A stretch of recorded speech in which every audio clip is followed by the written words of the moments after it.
Hello. Hi, how are you? It is I, Trooper SJP, and this is the Academic Foxhole, and I realized I have to adjust something. Give me a moment. Mm-mm-mm-mm-mm.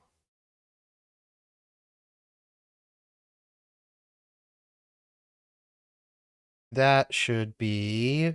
Wait.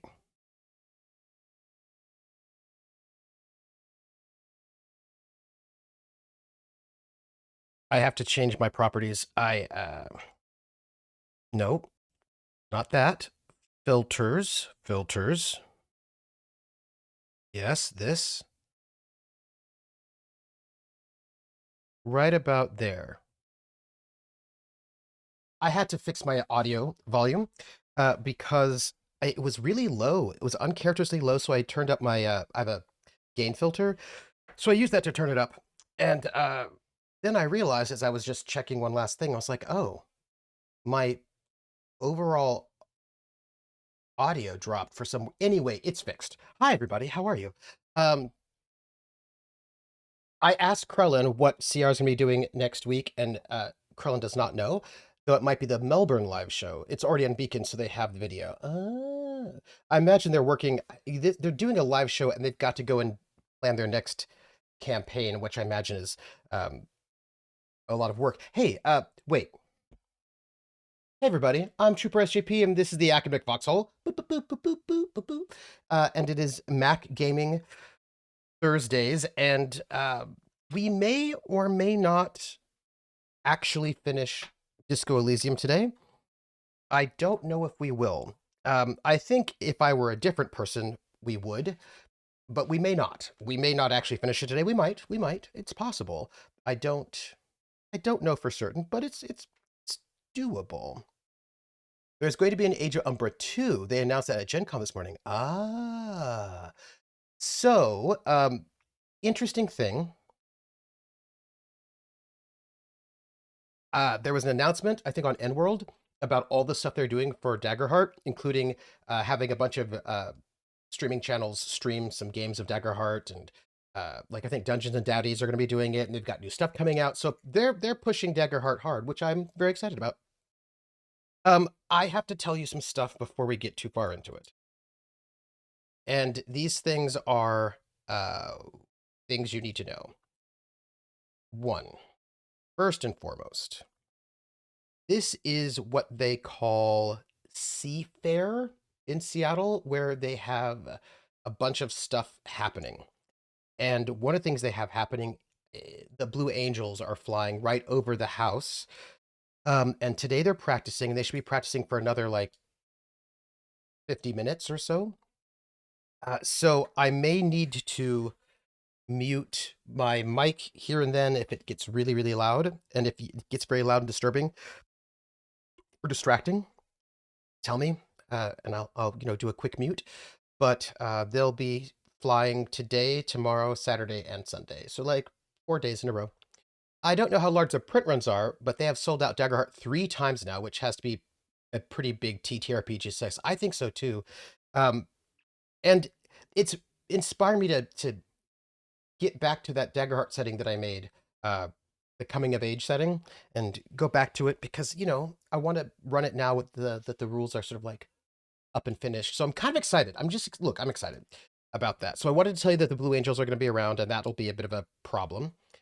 Mooselch asks, Trooper, I asked you some time ago what the deal was with the canteen in the right corner. You almost answered me, but then you got distracted. So here's a try. Oh, yeah, uh, that's a canteen cup, right? So a lot of channels will have like the little uh, tips and bits cup, right? So that if you give a bit, then a little thing will drop down and drop into the cup. But like the cool kids customize their cup so it's something that's specific to their channel, not just like some random thing. And for me, that is a canteen cup, the kind that you would have when you're in the army, that you would put your canteen in. And this is the academic foxhole, and that was the kind of canteen cup that I had when I. Although actually, that one's not exactly the same because the one that we had like the handle would collapse. Anyhow, yeah, so it's a canteen cup. An army canteen cup, like the sort that I had when I was in the army, and it sort of like brings the theme together of like the academic foxhole. I suppose I could have had like a an academic hat or something also be the cup, but I thought that would work. Hey, Prax. Yeah. So, uh, I need to go. I haven't had time, but I need to go and like do some stuff on the channel. I'll think about it later. So thank you, Muselch. Oh, danke. Danke schön. So, first off, I just want to let you know that the Blue Angels will be all over for the next 45 minutes or so. So if it gets loud, let me know. That's the first thing I wanted to tell you. The second thing is I may need to step off of screen for a moment or not. My banjo, my electric banjo, was repaired by the banjo maker. We shall see. And he shipped it to me via UPS today, and it should arrive today. Well, yesterday, the other day, the day before last, Monday, and or something. And it should arrive today. And the website says that it will arrive sometime between 9 a.m.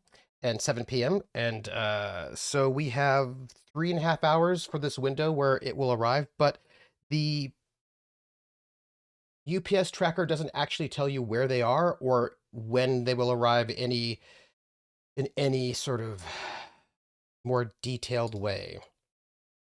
They're kickstarting some player decks. Are they kickstarting it already? Has the Kickstarter opened? Or has the Kickstarter not opened? Because I would like to join that Kickstarter, just for the record. Um, so okay, and the other thing is that my landlady has a lot of anxiety around me getting mail at all. It distresses her if I get it's in preview format. Oh, I want to see. I want to see. Um, oh, I want to see. I'm like, where can I pull up a tab? Kickstarter. Um, it's interesting that they're using Kickstarter, right? Because did they? I feel like they didn't use Kickstarter for their last one, right? I feel like they did that through their own website. Dagger Heart.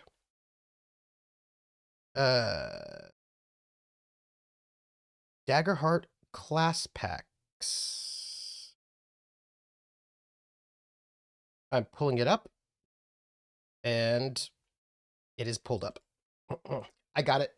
So, they apparently said they'd never do another Kickstarter, but they are. Huh. Interesting. Hmm. What else did they kickstart? Did they kickstart Candela? Because I feel like they didn't kickstart Daggerheart, right? Anyhow, so look, um, my landlady doesn't like it that I get mail or packages.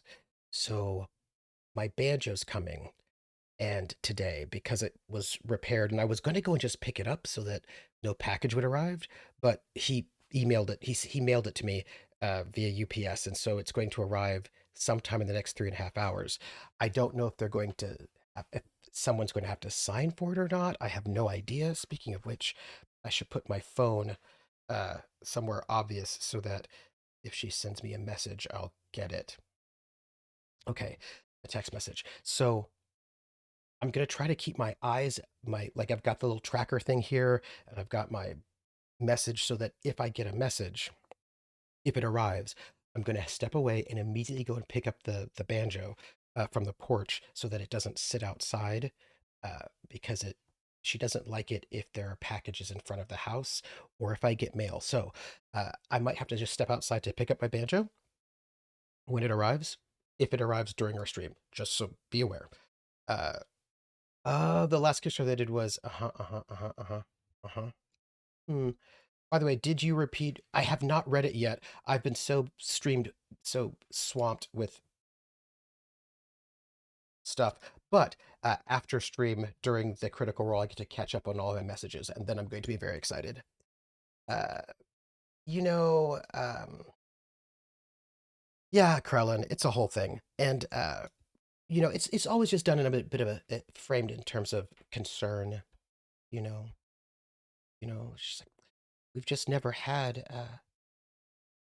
someone get so much mail before, or so many packages, and I'm just worried that, somebody would, if you have it staying there, and it's not like, nobody would ever steal anything in this neighborhood. It's such a good neighborhood. No, but again, it's just that so many packages. And I was like, anyhow, so I might have to step out to pick that up, but then I'll be back.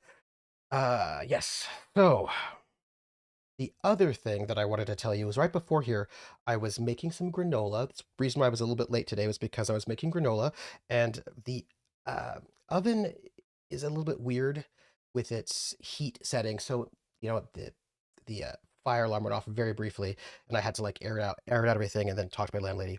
And now I feel like I have granola that is slightly burnt on top, but not fully cooked in the bottom. It'll be fine. I cooked it a little bit longer. I basically had to cook it a little bit longer in the oven is a weird mix of underpowered and overpowered. It's wildness. But the point is, I am done with all of that, and I am here, and we're going to play Disco Elysium, and I have a Dr. Pepper, and so I'm good. Uh, uh, oh, Krellin, she is, but we had a Zoom meeting before she gave me the lease, so that she could see me and make sure I was okay. And but she did give me the lease. She then took it back, but then she gave it back to me again. But that was because her daughter wanted to use the apartment for the summer, so then I couldn't have the apartment after she said that I could. But then her daughter decided that she didn't want to use the apartment over the summer, so then I said then I could have it again. So it's it's exciting. Hmm. It's just exciting. That's what I'll say. Uh, mm-hmm, mm-hmm, mm-hmm. Yeah. So anyhow, um, it's just a little bit of a.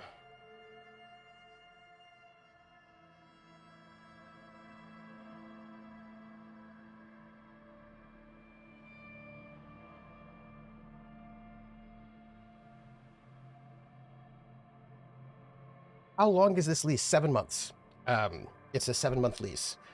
So I'm leaving here the 2nd or 3rd of January.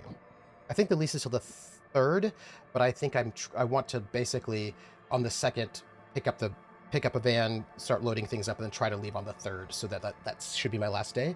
And if I drive across the country in 7 days, then I get there on the 10th of January, and classes start on the 14th. So I should be good.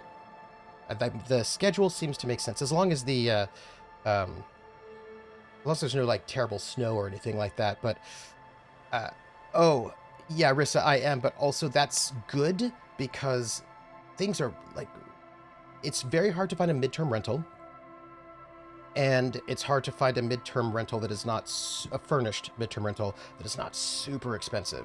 A lot of these places are like micro studios for like $2,000 for 300 square feet, and I was like, oh, we're not going to do that. It's a great neighborhood. It's a 20-minute walk to Random Tuesday and Sour Fruit Junkie, and I'm in a good spot. Like the location's really good, and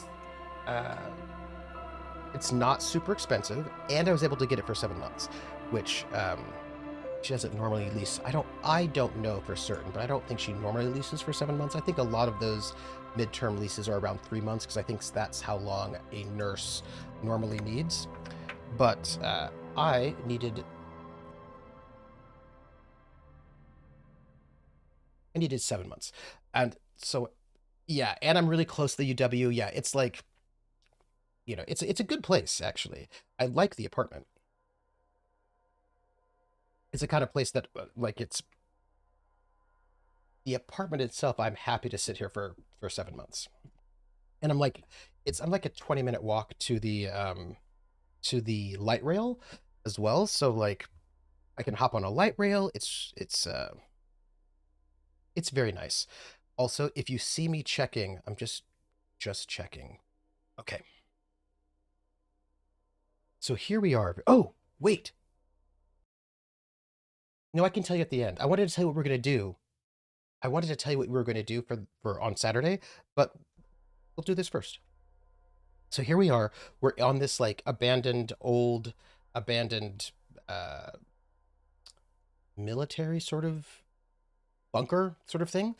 And we have to find something. What are we finding? What's happening with our thoughts? So we've got some thoughts happening, so that's great. We are. Oh, we have to rest. We have to rest in the flak tower. Oh, we have to find fuel. We still have to find all the armor pieces.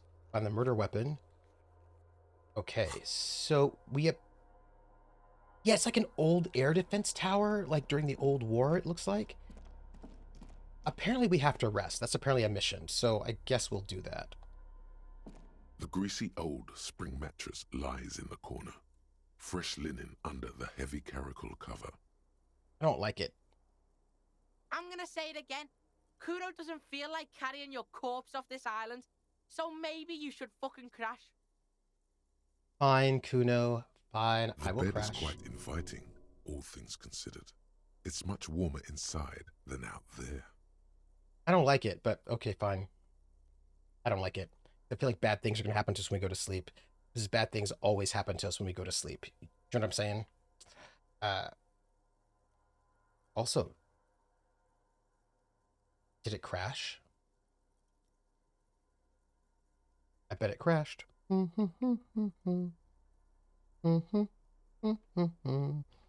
me check. Oop. Did you crash?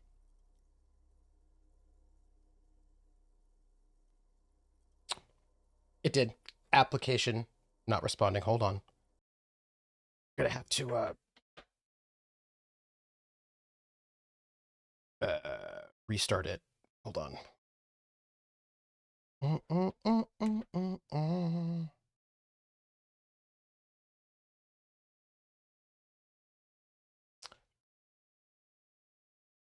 Come on. This sometimes does happen though. Anyhow, there were things I wanted to tell you all. I'm gonna force quit. We'll come back in again. I'm probably going to have to I don't know what I'll have to do. I'll have to do something. Something? So while I'm restarting, let me tell you what we're doing. Guess what we're doing? Hey, Snugfox, how are you? You can tell us about the Saturday. Yes, I can. So, since we finished season 1 of Hitman, we finished it. All that's left is like just to repeat things over and over again until you like, what do you call it? Achievement hunt, which I feel like I don't need to do that with y'all. See, okay, I see you. Been a quite a yeah. I'm glad you're back here because you are a snug fox, and this is the foxhole. But what? So I thought, all right, we're gonna do something else since we finished season 1, and I've not yet decided about season 2. So might as well go and like do a different game. And I was thinking also that we are almost done with Disco Elysium. So I thought, oh, all right. What are we going to do next? And I don't know if you remember, but I used to play like, was playing the winner of the Independent Game Festival's Excellence in Narrative Award. And I was like, you know what? We haven't done that in a while. We should do that. And the last one I did was, I think, 2019 was the last one I did. So I thought, oh, I should play the 2020 winner, which will usually be like on the Mac. So the game that won the 2020 Independent Game Festival's Excellence in Narrative Award was Heaven's Vault, a game made with using Inkle, which is a scripting language you can use. Oh yeah, Monkey Island, yes. It's all about excellence until COVID. Yes, until COVID attacked. That's exactly right. So I thought, okay, let me just do Heaven's Vault. So I went to Steam and they have it, but it's for PC only. And I was like, oh dang. But it turns out that Heaven's Vault is available on the PS system. So this Saturday, we're going to start with Heaven's Vault, which is the Independent Game Festival's Excellence in Narrative winner for 2020. So we're going to do that. And when we finish this, we will do the Independent Game Festival's Excellence in Narrative Award for 2022, which is Inscription, I think. Maybe it's not Inscription, maybe it's in something. In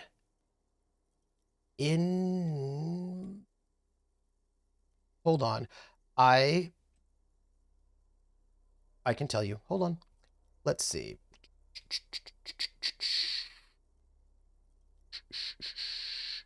Schedule.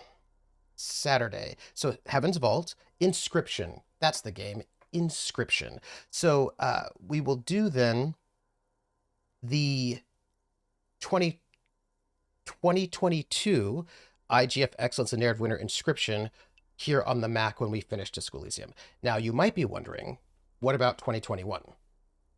It's a good question. So the 2021 Excellence in Narrative winner for IGF is a game called something.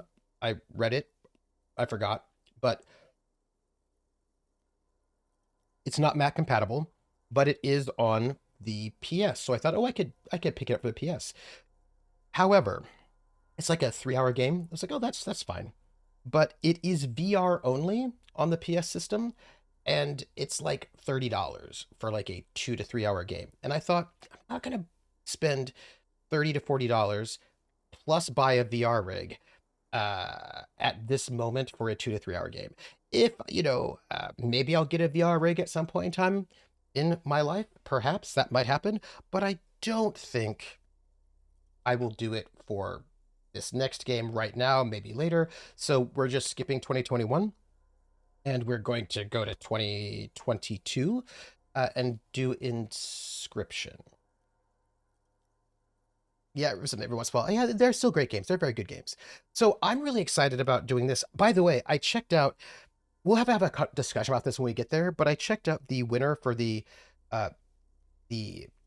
IGF Excellence in Narrative winner for 2025 because they've announced it already. And it's a game that's on my wish list, or I'm following it. It's a game that I was interested in.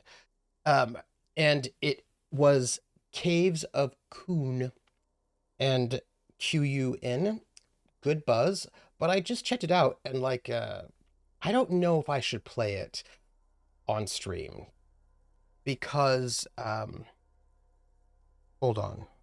I'm just gonna bring this up so I can give you the exact number.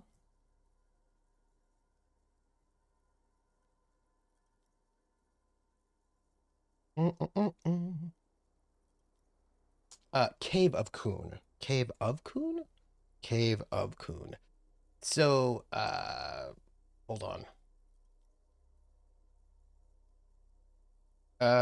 Sorry, yeah, Cood. Caves of Cood, or Cued?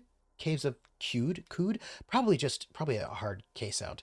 Oh, Telltale games are good. So here's the thing.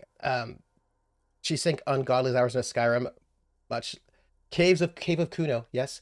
So I just am looking at because before I play any game here on stream, I just go to how long to beat, and I just look to see how long they think the game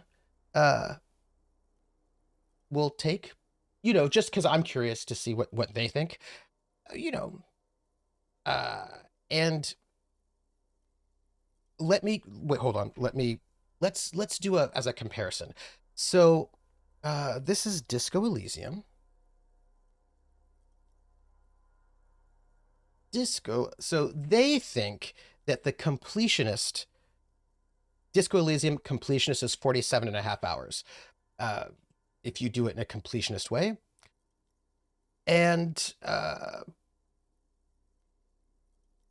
the leisure, maybe we should go with leisure. If you go with leisure and your completion is at 77 hours to finish Disco Elysium. And we have more than 77 hours logged in on this game. You know, just more. So with that in mind, uh, Caves of Kood, the main story. The main story. If you just do the main story itself for Disco Elysium, they say that that is 23 hours. If you're doing it in a leisure way, it's 37 hours. So 37 hours, 37 and a half hours for just the main story. If you're being leisurely about it, main plus extras like 74, completion is a 77, right? So that's for Disco Elysium, and we are not at that number. We are at a higher number. So Caves of Kood, they say the main story, if you play leisurely, is 61 hours. Main plus extras is 74. Completionist is 503 hours. And 503 hours feels like a lot. And they're saying 503 hours. And I play slowly because I'm hanging out with you all. So we're just going to put Caves of Kood as a thing up in the air, and we're just going to see how we feel about it because, no, I didn't see it yet. I did not see it yet. I have to check and look. So, I feel like I took my time with it, and I jumped my first playthrough, and I sit on 28 hours. I'm gonna say it again. You know. Kudo doesn't feel like carrying your Hey, corpse Artie. off this island, so maybe you should fucking crash. We're gonna see if it will crash. The bed is quite inviting, all things considered. It's It much crashed. warmer inside than out there. You face the concrete wall. There's less light there, in the dark corner. Like a dog, you lie there. Excellent. It's not for me. Better to play it slowly, enjoy the masterpiece for longer. This is how I feel. At 8:30 tonight is a cult game that's going to be very messed up. Jason's amazing. Ooh. Oh, very nice. I know that we'll be having Critical Role on at that time. So we're definitely going to go back to doing some of the excellence and narrative winners. And the next two, Inscription and Heaven's Vault, are sort of longer, but the ones after that for 2023 and 24 are pretty short. They're like 5 hours or so. So we'll probably get that done in a couple of sessions. So I feel like if we, I think this is going to be good. And then once we get through those, then we can decide what we're going to do about the Caves of Kood. And then we'll play, I don't know, Kentucky Route Zero, maybe? Like, there are a bunch of games to play. So we've got games for days. That's all. That's all I'm going to say about that. But, You didn't realize how tired you were. Your body is still nowhere near healed. I'm going to curl up with my knees close to my chest. The blanket feels cold. The entire room does. Concrete and cold. Minutes pass. Half an hour maybe. The sounds of the sea beyond grow distant. Your eyelids close until... I don't like this. 5 hours normal person time or 5 hours super time. 5 hours normal person time, so, we might get it done in a month. You feel yourself standing up in the darkness, right next to the mattress. Slowly, the world begins to hatch from the blackness. It's evening. I don't like any of that. I don't like any of this. I think we should have tried to open doors first, but, I was sick. I was injured. I was shot. Artie, the game that won Excellence in Narrative this year, the Independent Games Festival, Caves of Kood. They say you would complete it, main storyline in like 40 hours, main plus extras is 70, but completionist is 503 hours, and I'm just worried about what that means for me. That's all. That's all. I'm just a bit worried. Sleep. Oh, okay. Yeah, he did need some rest. He wasn't feeling well, but where's Kuno? I love that the art looks like paintbrushes. You know? Uh, where's Kuno? The kid is no longer here. Go outside to the beach. Okay, I'm gonna go outside to the beach. Um, the door is still here closed. Feels strange somehow. You can't get in. Yeah, okay. Hello? It is so dark. I feel like the exit to the beach was that way, but, I'm a little worried. I felt this the whole time. It feels like a painting, a complex, painful, but also joyous painting. Yes, right? It has this... Why is this door closed? This was the way I... Oh, I have to go upstairs. That's what I have to do. Don't worry about it. We're fine. I'm just a little worried. Because it's all dark and mysterious. Yeah, because you really... I wonder who the artist was. Who did this? Hello? I don't think I can get out this way.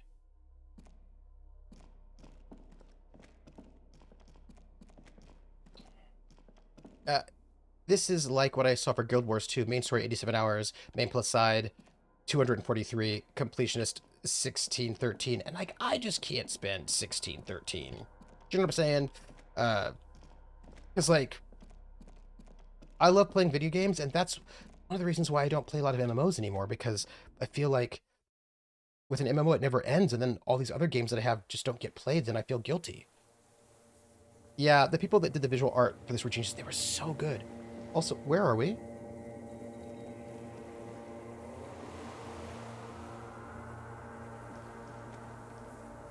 What's this sound? I don't think I like it. I don't think I like it. I don't like it. I don't think anyone could do... I don't think anyone could doing anything, everything in that game would drive everyone insane. I mean...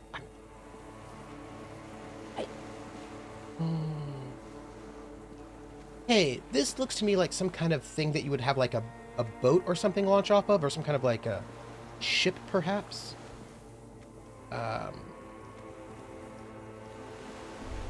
Yeah. Oop. Go down to the chain. There's something there. You recently got back into Guild Wars 2 and it's your current hyperfixation. Oh. I've never played Guild Wars. And I think it wasn't Mac compatible at the time, so I never got to play it. But I know people who really, really loved it. Oh, what is that? Also, side note, this place is so sad and lonely. What is over there? Well, I guess we'll find out. You've ever played... Oh. Walk into the water. Now, wait a minute. What do you mean walk into the water? What does that mean? Oh, I don't know how I feel about that. Oh. I'm pretty sure that's what it is, Trooper. Yeah, right? That's what I feel like. Maybe a mining rail car. Something will allow you to, like, get something into the water, and also, I'm worried about this. What are we doing? Okay. You see her footprints in the water. I'm walking on the water. I just thought I'd let you know that I'm currently further. I think I'm dreaming.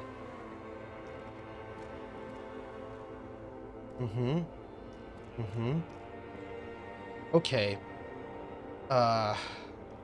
This part gave you goosebumps, Snug Fox? Okay. Day, okay. The essence of humanism, internationalism, and the welfare state turns around to face you. She has an airship airbag in her hand. She seems to be in a hurry. Okay, don't say you need to talk right away. Melt the ice first. This way you're already talking. Yeah, it's either a dream or I woke up in an Come alternate on to my dimension. house. Ooh, come on to my house, come on. Come on to my house, come on. Come on to my house, I'm gonna give you candy. Come on to my house, I'm gonna give you everything. Hey, other doc, how are you? Thank you for the raid. I should give you our raid message. Uh, no, wrong one. Other doc, if you do not know, is hosting this wonderful game that we just started this week on Tuesday, Lords of Gossamer and Shadow, which is an RPG diceless that's based off of the Amber Diceless engine. It's sort of like a... Because Amber Diceless was a while ago, and I don't think it's been in print for a while, so somebody who was really involved in the Amber world uh, made this new game based off of that system with permission. And so I think less connected to the original books because Amber Dice is based off of these novels. So I think it's detached from that. It's in its own world. So it's a diceless system, and Otherdoc is hosting it. And we had our first session on Tuesday, and uh, I feel really good about it. I feel it feels very much like the Librarians or Warehouse 23 or Leverage. It feels sort of like a bunch of like a colorful cast of characters who are all very different and might have edges that rub each other the wrong way, but they all really care about each other and they want to go off hop across dimensions and do good things. It has a good vibe to it. I really am enjoying it very much. Other Name Doc says, it was game. so much fun. I've also ordered a vest. Good. Vests are important. Vests are very, very important. But also, we just got a sub. And you know what that means. That means the name game. Ah, come on, everybody. I said, now let's play a game. I bet you I can make a rhyme out of anybody's name. The first letter of the name, I treat it like it wasn't there. And then a B or an F, or an M will appear. And then I say bo at a B, then I say the name, then banana, fan, or info. Then I say the name again with an F, very plain. Then a fee, fi, and a mo. Then I say the name again with an M this time, and there isn't any name that I can't rhyme. Sphinx Raw, Sphinx Raw, Bo, Binks Raw, Banana, Fana, Fo, Finks Raw, Fee, Fi, Mo, Minx Raw. Sphinx Raw, the name game. Thank you for that resub. 65 months. That's old. Thank you. Watch the VOD, but yeah, it was so much fun. Do you start each episode with, let's go steal a irrelevant term here? We haven't, but we did start in media res where we were in a state of a duchess, and two of the characters were surrounded by guards, and one of them was being summoned by cultists, and then another one was like looking for a secret door, and then I was looking at roses in the garden. I'm a botanist. Yeah, it was.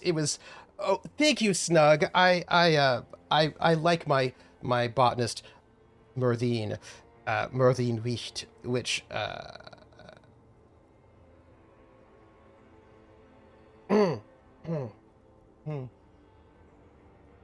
is a mythical name.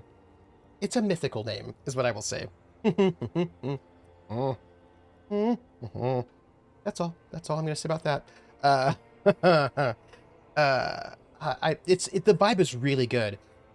I've only played with other doc before of the people in the crew, and the whole like everybody's got like the chemistry is really good, and it just feels very comfortable, and it feels Name very good. game. It feels very, very good. So I am, very excited about it, but also we got a raid. Wait, Nice. I'm gonna sing the name game. Come on, everybody. I said, now let's play a game. I bet you I can make a rhyme out of anybody's name. The first letter of the name. I treat it like it wasn't there.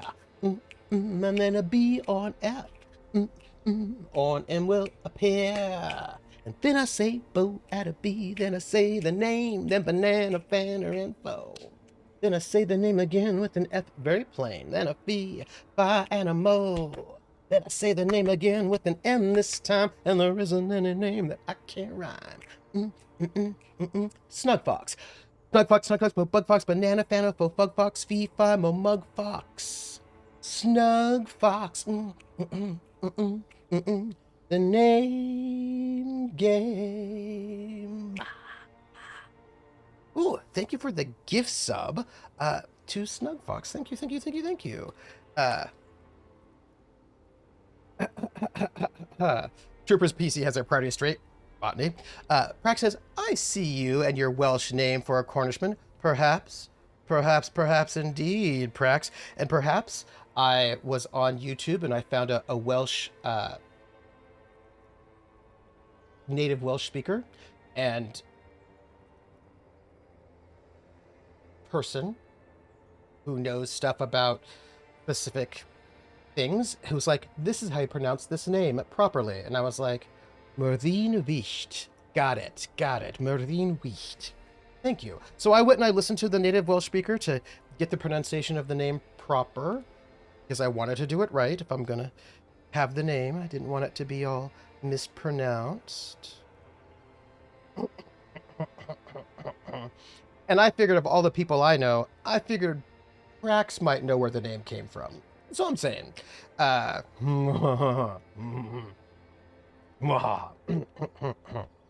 you don't even want to talk to her. She would only be cold and mean. Let her go. Yeah, Prax recognizes it. Let her go. This is the Holy Queen of the territories of Muindi and Insulinda. Think of the historic knowledge we could glean. This is a once-in-a-lifetime opportunity to win her back. Okay. It seems as if that I have somehow conflated my ex-wife and Dolores Day, and that seems not great. That seems like my subconscious is telling me all sorts of things. I'm gonna say something is off. I'm sorry.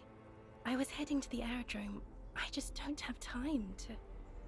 She stops mid-sentence, glances to her right, then looks at her bag. She means she doesn't have time to tend to your emotions.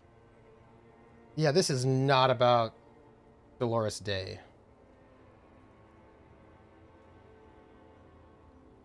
Where are you going? I'm going to Morova. To live there, in Grad. It's 1 million kilometers away, Harry. Might as well be another lifetime. Hey. Hey.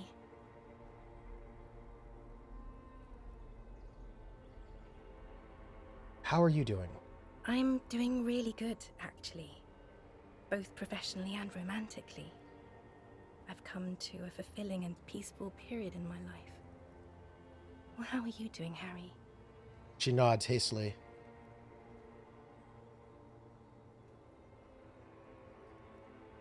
I'm in my head.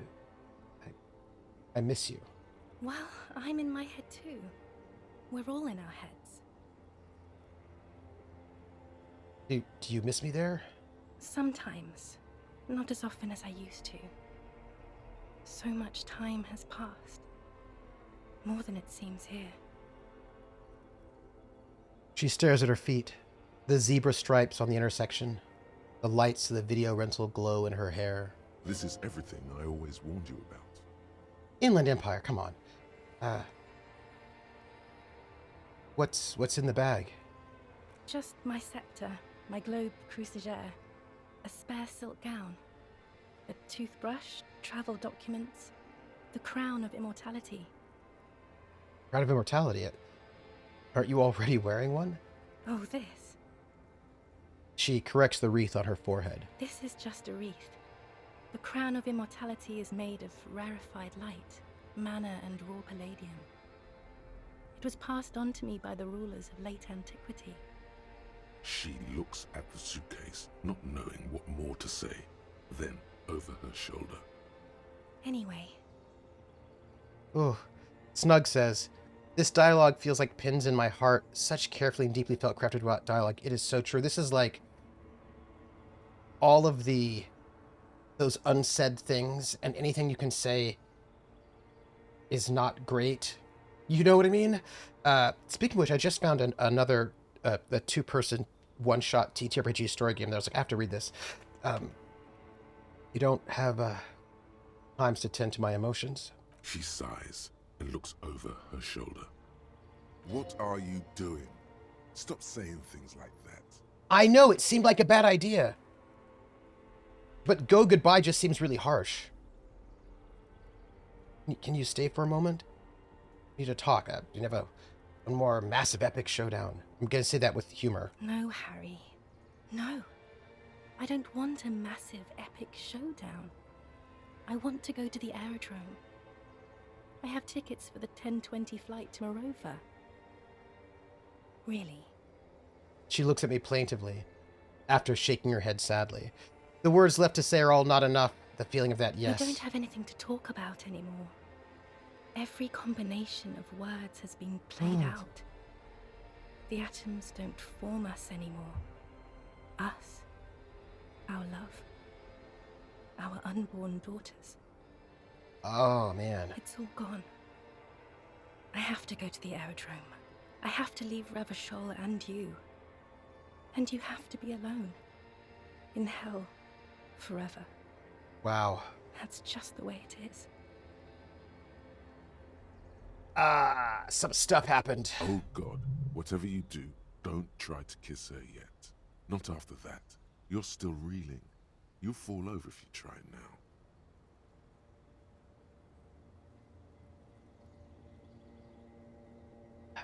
I get the feeling you're not really Dolores Day. I don't know what you mean. Dolores Day? She looks at me quizzically. It does not seem like a mystery she wants to get into.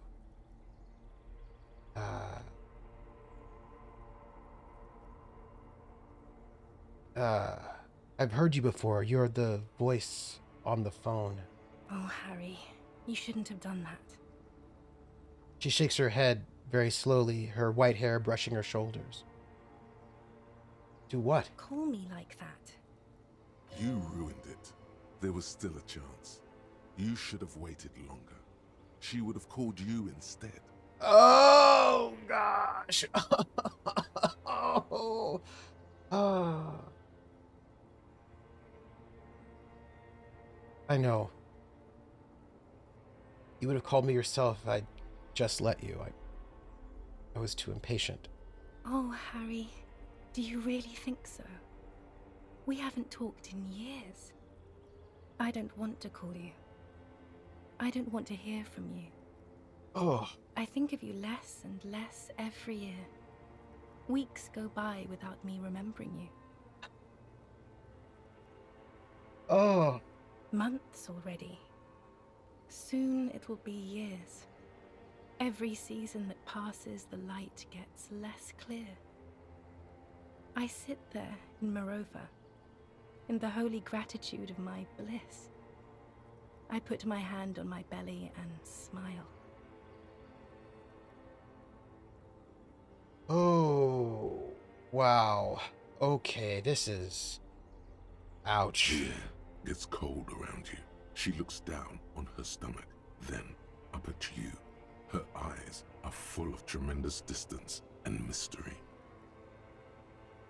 I think she must have had a miscarriage. That was really bad for our relationship. The death blow is coming. Your name. It's Dora. That's what the voice said on the phone. Dora is short for Dolores. Dubois, yes. Dora Dubois.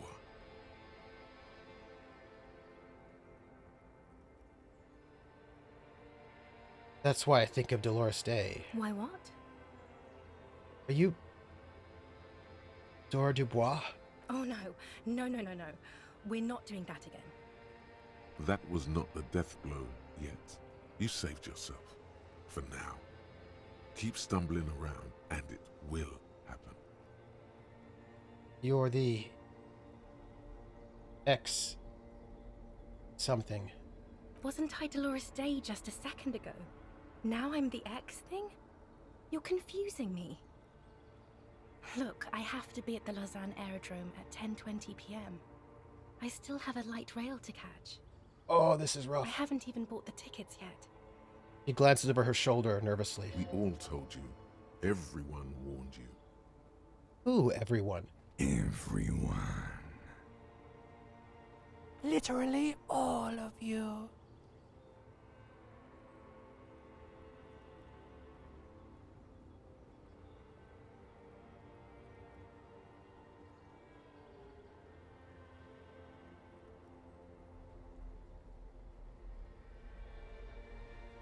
Glad we're having this conversation. I'm getting so much closure. I'm glad too, but I have to go. My friends are waiting for me on the platform. I can't let them wait. It's impolite. I was being sarcastic about the What? closure.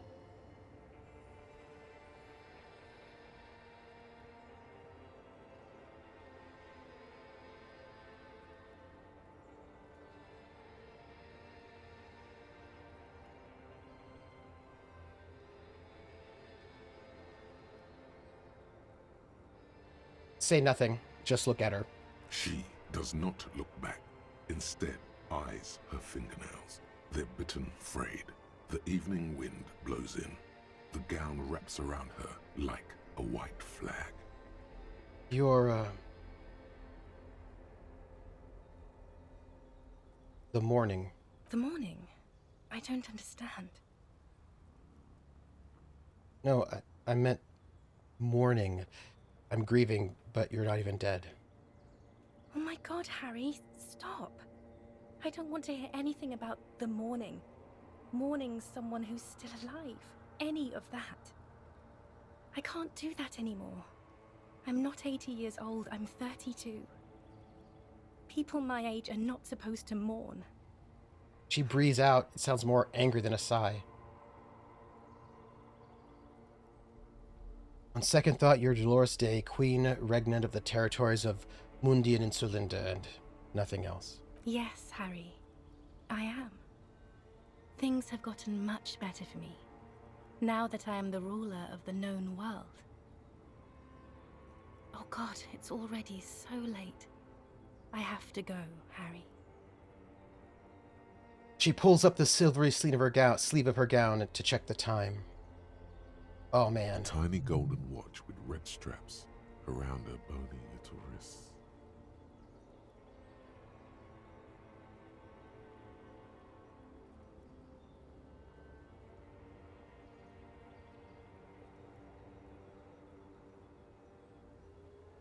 I bought you this figurine of a headless Fallen Rider. I don't want it. It looks expensive. I don't want it. Okay. Please don't give me any gifts.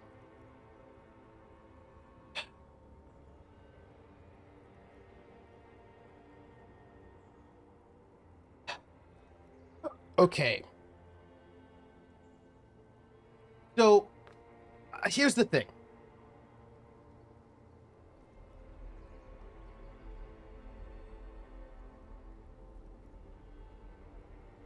Excuse me.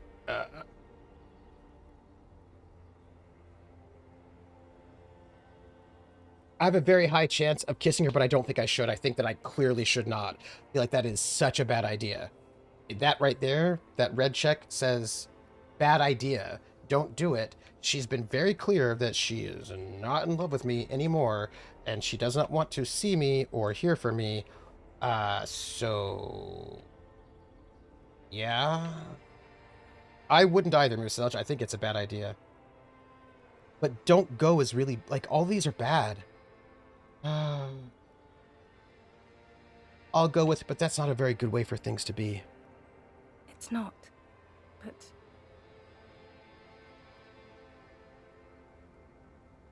But what? Tell me there's something good. I don't know why I said but. There is no but. That's it? That's it, yes. We've talked about it a million times. You will get over it, just like I did. People do. Things will get good for you again. She looks up from her toes. Where in hell? Stop. You're only making it worse for him. You never help with anything. Ooh, volition and rhetoric are getting mad at each other.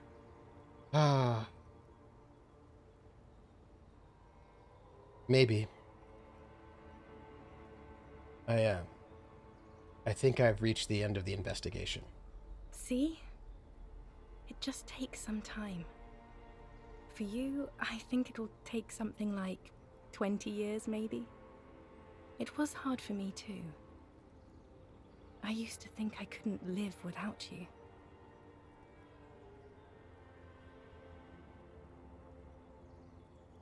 She looks me straight in the eye. Her irises are light blue, flecked with green. But I can. She keeps her shoulders squared and her back straight. But it's clear you're still making her sad. Yeah, I think she did dump me. I also think so we were married. I think she got pregnant, and I think that we had twin girls, but I think that she lost them due to a miscarriage. And I think that kind of wrecked our relationship. And she left me. And I think that I am not over it.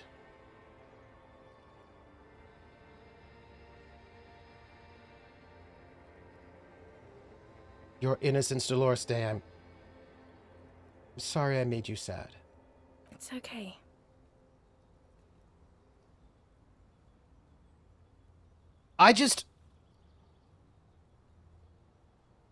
Oh yeah, not over her at all. It's all the drinking. The problem is she is over me, and I clearly have been not over her and drunk and calling her at night in ways that are not making her happy. So we want to try to get out of this so that will not exacerbate. We'll say 20 years, that's so much time. Yes. It only took me 1 year, maybe 2. Phew. Yeah, the drinking only postponed the closure, yep. She's over and get out of my head, yeah. This one, so you felt that way once, so you cannot live without me. There's no need to say this. This will not bring us anything good. No good. It doesn't have to be like this. Maybe we could try again. I feel like that bridge has been burned, that we have passed that moment.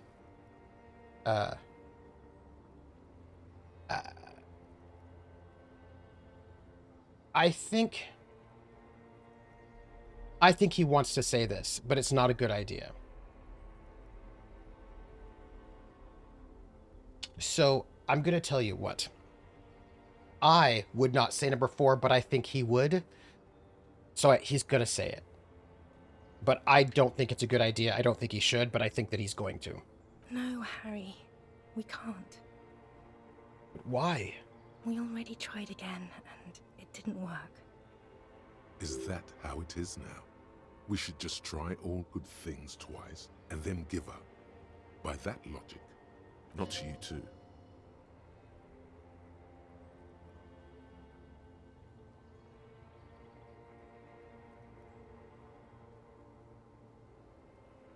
I know where he's at, so I think he'd say this. What went wrong when we tried again? I do it better. I don't know. Please. She shuffles from one golden sandaled foot to the other. In the distance, a streetcar Name screeches. game. Ooh, hey Boudet, how are you?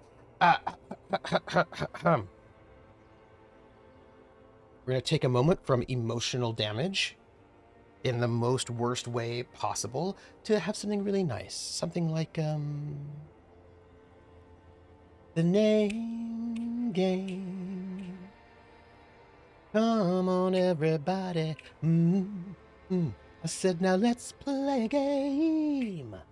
I bet you I can make a rhyme out of anybody's name. The first letter of the name. I treat it like it wasn't there. And then a B or an F. On M will appear. And then I say boo at a B. Then I say the name. The banana, fan, info. Then I say the name again with an F, very plain. Then a fee, fi, and a mo. Then I say the name again with an M this time, and there isn't any name that I can rhyme. But if the first two letters are ever the same, I drop them both and say the name. I like Bob. Bob drop the B's, Bo, Ob, or Fred. Fred drop the F's, Fo, Red, or Mary. Mary drop the M's, Mo, Airy. That's the only rule that is contrary. Booday, booday, booday, bo-ooday, banana, fano, for fooday, fee, fi, mo, moo, day. Booday, the name game. Thank you for that resub. A year to change. Thank you so much, Booday. Woo! Okay, so this situation here that's happening, it reminds me of that. So do you know that song?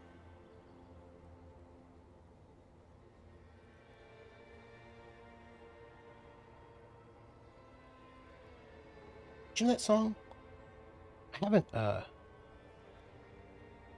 I have not played it in a really long time, so I am out of practice, and I don't think I can probably play it well, so I will not bust out the banjo. But there was a time when I was practicing on the banjo. The one, still alive, but I'm barely breathing. Pray to a God that I don't believe in. 'Cause I've got time while she's got freedom. 'Cause when a heart breaks, no, it don't break even. What am I supposed to do when the best part of me was always you? And what am I supposed to say when I'm all choked up and you're okay? And I'm falling to pieces. Falling to pieces. Yeah, that's the one, right? When a heart breaks, it don't break even. Oh.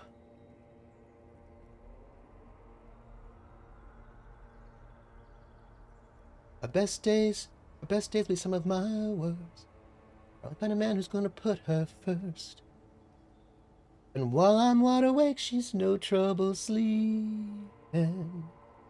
When a heart breaks, no, it don't break even. Oh, what am I supposed to do? What am I supposed to say? Yeah, that's the one. Yeah. Break even. Thank you, Snug Fox. That's it. Break even by the script. Thank you. Yeah, that reminds me of this right here. Right. That's this situation. And man, it sucks. It makes you think, oh, Steven Universe. Oh, yeah. Yeah, first of that song definitely describes part of this. Oh, go get some sleep, Musech. I will enjoy my heartache. Yeah. Also, so I am trying to help Harry here, but I also feel like you have to be true to who Harry is. And I think Harry would say, I think he would pick at the scabbiness a little bit, right? And he'd say, but why? Why can't we be together? Harry, we can't be together because you're insane. Enjoy my heartache. Her eyes turn to sorrowful ovals. That is rough. She avoids turning them to you.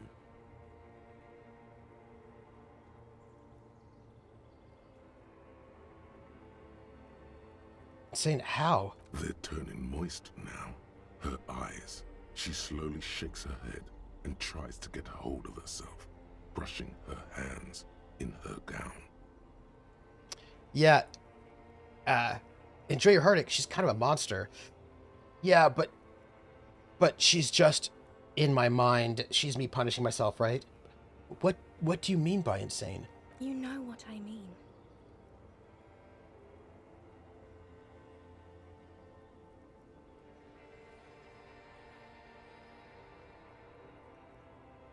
This one I feel is like what he'd say, but it's not going to help his case.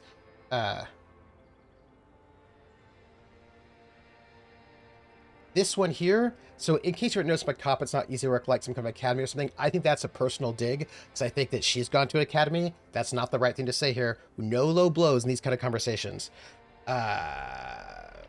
Everyone gets down a little. She's not going to appreciate that one because clearly it's been some kind of clinical depression, so that's no good.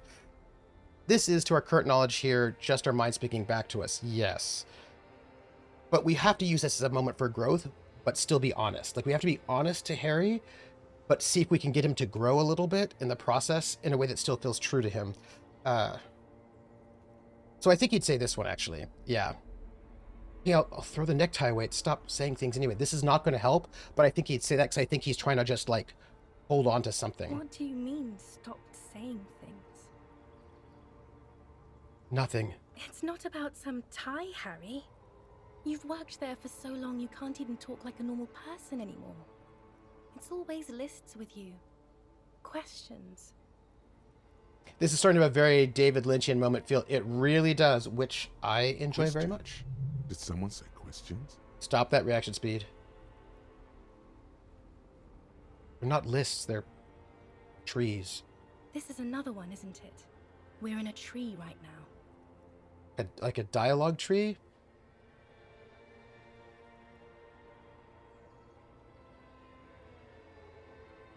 Yes, but it's not possible to talk without trees because we're in a video game and I'm feeling a little meta at the moment, and this is just kind of how my mind is working. It's not just the lists or trees or whatever. You get sad, Harry. Too sad. People can't get that sad. It's impossible to watch. She corrects the wreath on her head with her hands trembling now. Other people get sad too, but not like you. You stay down for too long. Until you start giving your thoughts names and talking to things.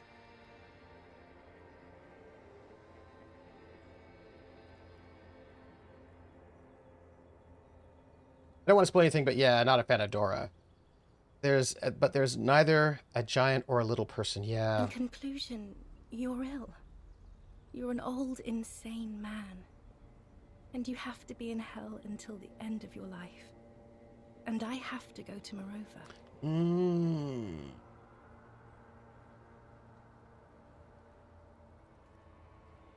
But you said I have a vast soul, and you will always come back to it.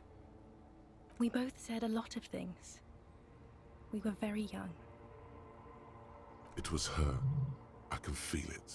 I can see it in her tender, long fingers, in her wrists. Her hand wrote it, said those things. Actually, you didn't say it. You wrote it in a letter. A handwritten letter.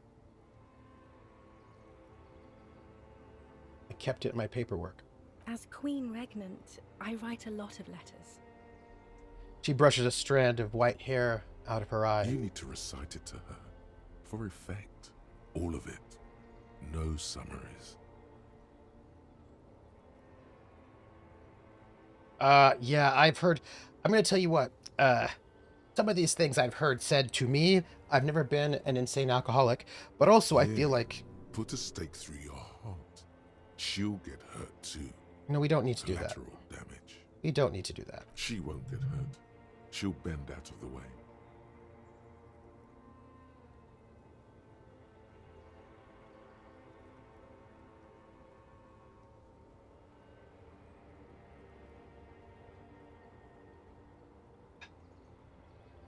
Nope, we're not going to do the bitter one because we're trying to stop lashing out at other people, Harry.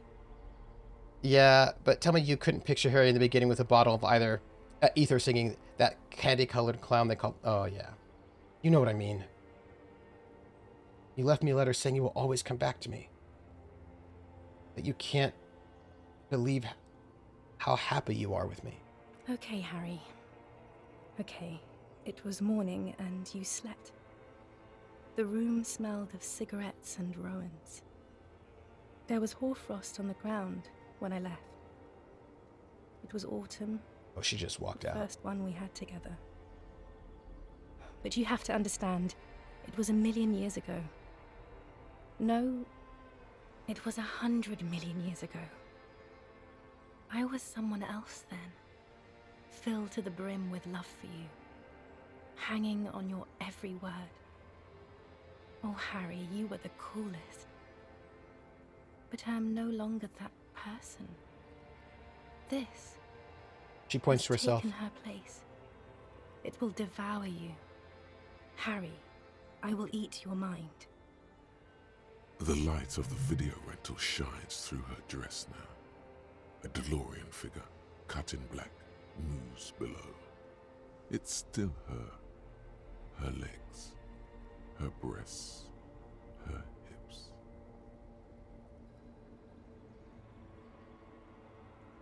Can't you turn back to the person you were? I can see her in you. Under the gown and that wreath. And my crown of immortality? No. You scared her out of me. With your crying, the awful time we wound up having. And the cheap rental flats you could afford. I suspect that as a member of this Revachol Citizens Militia, I don't get paid a lot, and I'm sure I did my best, right? That I would imagine that I would hope that you would judge me not just by how much money that I made, that was not the sole measure We're of in who I the am money. as a human being. Hey, Atomic Harry, welcome in. We're having like a super intense emotional conversation with our ex, who's also a goddess or something. We're like dealing with, but also she's in our mind, so she's not real, not a real person. And so we're kind of dealing with like, we're dealing actually, I think, with like class incompatibilities in certain ways. I think there's stuff going on here, but that said, my landlady's talking to somebody. That said, just give me 100 bits. And to thank you for those bits, we now officially will sing We're in the Money, as sung by Ginger Rogers from the film Gold Diggers of 1933, which means I will sing it in Pig Latin. Earway and hey the anime, earway and hey the anime. Eve way at gaily at way of way at way it wakes to it gaily young way oh. Earway and hey the anime.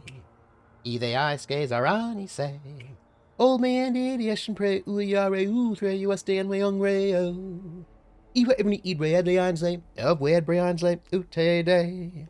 And when we see the Anley order will look like they either in the IA. We're in the money.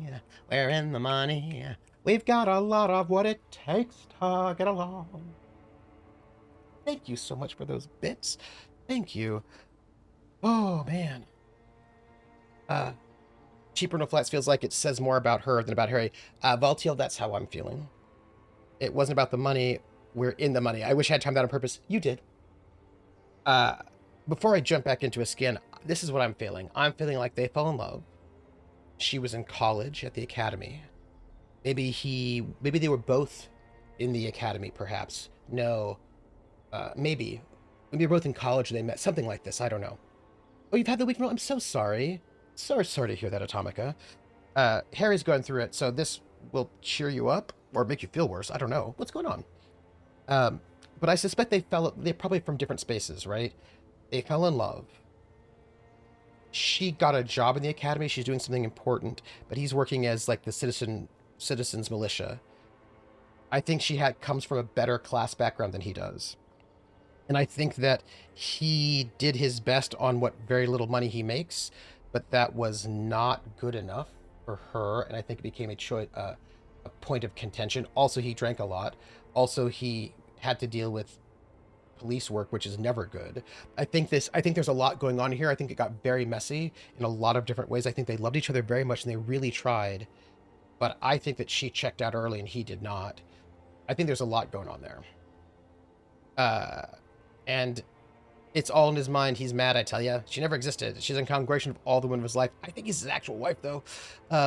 Well, in his mind. My doormate got blackout drunk. Ooh, cut himself cooking and made the shared space look like a crime scene. Ooh.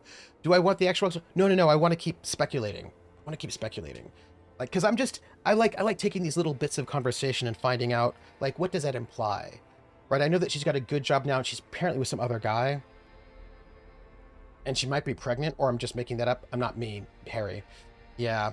I had to clean it. They're moving me to a fall housing month early, and once I'm clear, he's being sent for a mental health examination. Oh. Ooh. Oof, rough. Like, yeah. Can't you see? I can never think you're cool again. I can only think that way about new people. Oh. Typically when playing a story-heavy game, what is not with spoilers, that's true. Okay, now that comment right there, I can never think you're cool again. I can only think that way about new people. I don't think she ever said that. I think that that's what he thinks that she thinks, right? I think that he is punishing himself a little bit. I think some of the things here she did say.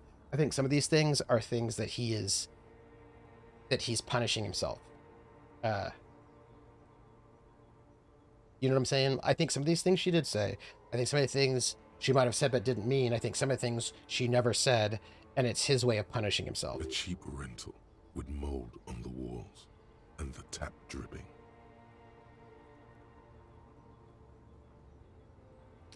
Okay.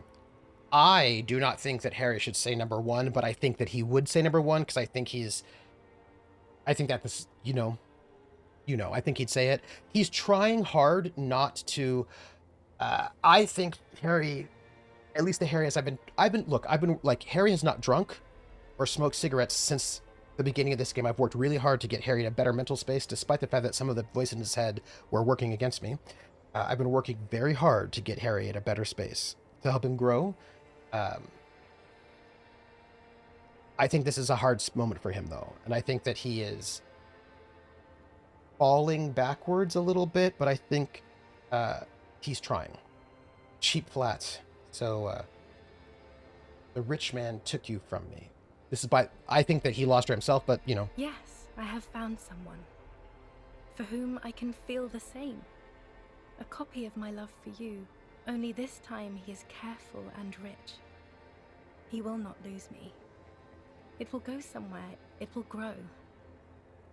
Yeah, no, I know. I've told it before that I beat this 6 times. I know it's amazing, right? But I still offer what I think a redirect is in order.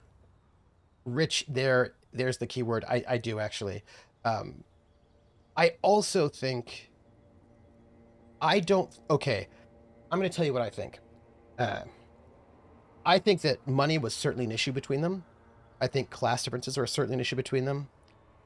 I think she did leave him for well, I think she left him, and now she's with somebody who's rich, that guy that was on the phone that we heard.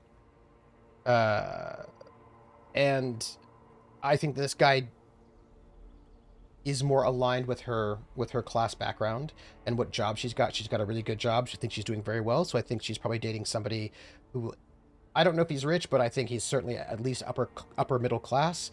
And I think that she probably also is from an upper middle class background.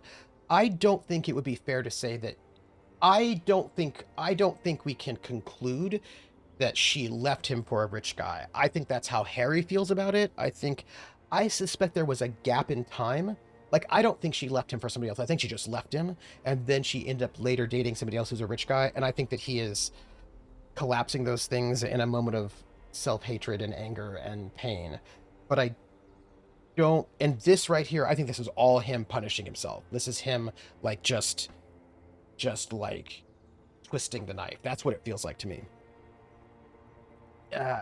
Yeah, poor kid has no clue. I feel bad. There's only so much I can take responsibility for other students. It's true, says Atomica. He's got every sign that he's never had to take care of himself before, and it's just not good. Oh, that's bad, yeah.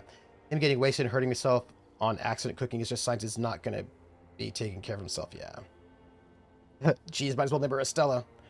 Yeah, bingo. That's how I thought as well. Yeah, that's the feeling that I'm getting, like that this is like this mix of those things. Yeah, I was like 90% correct. Now, here's the other thing I'm going to add, that this is going to have to be, and one of the things, Yabo, I think is interesting about a video game, especially one like this, is that I don't think you can have a 100% answer that's correct, because who you are playing changes the implications of that.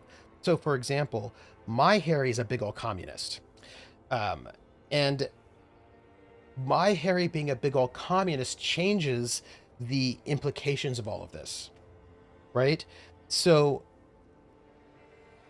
my Harry being a big old communist means that he probably said a bunch of stuff about the bourgeoisie to her, and she seems like she's bourgeoisie, so I feel like with my Harry, uh, that he was an idealistic communist probably also caused problems. Now, it's possible that maybe she was attracted to that and then she went back, right?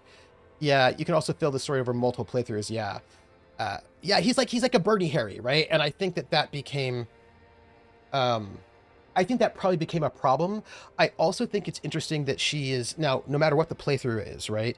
She's probably always going to be Dolores Day. That seems but I think the implications of what the relationship would be like would be different if he were also a liberal, uh, what do they call it? Her faction. If he were also her faction, that would be a different vibe than if he were a materialist, or you know what I mean. Like I think that like what his politics are going to flavor what this conflict is like a little bit. Yeah. Harry Sanders. Exactly. Your own playthrough changes the perspective and the worldview a lot of the game for yourself. In a way, it changes the game for each person. Sonic Fox, I think that's really, really true. In some ways, it's why I never. I mean, it doesn't help that her name is Dora and he sees her as sort of Dolores. Yes. Hey, Ice Buddy. That is true, Yabo. I just think the difference is, it would mean something different if he worshipped Dolores Day than if he doesn't. Do you know what I mean? Like, that would be... Yeah. Yeah. Ooh, there is something... okay, so y'all, don't let me forget to say something about Mass Effect, because Mass Effect is important here. Would you like a fun linguistic point, or would you like to ignore it?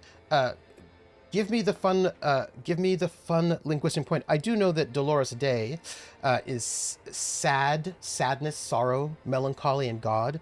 I know this from singing music, you know, because Agnus Dei, right, Lamb of God, from the Requiem. So I know that part, but I don't know what else, if it might be connected to other things. Disc Elysium, how many years are you playing this game? We're almost done. It's been like what, you know, up time. Yes, Dolores means suffering and sadness. Dora is the same root verb as adoration, joy. Oh, Rax. Ooh, I love that. Ooh, I love that. That is so cool. So Dolores is suffering, right? Oh, but so Dora is the same root verb as adoration, joy. Oh, that is very cool, Prax. Boy, Outer Wilds, the game that shares first place in my fave game with Disco. I was looking. I don't think that Outer Wilds is Mac compatible, but I wonder if you can play it on the PS4. Because people keep talking about Outer Wilds as being like really brilliantly good. And it's by Annapurna, who I like. Oh, yes. In which case, I'm going to play the Outer Wilds at some point in time very soon. Oh, actually, this makes sense. Yeah, I will play it. Like, you posted your first Disco Elysium gameplay on YouTube, April the 2nd, 2023. Oops. May. Your heart burns. Through the blackness, you feel the trickle of blood on the mattress below you. Oh, he's so excited. Oh, I'm very excited to see the outer to play it, especially since I can play it on the PS5. So we're gonna do Heaven's Vault next, and then maybe we'll do Outer Wilds after that. Harry, do you notice how none of this is very funny?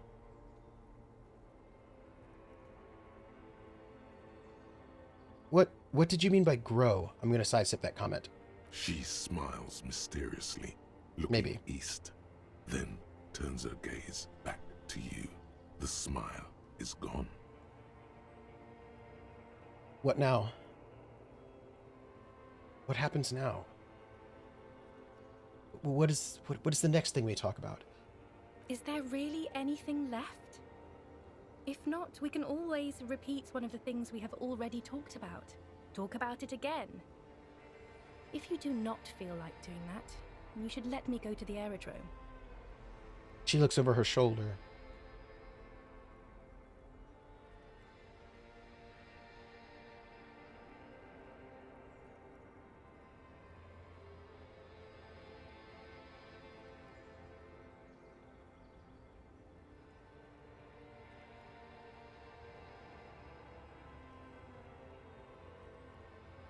Yeah, about 2 years and 4 months of disco.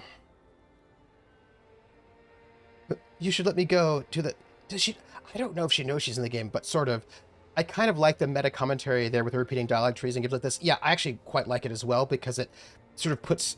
Because it sort of makes sense in the game world that there's this kind of like interesting shift between realities. Okay, he shouldn't say it, but he's going to. Because Don't Go is also a song by Yaz from the 80s, and it's an excellent song, so we're going to say... Don't go. I have to, Harry. Really, I've already missed the 8:30. I'm gonna go now. Her fingers wrap around the bag handle. I was wrong. You don't have power over her anymore. You shouldn't have said that. I am wrong about everything. You should go on without me.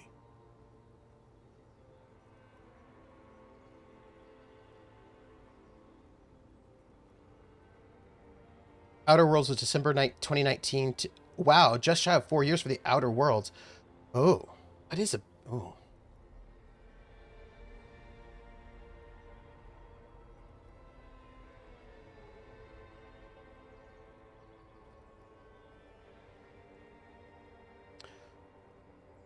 Okay, so that is not going to be helpful. That does not seem good. That's really bad.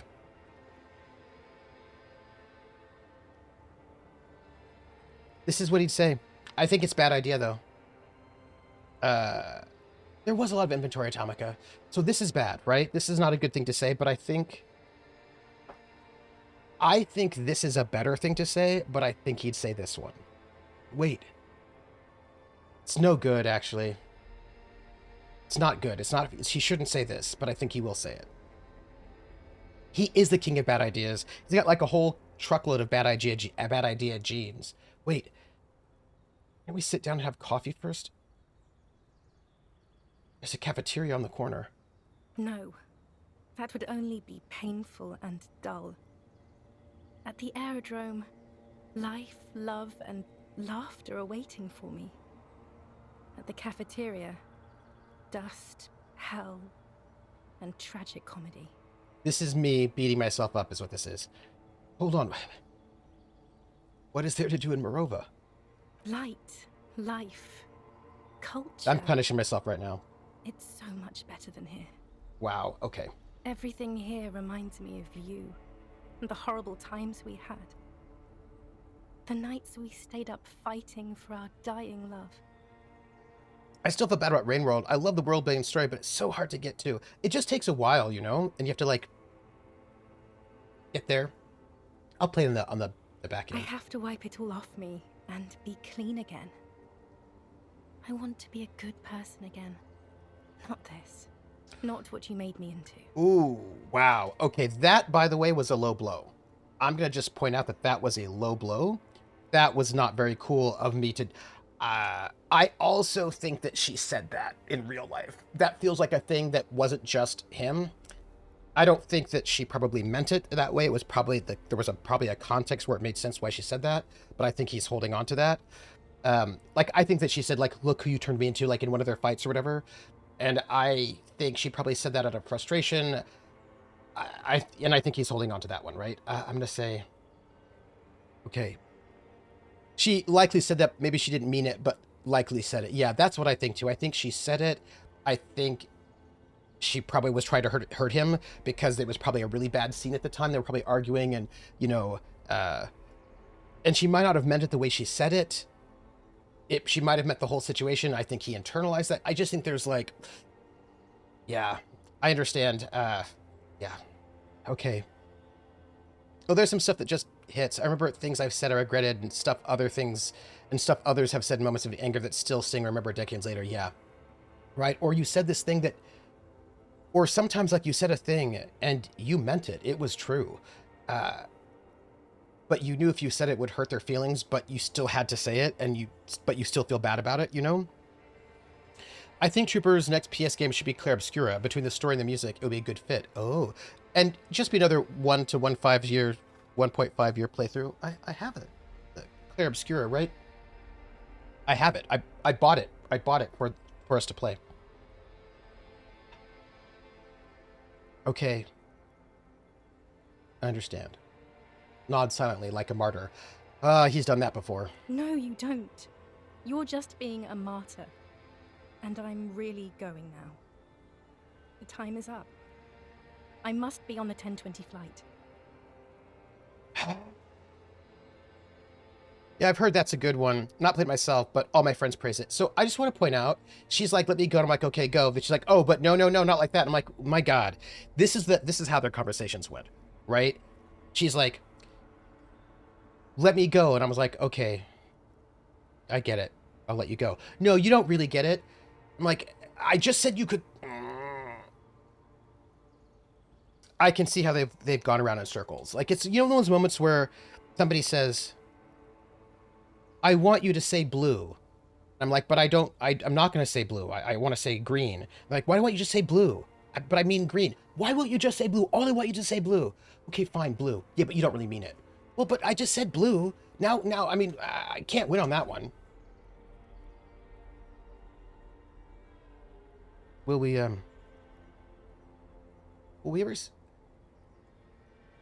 ever see each other again? I won't see you, but you will see me. Honestly, it sort of seemed like she sucks. Yeah. No happening to that story for either party, yeah. Nothing like having your partner gaslight you inside your own mind. Yeah. Yeah, Harry's not a gem either, but yeah, I'm agreeing with everybody here. I think they probably both sucked in their own way. I think that they loved each other very much, but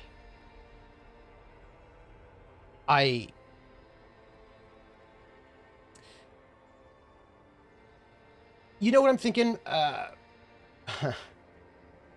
have a thought that is kind of messed up, and it may not be true, but I could see it. Like, it's something that I can replace game because I despise Harry. That's fair. Sure, like, I've been in this relationship. I've been adjacent to this relationship.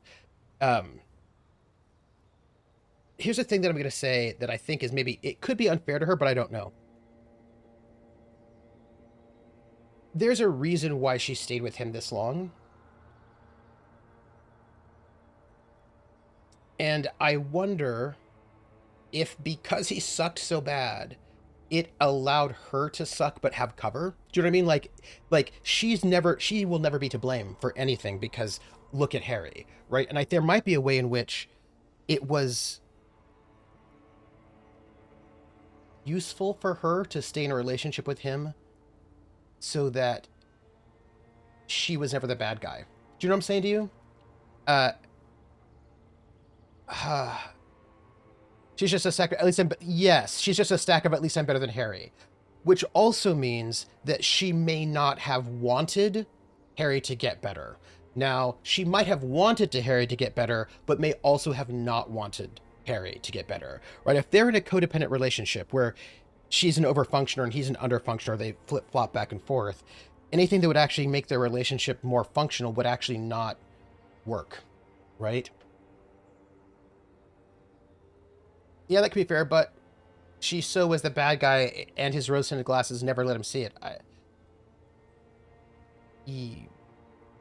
I mean, I think he's had problems too. I think he has his share of responsibility. But I also think that the power, I think there's a bit of a power imbalance between them that probably alternates in different ways. Like she has more power, let's say in class, he might have more power in like in terms of being the patriarchy. But I think that this dynamic became somewhat toxic for both of them in different ways, right? And Snug's like an excuse to not feel bad for her shortcomings or to blame her shortcomings on him, you know? Uh, Atomic says they cover that kind of relationship in the cartoon Archer surprisingly well.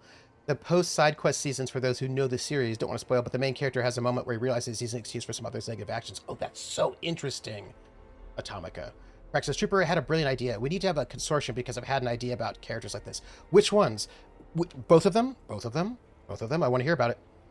But we may never know. Here she is just being a voice of his self-esteem issues. And that's the other thing. Right now, we're getting him filtered through her, right? And what we're seeing is a lot, right? We're seeing him framing her as a goddess who's untouchable and unknowable, but also, ooh, yeah. I'm not sure if this kind of game that has bad guys and good guys, yeah. Harry spent 18 years being a cop. There's clearly something fundamentally wrong with him. Now, of course, he's also citizen militia, which might be kind of weirdly different. Both of them, both of them. In this kind of relationship, as portrayed through visual media, both film and video games. Atomic says, Archer is surprisingly well written. The stupidity and childish of the beginning of the series pays off incredibly well at the end. I've only seen some Archer, but I quite liked it. Snugfox says, yeah, I think this love that they have exploded with a toxic Cloud. Both of them had a pretty even part in making said Cloud, but Harry had most of the Cloud blown at him, yeah. Atomic says, like actual character growth without people completely changing and becoming completely different individuals. Oh, I like that. This is making me think about something though, about like blame. Who gets blame and what do they get blamed for? I've been thought about this and it has to do with cleaning the house. If you believe Ruby, Harry has been extra bad. Yeah. I'm also reminded of BoJack Horseman. I had no idea that the Archer voice is the same as Bob Burger since I never saw Archer before. Oh. Oh, Harry. This is a dream. Can't you see? I do know this. I'm already in Morova by now. Who knows how long ago this happened? A year? 2? 5 years ago? How will I see you again then? Right here, tomorrow night. Once this dream starts happening, it keeps happening. 3 times a week, at least. And Harry, it really, really looks like it started happening again. There's the video rental. That's real bad, everybody. I'm suffocatingly beautiful. And young. And I smell of tutti frutti chewing gum. Like I did that time when I asked you for forgiveness. After leaving you the first time. So long ago.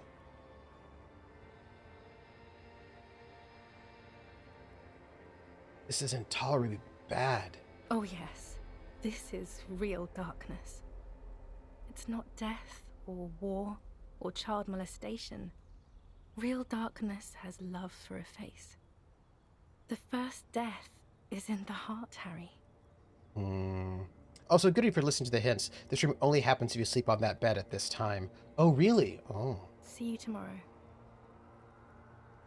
She says left you, but asking for forgiveness makes me think it was more cheated on you. Yeah, Krillin, there's something... Or if not cheated... There are a couple things, right? There are a couple phrases that were in there that, like, hang in the air. Oh, there, man. You've been squealing and thrashing around. Crazy. And now you're bleeding too? Again? He stares in awe at the streaks of blood covering your body. We'll get to Kuno for a moment, but there's something that was said in there that has not left me, you know? Bojack was good, but he was a lot more, I'm a shitty person, so here I go shooting myself in the foot again. It's pretty unredeemable, some of the things he did. Still has growth, but damn, does Bojack get in his own way. Real darkness has love for a face as Snuckbox. That first death happens. Yeah. Broke up with him, but forgot the part where she tells him she broke up with him. I do have a Kuno ending, as a matter of fact. Here's what I'm thinking. There's this thing that, like, is hanging over my head. when she said about our unborn daughters, right? And then there was that thing she said about how, like, about her being pregnant right now and the guy. Now, I don't know if she actually is pregnant or that he's just imagining that, but the thing about the unborn daughters, um, that seems very significant to me. And I don't know what happened. I have been saying miscarriage to, you know, uh, best possible reading. Worst possible reading is that she got pregnant with him, decided she could not have kids with this guy who is not making enough money. Maybe, I mean, I don't know what kind of family pressure she has, especially if they're living in some kind of ratty old apartment. Maybe she's just like, nope. So she leaves him, she gets an abortion, and then she comes back and she says she's sorry, she wants forgiveness. And maybe that was like, that could have been one of these, uh, like big breaking points between them. Uh, Whatever happened, they did not have kids though, right? So either she had a miscarriage or she had an abortion. But whatever it was, that he's still fixated on the fact that she might be pregnant now. Uh, that this comes up in his mind means that this is something that was important to him, and it feels like one of those things that's between them. And yeah, I'm just saying,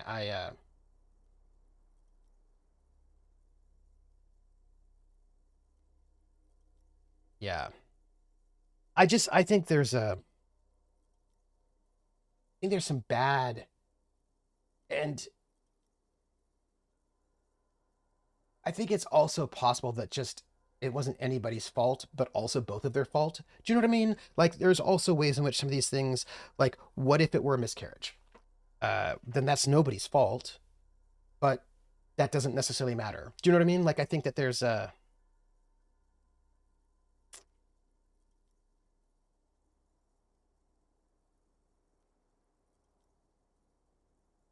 also, I'm going to say this, and this is going to be uh, a little unkind to her, but not necessarily super mean. She wrote that letter about how, like, she wanted to come back and about how she would never leave him, all that kind of stuff. Um, it when she wrote that letter, in what context? If that was a letter that she sent, because it seemed like the implications of that she wrote this letter uh, before she ghosted him, right? That she wrote this letter and then she was gone. He wakes up, she's not there, but then he gets this letter, uh, and it's not great. It's not great because you're gonna.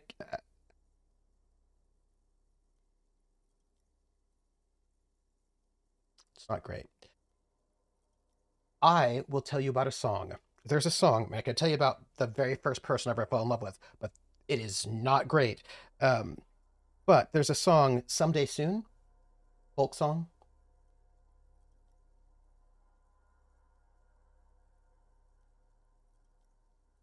"Someday Soon." There's a young man that I know, just turned 21. Comes from down in southern Colorado. Nope, that's the wrong song. Uh, it's not "Someday Soon." It's the something lover. The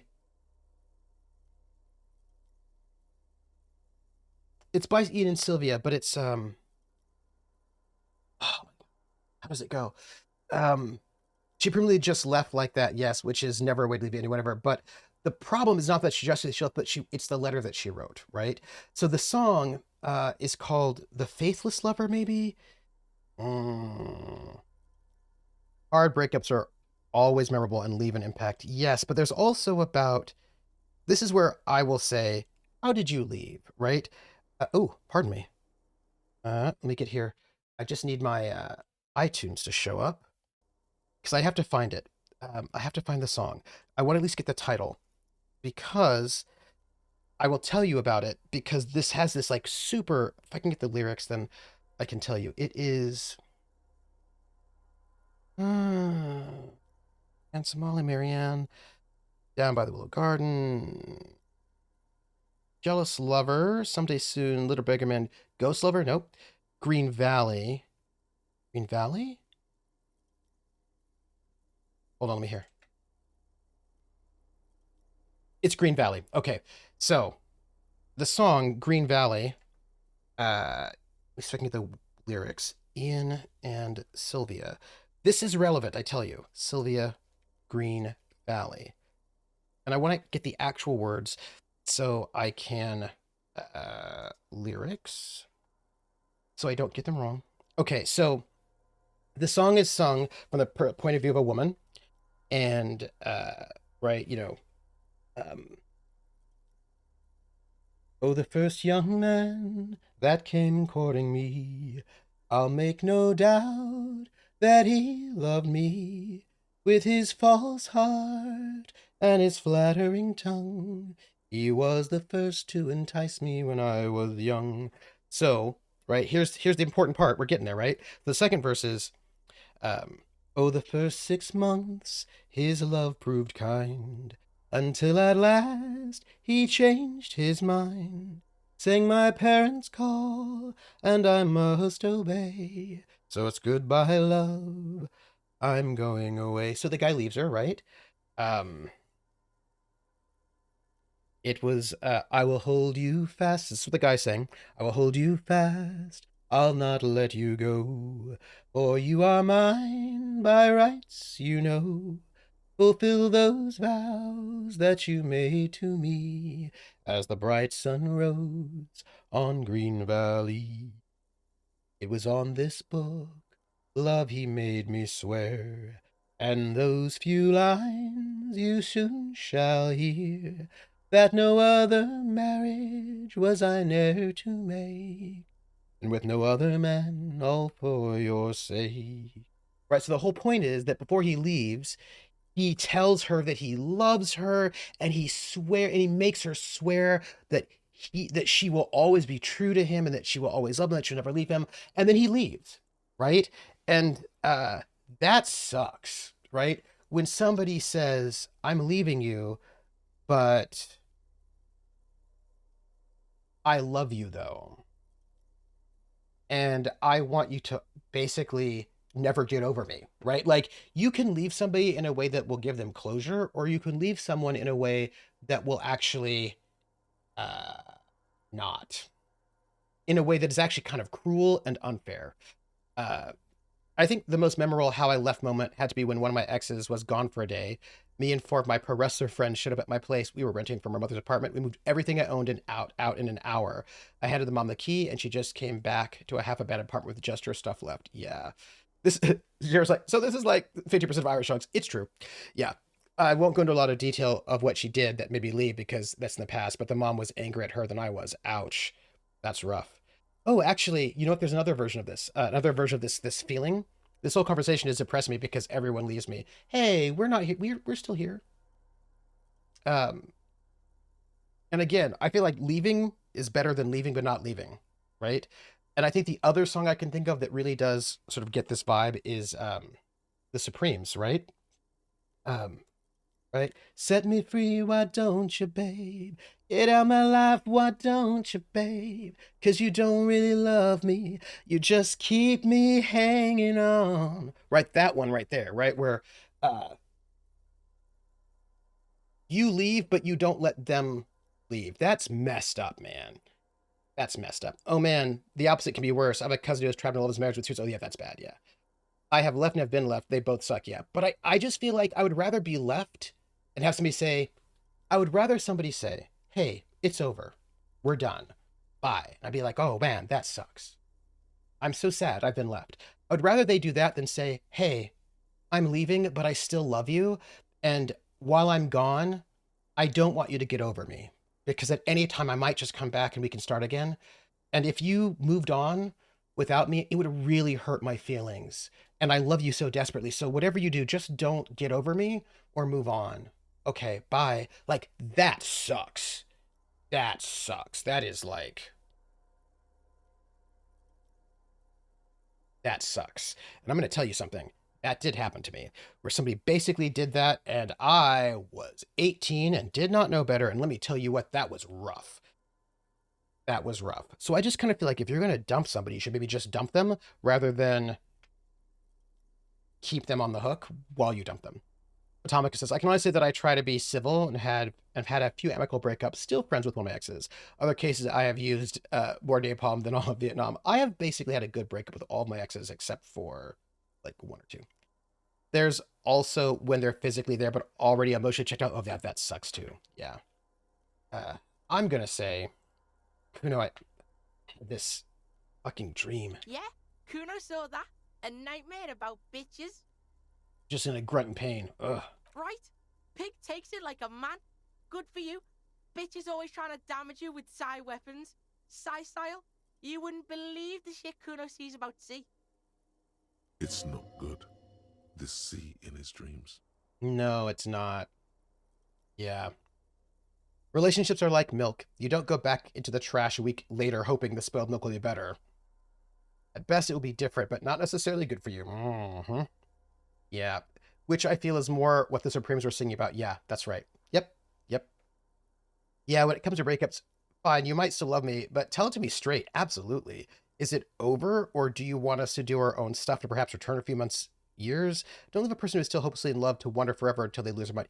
That's what I'm saying. That's what I'm saying. Like, you can be kind about it. Do you know what I mean? Or you can be manipulative about it. And I feel like dumping somebody, but leaving their letter saying that you still love them and you don't want to break up with them, but you're breaking up with them. That's not great. That's not cool.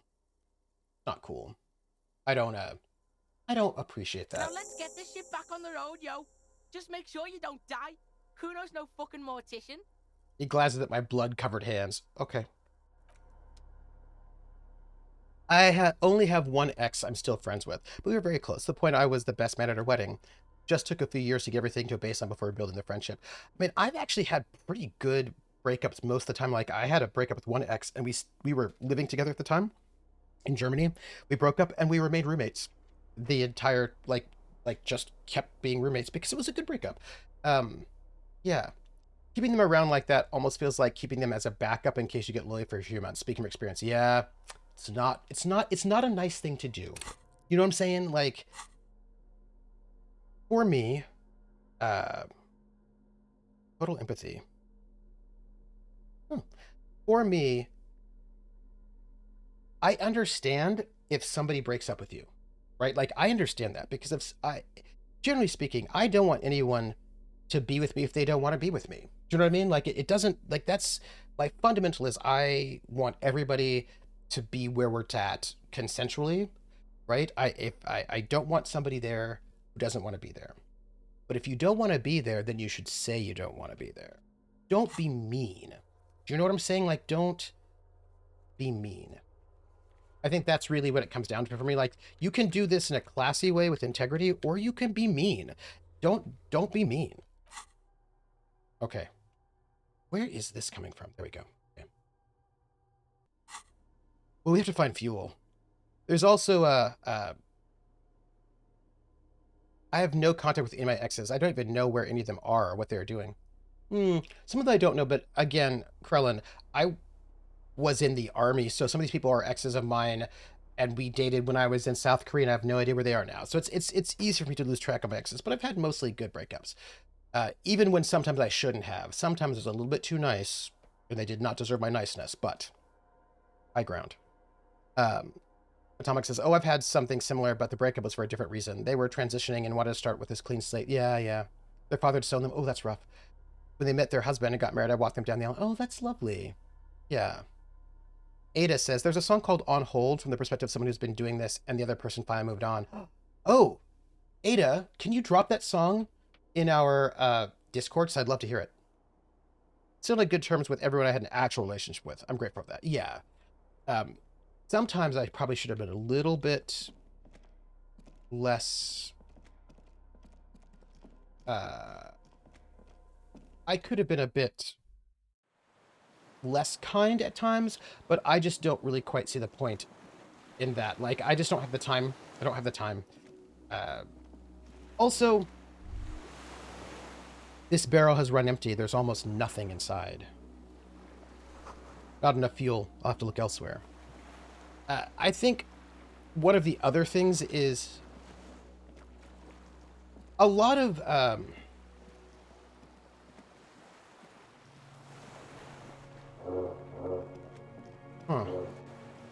To this day, I've only fallen out completely with one ex, and that was a 17-year-old heartbreak. Dumb teenage stuff. Yeah, yeah, I get that. So I think what I would say is, it doesn't. Okay. So you know how some people curse? You know, they say curse words. They curse, and it makes them feel better to curse. There have been scientific studies that show that people who if you say a swear word after you hurt yourself, then it feels less bad. All that kind of stuff, right? Uh, Cursing doesn't do anything for me. It doesn't make me feel better. It doesn't work as a catharsis. It just makes me feel a little bit silly because I just didn't really grow up cursing. My parents did. My parents cursed like sailors. But it doesn't really do much for me personally to curse. And sometimes people will say, I'm describing Kuno S. Yeah. Yeah. And sometimes people will say things.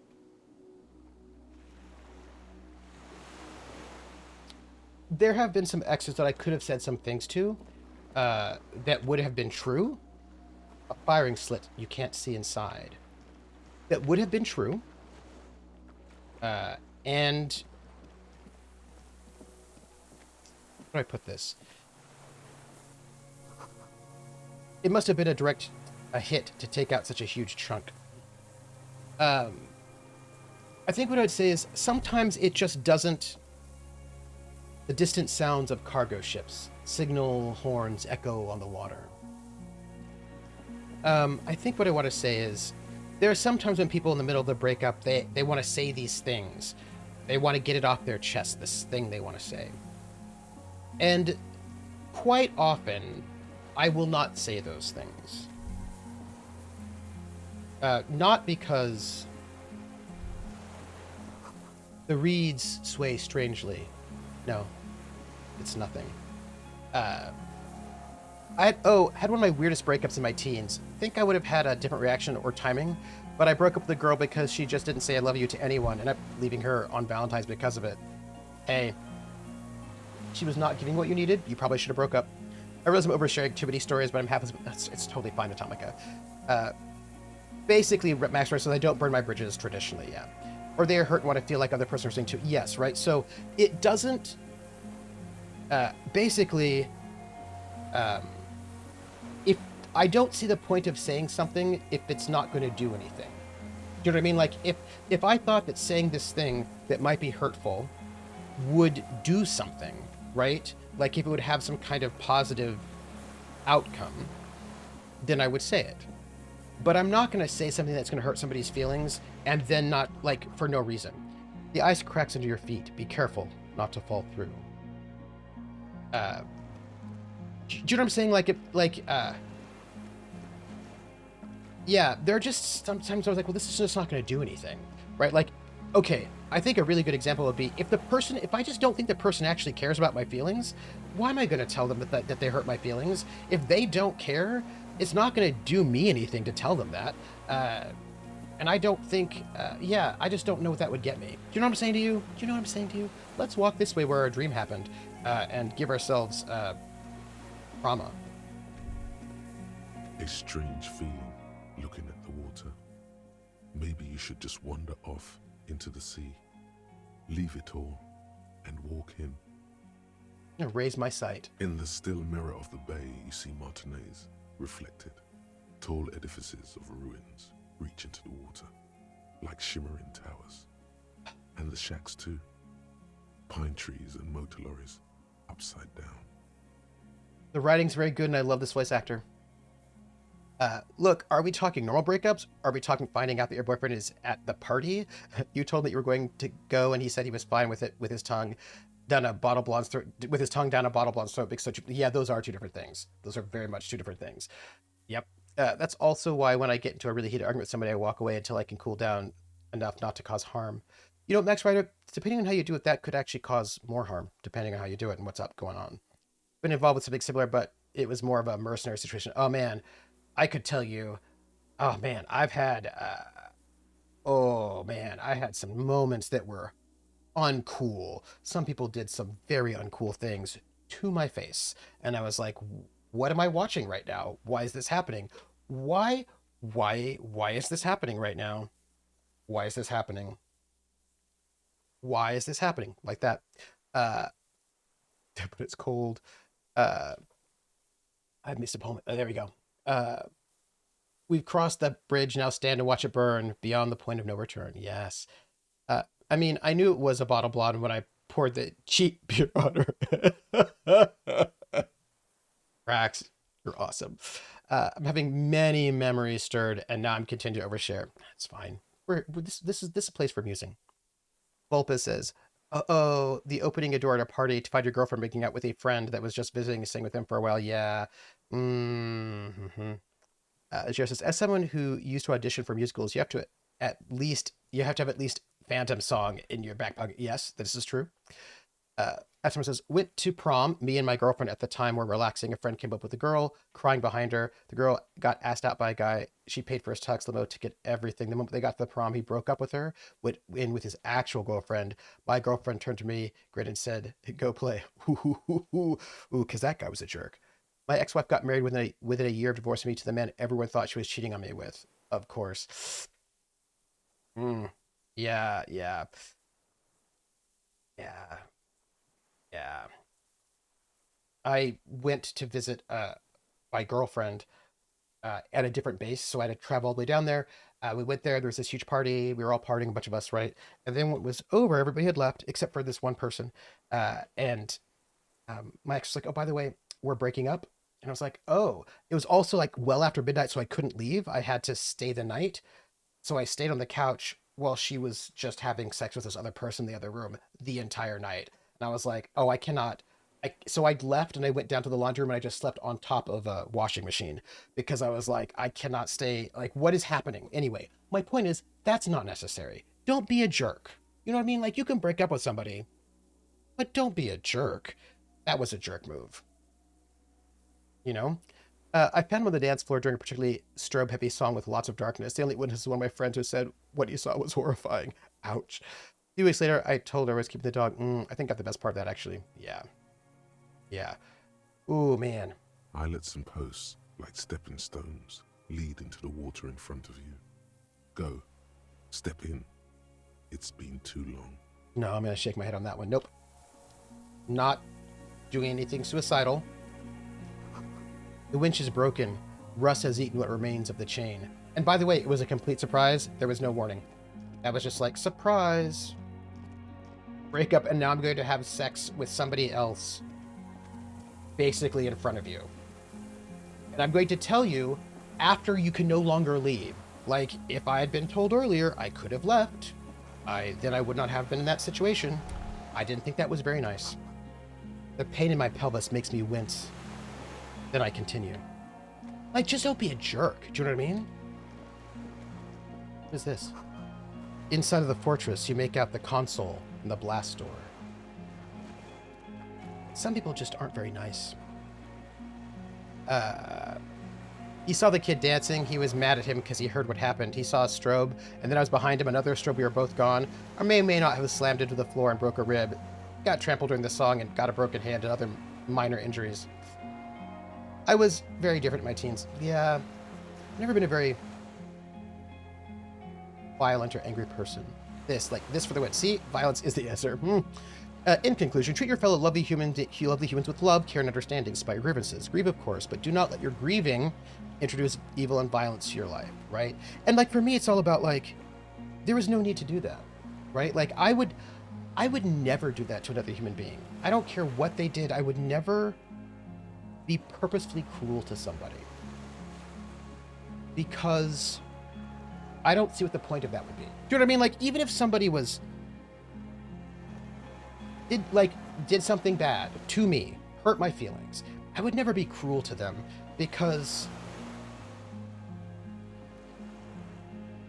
it's about who I am, right?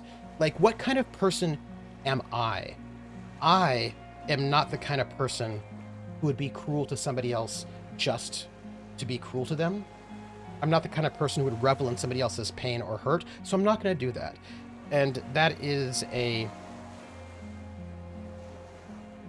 what I have, I have got like a GURPS 5-point disadvantage code of honor. I have my own code of honor, and one of my codes of honor is that I'm not going to do that.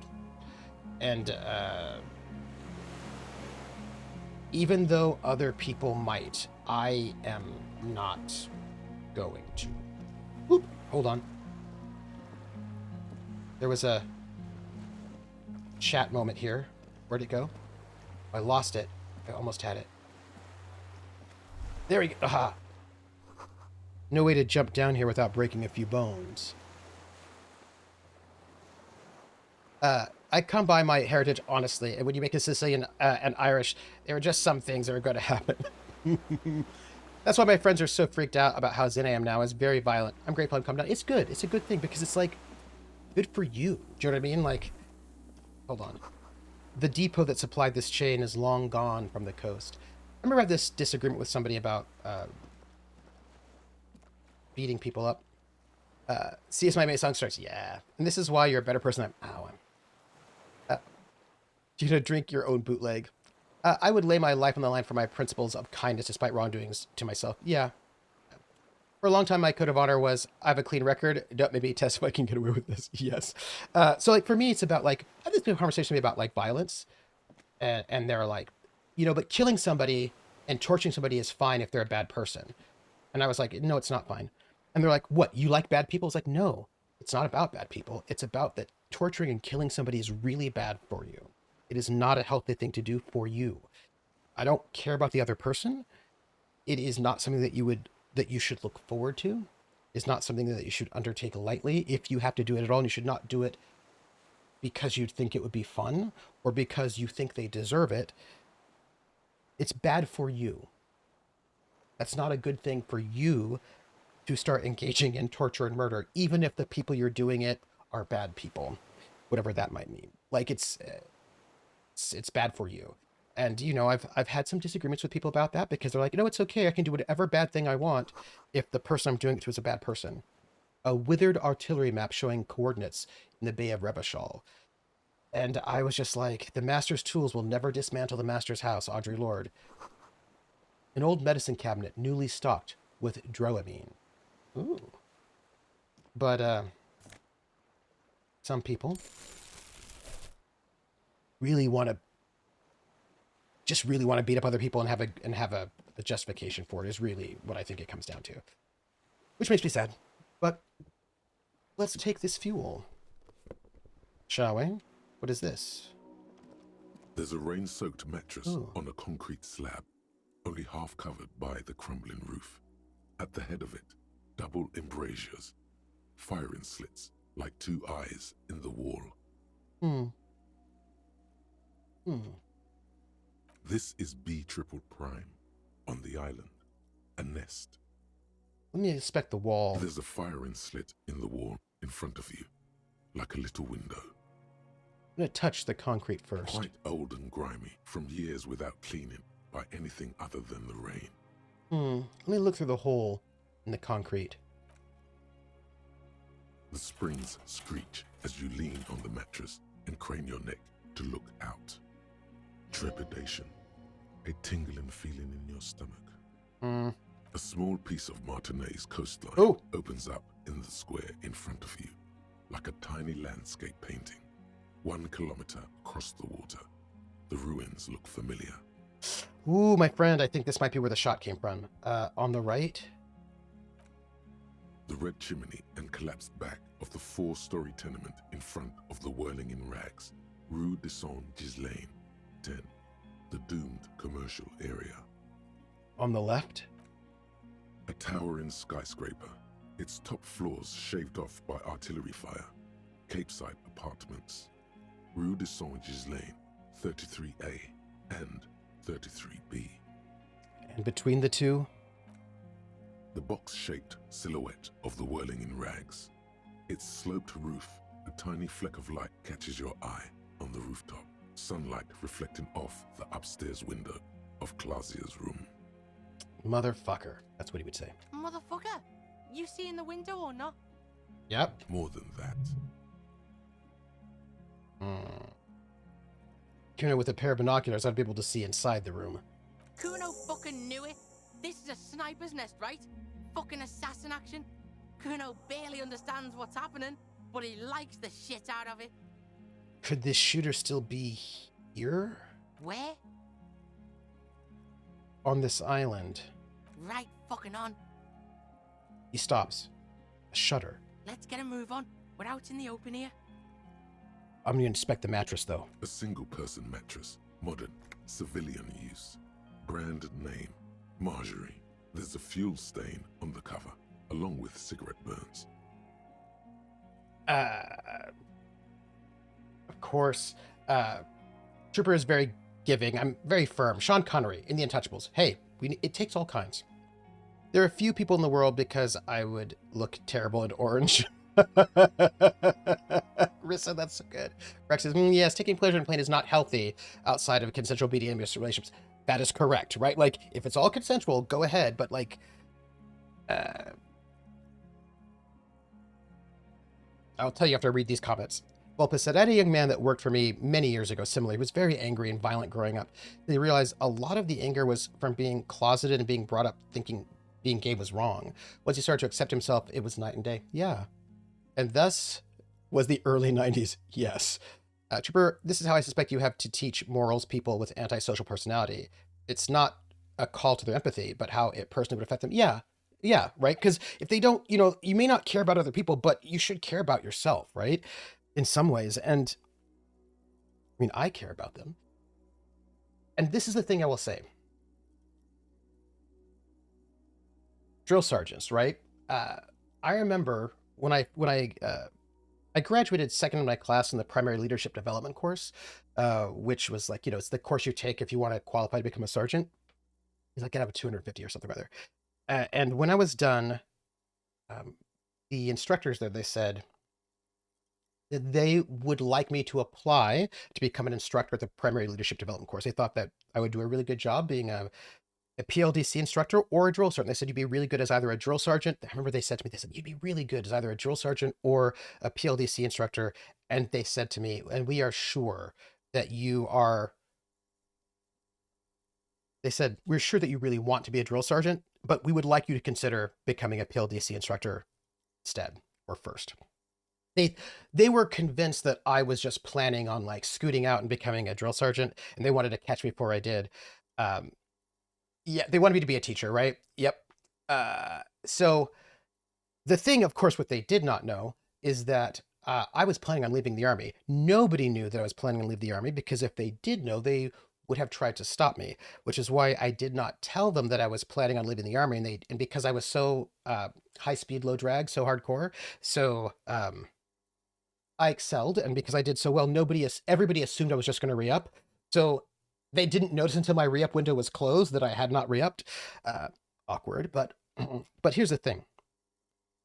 If you know anything about basic training, if you know about it for real though, and I'm not talking about the Marine Corps, I can't speak for them, I don't know what they're all about, but the worst drill sergeant to have is somebody who's on a power trip, because being a drill sergeant is not about being on a power trip or punishing the trainees or like having some kind of weird thing going on. It's actually about trying to teach them, right? Like, to be a good, do you have to stress them out? Yes, you have to stress them out, because that's like part of the lesson they're learning. Part of their lesson that you're trying to do is teach them resilience and teach them how to continue to be functional when they've not had a lot of sleep and all these things, right?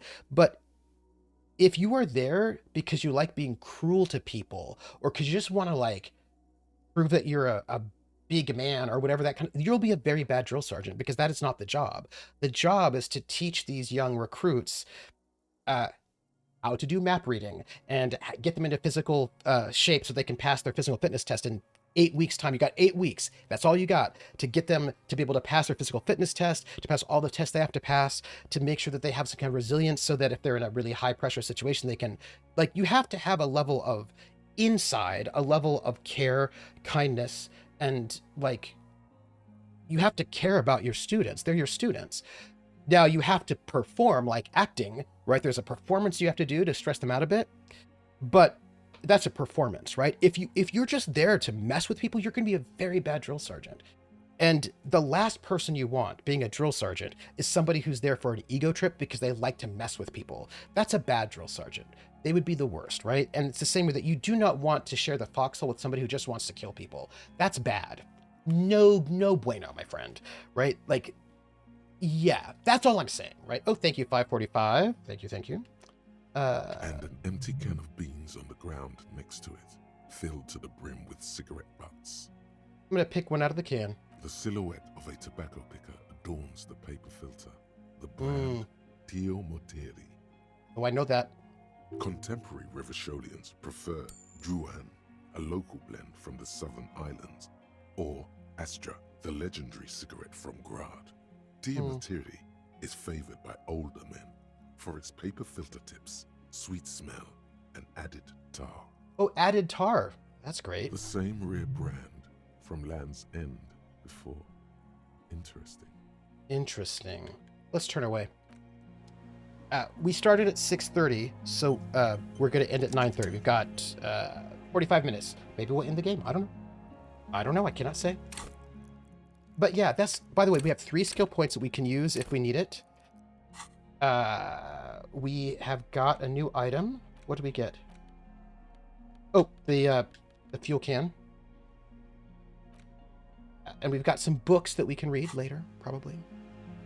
What do you mean you don't want to be around Mr. Oh, I'm the dumb... Oh, Volpez. My friends like to call that guy Master Steve. Nobody wants to be around Master Steve. That's not the point of what's going on here. Master Steve. Master Steve sucks. That's all I'm saying. Master Steve. Sucks. We have fuel. So let's go back. Oop. You feel eyes on my back. Someone's watching, but I can't say where. Y'all, we may finish this game tonight. I don't even know what to say about that. I mean, maybe we won't. I don't know. I don't know what's happening. Ooh. 1 pack of smokes, please. Extra tar. Yeah. Kurahi, 5 miles up, 5 miles down. Water rushes below. Far down below. The console is powered off and covered in dust. Yeah. We've got to find a place to put the fuel. That's what we got to do. Fine. It's fine. Yeah, I'm just saying, you know what I mean? Like, we got to, like... I don't know. I want to be in a world where people...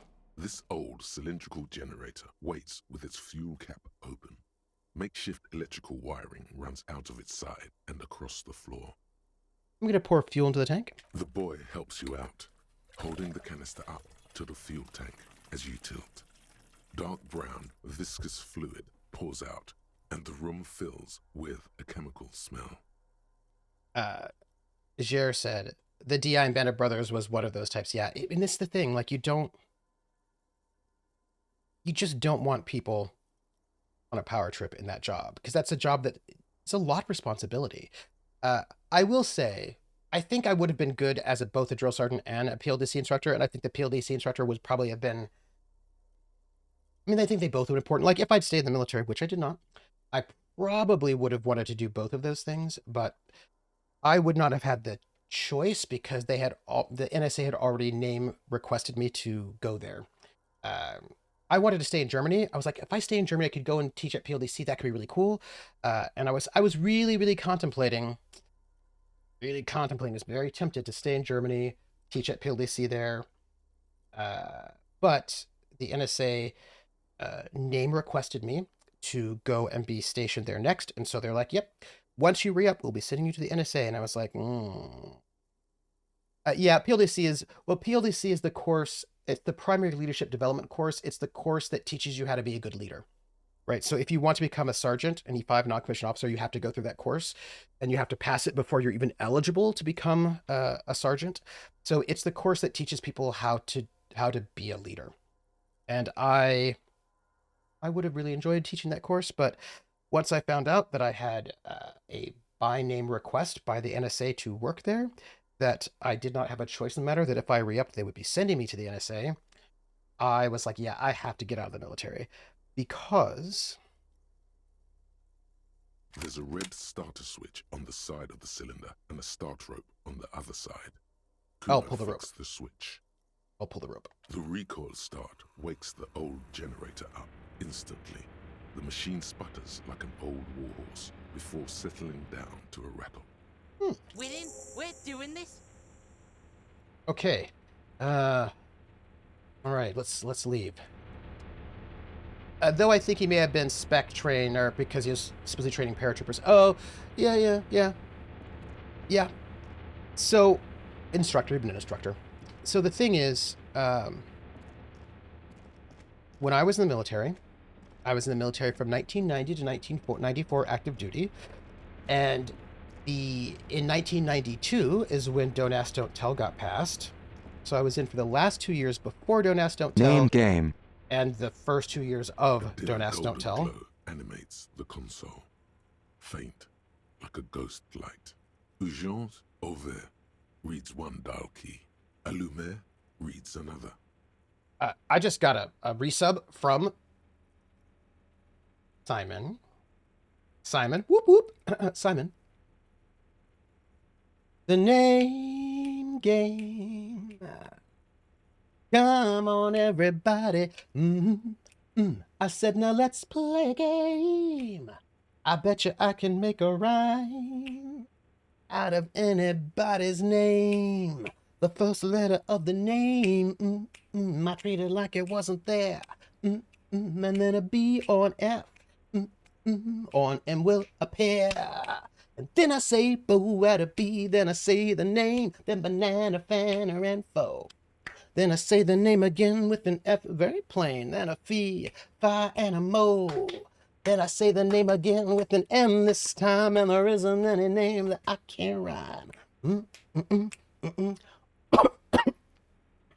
I swallowed wrong.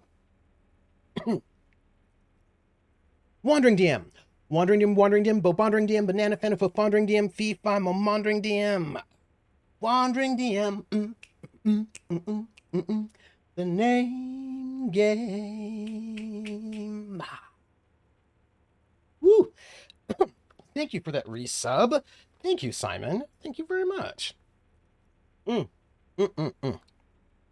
you for the Mass Effect 3 reminder. But Trooper, you could have ended up here in the DC suburbs hating your life with no such agency. So here's the thing about why I was like, oh no, I have got to. Ah, shit. It's on. Turn emergency. Open. Right, yeah, sure. The door comes screeching to a halt. Behind it, you see a hole in Welcome the back, concrete Atomica. wall where light shines in. Okay. That's us right there. Okay, this is very ominous.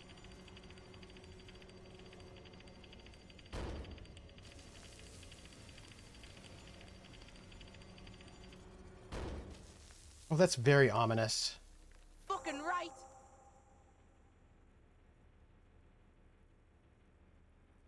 Hey, before, when we were walking across the sand, I felt someone watching me. Kuno knows. This place is spooky as fuck. I know.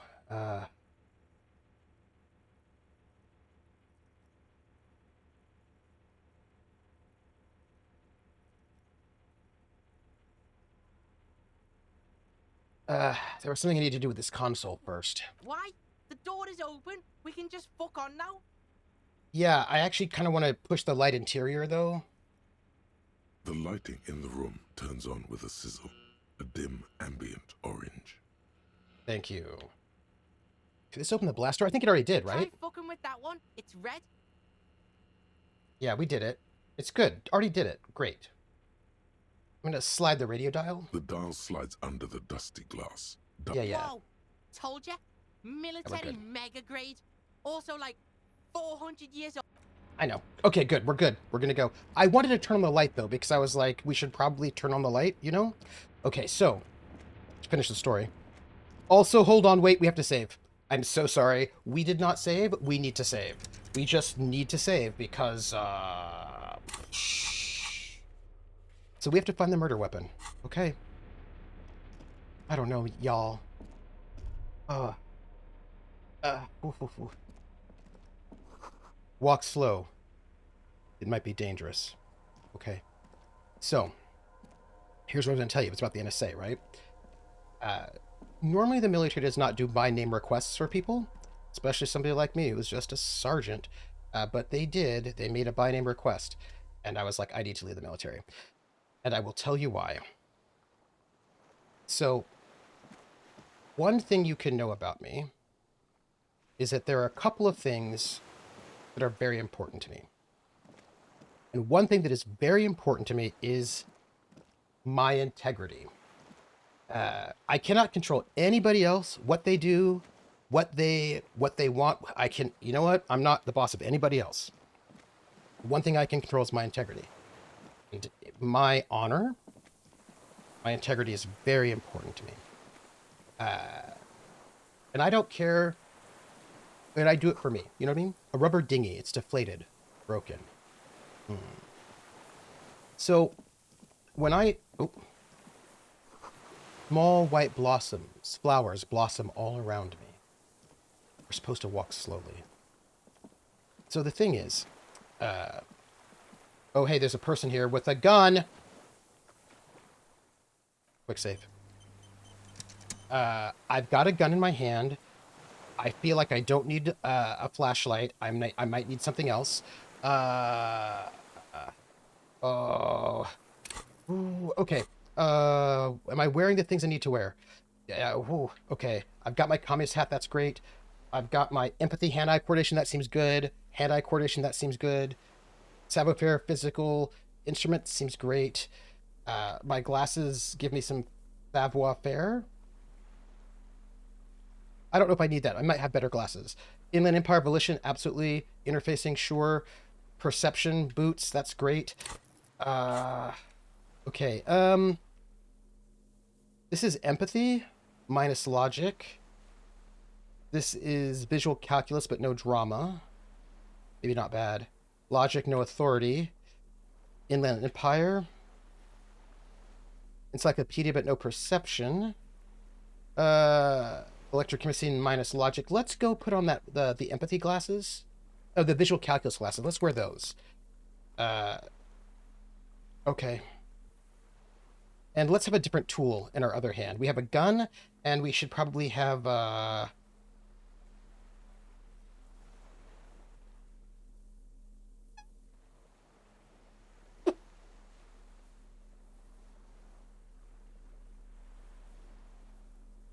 well, let's put our ledger of failure and hatred in, because that is, after all, we are a police officer. So let's do it. That's what we're gonna do. Yeah. And we're gonna just do one more quick save. A question for the military folks. I have recently come into possession of a Bronze Star. The recipient has been dead since 2008, and his wife, my granny, recently died. What do I do with it? I mean, you can keep it as like a memento. You know? Memory. This guy's got a gun.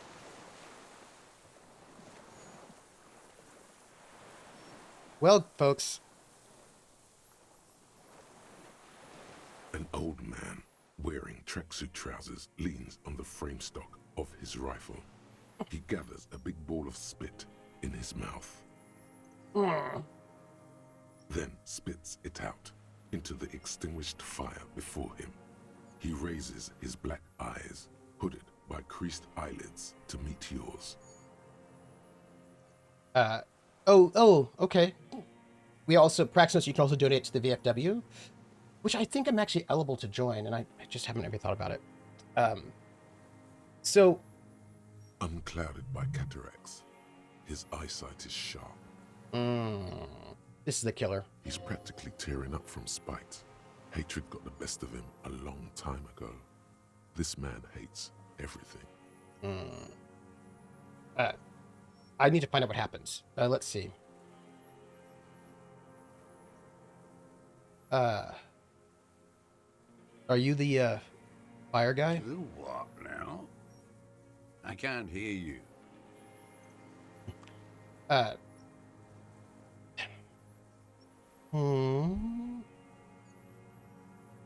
Nothing. Fire guy. Regressive bourgeoisie henchman. Can't even talk like a grown-up. You've retained your eyesight. My eyesight? Yes. Helps me see all the shit. Never cared for the VFW. Veterans with PTSD and a Philly stock bar is never a good idea. I prefer the VA or the DAV.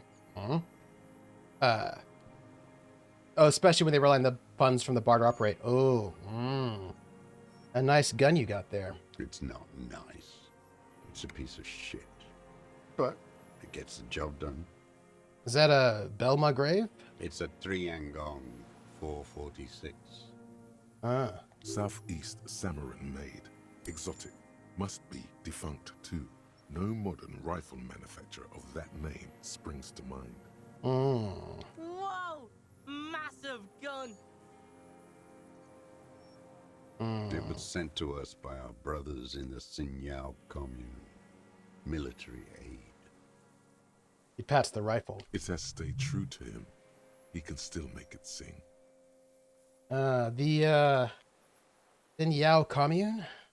You heard me. It's good now. Like chalk, white from the board. His gaze turns inwards.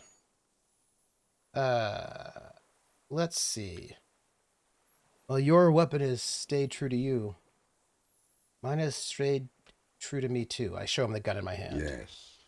I bet you've killed a lot of people with it. You fascist fuck. His eyes narrow. Have you come to make me one of them? His grip on the rifle tightens. His right eye twitches. With what? Fear? Rage? Fuck yeah, this is happening! Kuno comments breathlessly in awe of the potential violence implied. Like an untrained fighter, he leans forward, back hunched, ready to spring.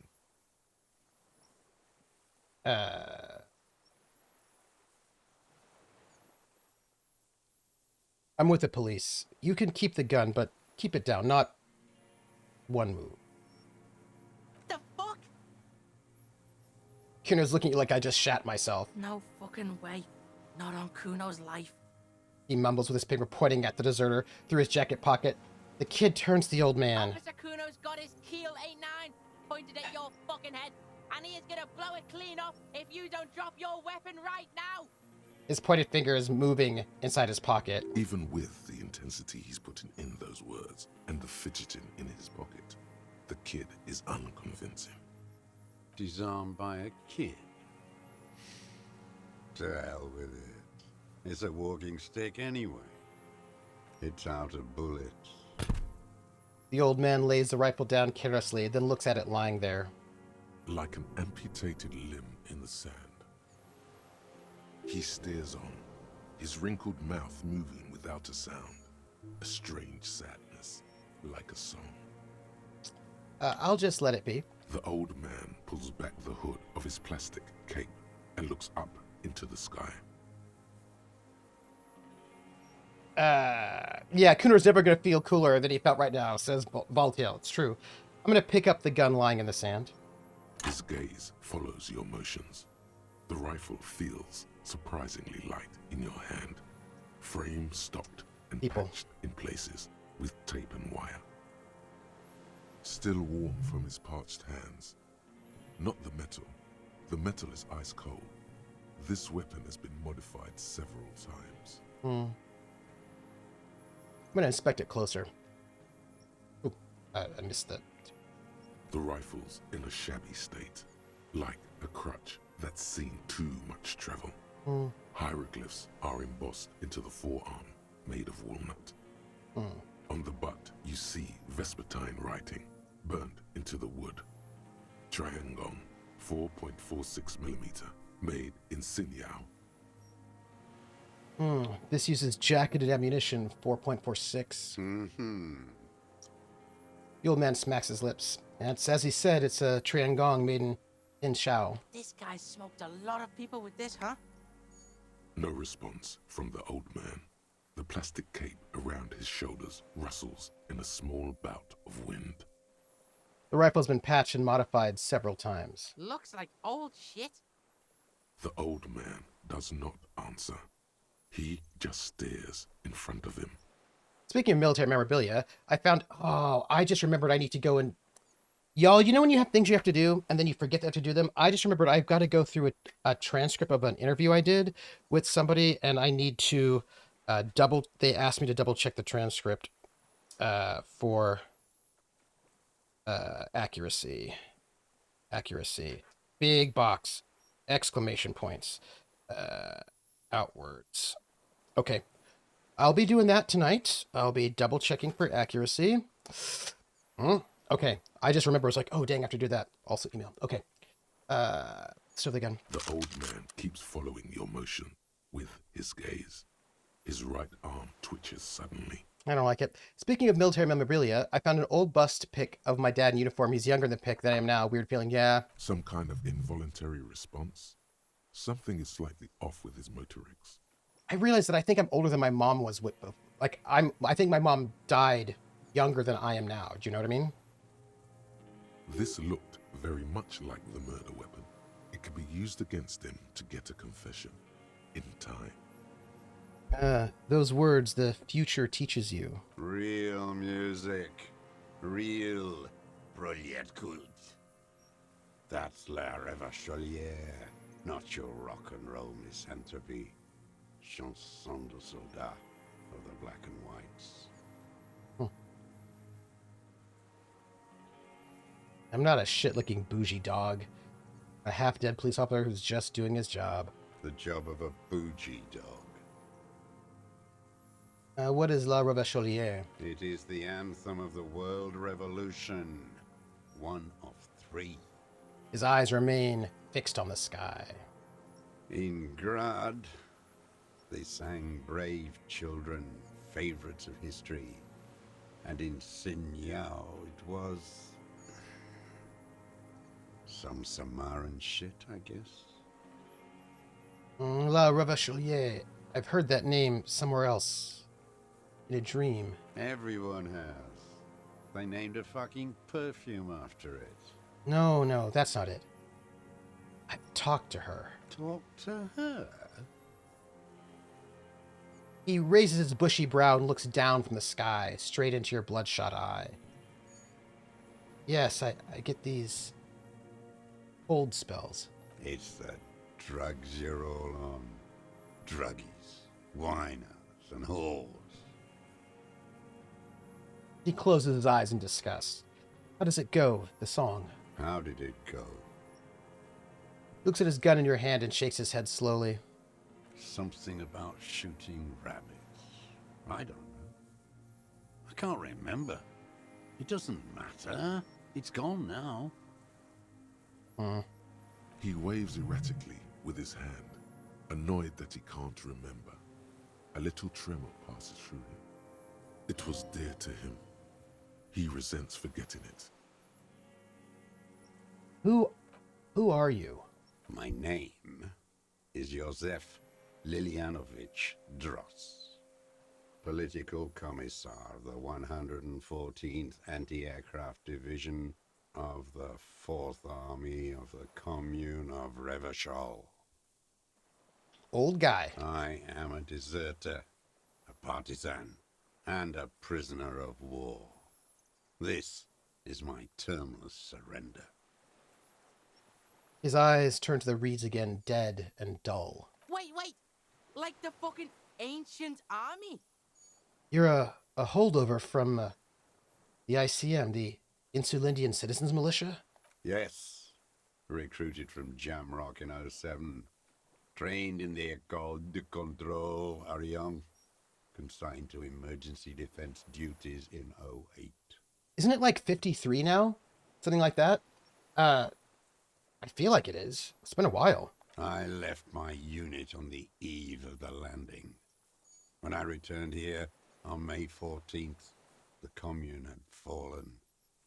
Still armed and ideologically trained, I wrote a criticism of myself and resumed partisan duties.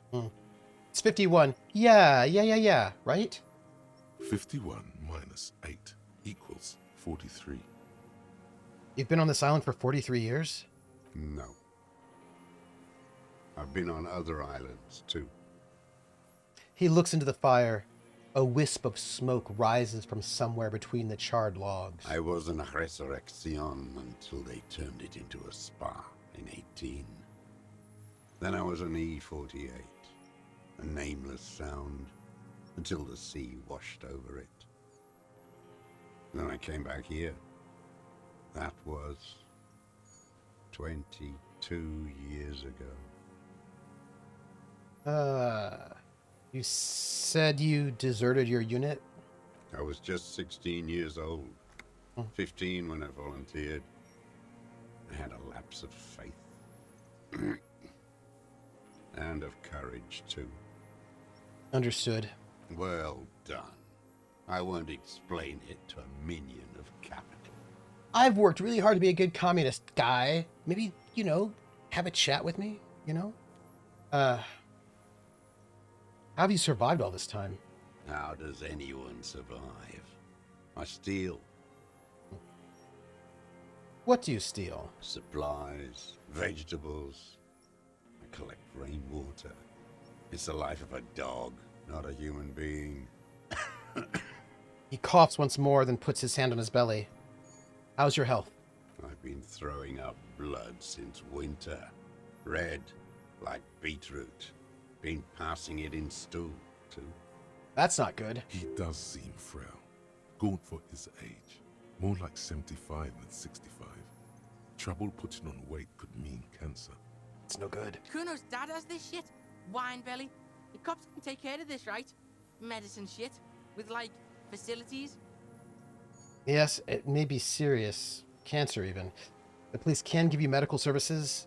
You need to be looked over. I need to die. You don't have medical facilities. You have guns. That's all they give you. Toy guns.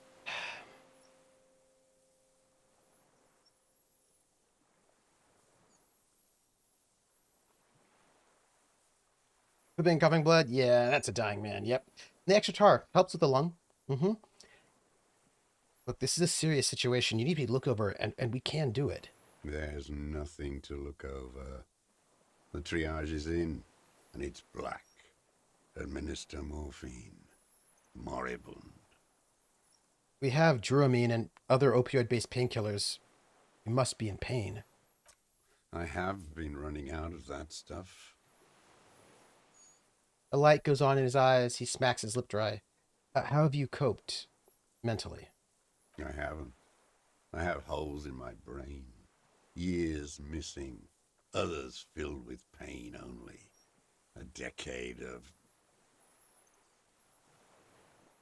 His eyes roll back into his skull. Thank you, 615. I don't even know what. Inferno? I notice that the adolescent at my side is about to say something. Kuno could do this shit. Live all alone like this. Kuno could hack it. Good, Kuno. Be that. He nods towards Martinez. I saw the traitors of this city turn the lights back on. More and more each year. Ruins glittering in the dark. Like a fucking merry-go-round. It's disgusting. He looks down at his shoes. His face parched from the sun and the wind. There's a wince of pain in there somewhere. Are they not heartbroken?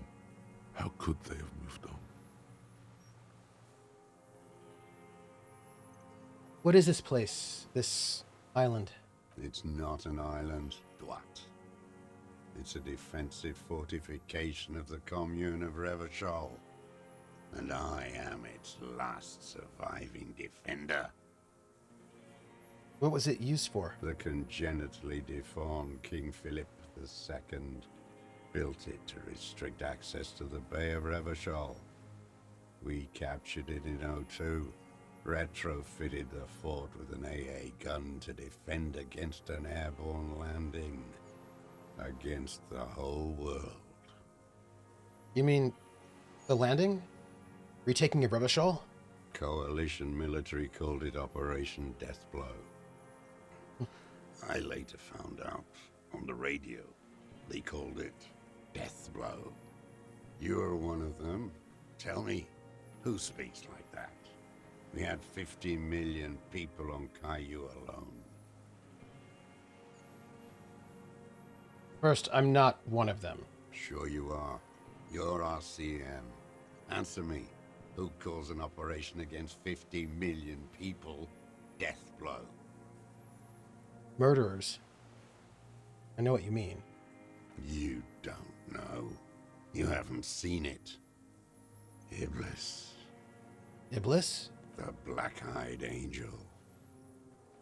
He nods. Shaitan Ahura, the Darkened One.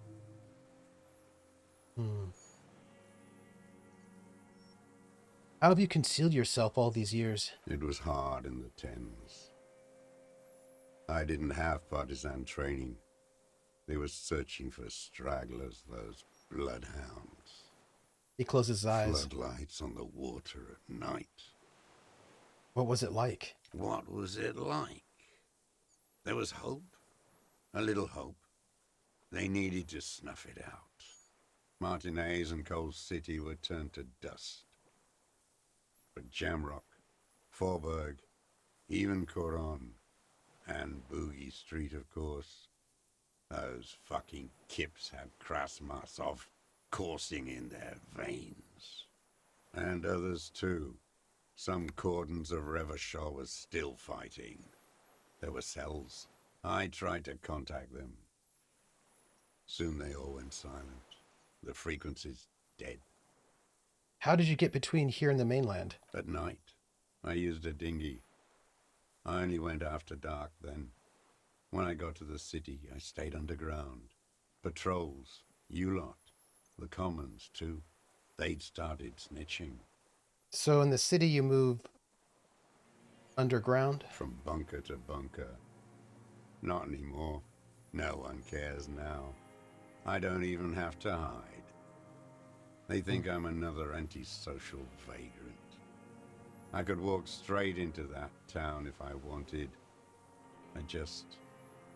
He falls silent, his gaze fixed on the shacks huddled together across the water.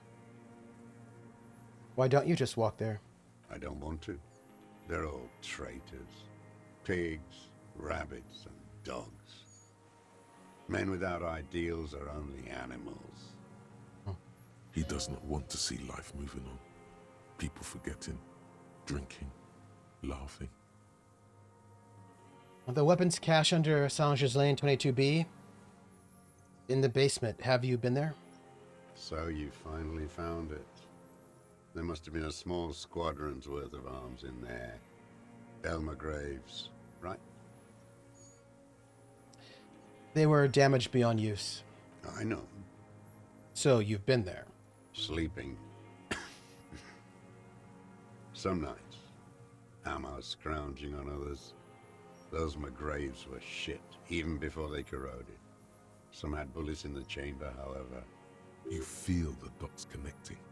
Little dots on the map he's walked across. There's a small bunker under the Feld building. Have you stayed there? The propaganda bunker. I used to, but not anymore. Propaganda bunker? They stored leaflets there. Broadcasting equipment, too. Made broadcasts, I think. Propaganda officers. I buried them with their leaflets. They killed themselves. 2 young boys. Killed themselves? A lot of our boys did. I spent some winters there. Never liked it. Kept thinking of them. No need to go underground anymore. It's better in the ruins, on the ground. He stares at the ruins of the Feld building. So, tell me another thing. The old man looks across the water, at the city, the ruins, the motorways rising above it. You said this is your termless surrender. You're with the RCM, the coalition-appointed mob that enforces bourgeois morals in Revachol.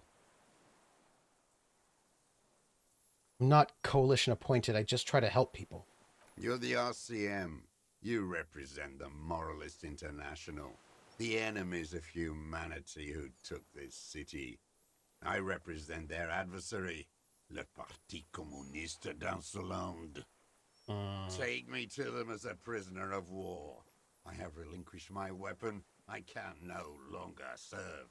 No superiors can relieve me of my duty. You bulldoze them all to a mass grave for trying to free humanity. His hand shakes and he breaks into a coughing fit. A spray of blood from his mouth on the black charcoal in the fire pit. What? Rene, the royalist on the coast, said, You never signed the Revacholian Instrument of Surrender. Liberal reactionaries signed that instrument. Traitors who should have been burned alive. I answer to the Communist Party. Yeah, he's clearly not doing well. Is that why you've been here for 43 years? Because the party didn't surrender? he just wipes the blood from his chin. Honorable. Honor is a feudal atavism. My motive is class.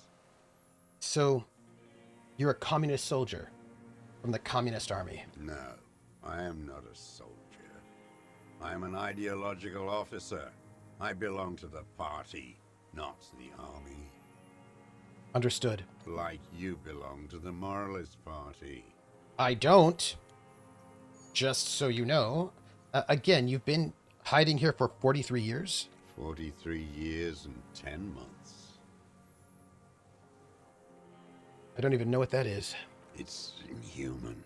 It's sick. It's not how a human being should live, but I had to. I couldn't just forget. I couldn't just forget what I saw. Yeah, he's a communist, but not a soldier. But that makes sense because in the Soviet Union, they would have people who were civilian party officials who would be attached to military units, but they themselves were not in the military. So there's a sense to it. He just couldn't. You couldn't give up. He nods. But he can now. What have you been doing all this time? Hiding, fishing, waiting. He looks across the water. 2 police officers step out of the Whirling in Rags cafeteria. Satellite officer Jean-Vic Mayer inspects giant letters across the plaza mosaic in dark red government-marked heavy fuel oil. This, by the way, is the guy that says he's my partner, but I don't believe it. Said he was a commissar. He's a political officer, not a military one. That is correct. Patrol officer Judith Minot points west. The fishing village. She glances at her watch. We meet in 15 minutes. It's a 10-minute walk. Oh. The officers go, leaving behind the writing, still smelling of petroleum. One day, it says, I will return to your side. I don't think I like these two cops. Always waiting. The old man turns his eyes from the shore and back to you. Or what? For her to return. Her who? Girl, child, revolution.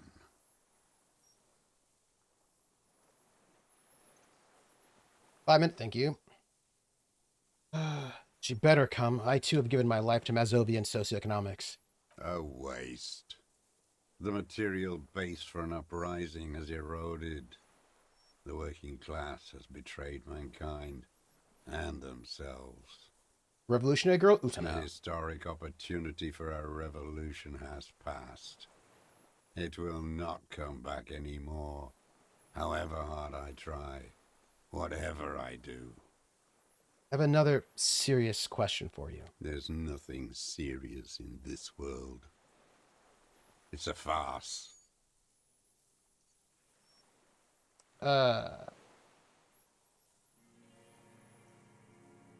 What have you been using this gun for? I've used it for killing people. Even the kid can smell it. Killing people? Like straight offing them? So close. It's a gun. That's what they're for. You want a moralist euphemism?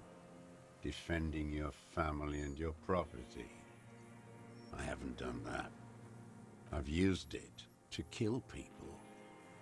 You mean like lately? After the war? There is no after the war. Class war is never over. He shakes his head and smiles, his teeth rotten black. So he's continued killing after hostilities ended. Okay, okay. This is it. You can feel it, like battery acid on the tip of your tongue. Something you haven't felt in a while. But what? This is what you live for. This is the shit. The great serotonin jackpot. The solution. Oh, okay. Going straight. No euphemisms. He doesn't like those. No. Be careful now. Slow and steady does it. Make him repeat it first. Don't mess this up. Remember, he wants to tell you. Get personal. I really wish I would have done that one check.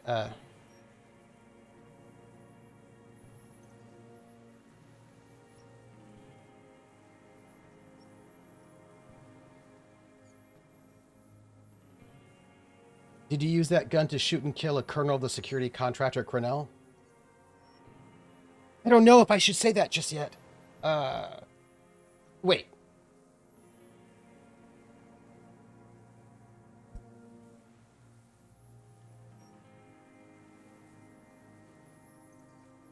I know you want to tell me. Have you killed anyone with that gun in the last week or two? I don't want to tell you anything, you grotesque murderer. And why did you think that was a good idea? Don't listen to me. I'm wrong all the time. Did you use that gun to shoot and kill a colonel of the security contractor at Cornell? The who now? He leans in and cups his ear. He heard you. He just wants to hear you say it. You're in. Let's see.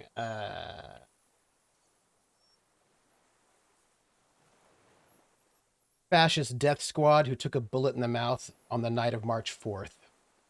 Oh, yes. That one. Ugly piece of work, that boy. So close. He looks up the sky and clacks his tongue. Did you kill him? Fucking tell this cop. The kid puffs his chest. I am a son of a welder and an officer of the commune of Revachol. I do not collaborate with murderers and pederasts of the liberal regime. He spits a big one at my feet. A drop of blood in the saliva. Exhaust him with proof. Pile it all on him. Get a confession. Y'all, The gun. The murder weapon is the perfect opener. all I'm saying is that I cannot quit until we finish the scent of conversation. blood in the air. So- But what else? There was something you can't remember. Yes. Something about the tracks. Suddenly, all those tracks are so confusing. Go with something else first.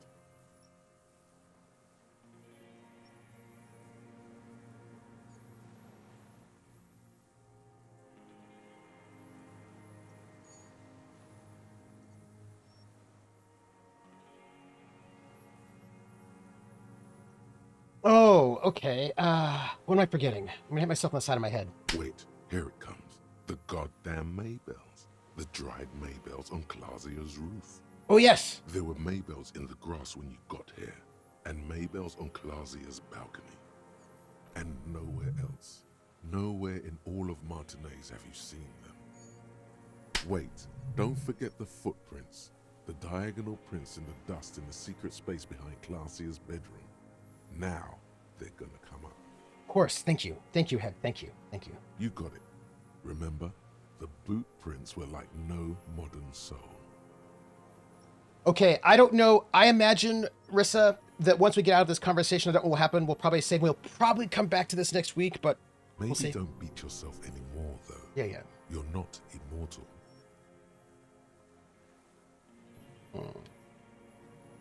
I wonder what brand of boots you're wearing. Everything is brands with you individualists. Who cares what brand my shoes are? Sansa. He looks at his Sansa. running shoes, covered in mud.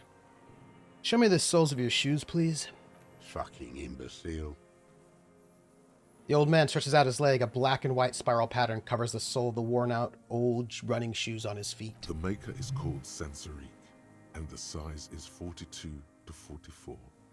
These are not the unusual horizontal patterned soles you saw in the dust on the floor of the hidden room. They do, however, seem to be about the same size. Well, we're going to do our drama. Simpler? Oh! No. This is another loose thread you will never connect. Ah! Goddamn footprints everywhere. I hate them. The kid stares at you, slack-jawed. He thinks, what are you doing? We almost got him here. Not now. Stop yourself. Yo, people change shoes. You were sneaking around, right? Casing the joint or what? Yes, you were in the whirling in rags. What were you doing there? Sneaking? Trying to rack your brains. You're desperate to report something back to your masters. They must have really loved that dead fuck. He squints at me, black pearls gleaming with hatred. The old man stares at his own prints in the ash around the fire. Silent suddenly, some strange process within him. A gush of wind. Seagulls in the distance. More. He's gonna crack. But you need a little more. Maybells. Behind the victim's window. I saw them growing here. Damn Maybells. The whole island is turning white with them. He seems tender suddenly. Nostalgic even. A strange mood swing. So many this year, too. The spring is coming. No, it's already here. Wash the filth away. A young woman called Clasia. Ring any bells? Flowers like these were behind her window. Classier. You know her, right? She had intimate relations with the victim, the mercenary. With the victim. He turns his sight from the whitening field of flowers and falls silent. Then the muscles in his jaws twitch, a spasm. There is a small tremble. Looks like a smile. A crooked smile. Yet isn't quite voluntary. He's about to burst. I was... Almost. But you need one more. Just one. Or maybe two. We've done the ballistics. The shot came from this island. I saw you poking around there, looking for evidence. You're damn diligent when it comes to dead fascies. Did you like the view? A jitter passes him. He's practically admitting to it. It's the best uninterrupted line of sight into that window in all of Martinez. Because it's a sniper's nest, you stupid fuck. Radio Gosh is right. You have worms in your brain. Another sudden twitch, and then one more in his right eye. Leave no stone unturned. Get him on what matters most.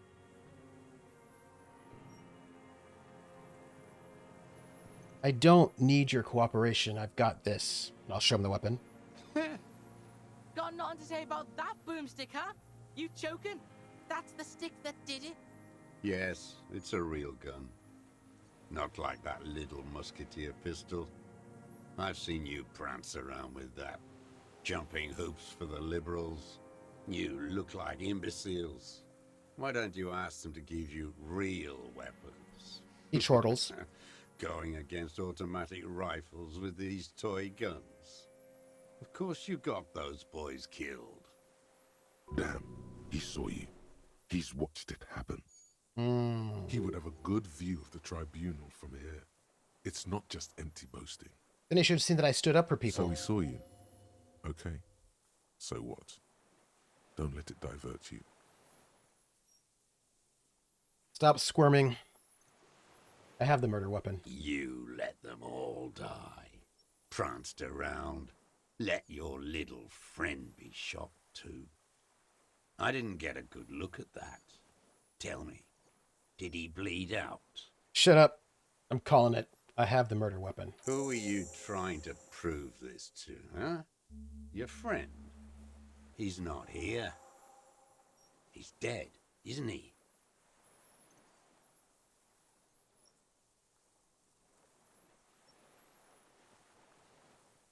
I'm not going to let him divert me. That's the murder weapon down. I've got more on you. Murder. Yeoman does not say more. He just glances in the reeds and twitches once more. Like a marionette on some invisible string. You know who he was. A coalition-trained murderer. Armored and armed. He wasn't human. The blunt end of a hammer. Dripping with blood. He was a rapist. I'm not saying he didn't deserve it. Beating us to the ground. Moaning with joy. You hounds get so thorough when a company-trained killer dies. I haven't seen you on this coast for 40 years. You know, maybe I should have killed one sooner. Confession? Got your attention. Now you stop eating druggies and prostitutes in your basement. Now you come to investigate. Not when they die by the hundreds. He breathes through flared nostrils. This is it. Shot him. Shot him. Say shot him, not killed him. So you shot him. Oh, the inhumanity. One paramilitary less in Revachol. You can almost see him squeeze a tear out of his eye, his fist beginning to tremble from the anger. I'm gonna hold my breath. I'll nod. I had them in my sights. Both of them. Him and the whore. I was breathing with them, in phase. And I pulled the trigger and flew on the air until I landed in his mouth. Begins to smile. This is it, everybody. I didn't think I had a shot like that in me anymore. I did. I saw him kneel there with his mouth full of death. And that stupid look on his face. And his dick still in her. Then what? Nothing. I went to sleep. Next morning there were Maybells everywhere. The world was white. Or what's left of it anyway. My last spring here. I knew the fascists would come to avenge their own. And so they did. Everybody. Fucking hell. The kid looks at him for maybe 2 seconds, breathing heavy with excitement. Be very, very precise now. Don't make a splash. You can still mess it up. Do you understand? You're confessing to murder to a police officer. Yes. A single word is all he gives. Quick, a motive. While the iron is still hot, get one out of him. Yeah, shush. No, not shush. He could say he was taking the fall for someone. Disoriented, tortured. It's useless in court without a motive. Don't mess this up. I know. Coax it out of him. He's still warm. They were One- fucking. Wait, one more thing. Why were you looking at them that night? I'm always looking. He cocks his head to the side, then turns his eyes to the city. Another tremor passes his right side, lower in intensity. You always creeping on people through your scope like that? The kid squints his eyes. A rifle scope has the best magnification. And if you don't like what you see, Click. You pull the trigger. Yes. Think of it as a form of critique. He looks me right in the eye. He will not stop now. These dialectical materialist types never do. Exploit it. Y'all, we have to finish the... I can't actually save until we finish the Got him conversation. going. Connect every little piece now. Wrap this up like a gift. I'm going to assess his body language. For a 60-year-old man with stomach trouble, who spent his entire life alone on an uninhabited island, he seems surprisingly fit. That was a bad roll. That's it? He's prone to erratic hand gestures and clearly malnourished. But that's it. You can see no more by looking at his slouched frame. The moment passes, and you say, Okay, hold on. I have skill points. I can maybe put something in composure. Do I? Can I? Can I? Composure. Composure. It's yellow. I do. I can put a point in composure, and then I can try that check again, which I think we should do. Oh. I don't think I can do that again unless we actually pop out. Okay, fine. Fine. What specifically did you not like about what you saw the night of the murder? Them. Fucking. I didn't like that. So you were jealous. Jealousy is a reactionary concept. I didn't like the Reaver enjoying himself, drugged out, soothed in the arms of a young woman. I wanted him to die so he could not enjoy life anymore. I don't know. And I wanted to see his head explode. That too. She should know better than to hold a child murderer between her thighs. I knew he'd be there for one more second, writhing. That's all it takes for the bullet to reach his head. Now that I think of it, I wasn't aiming for his mouth.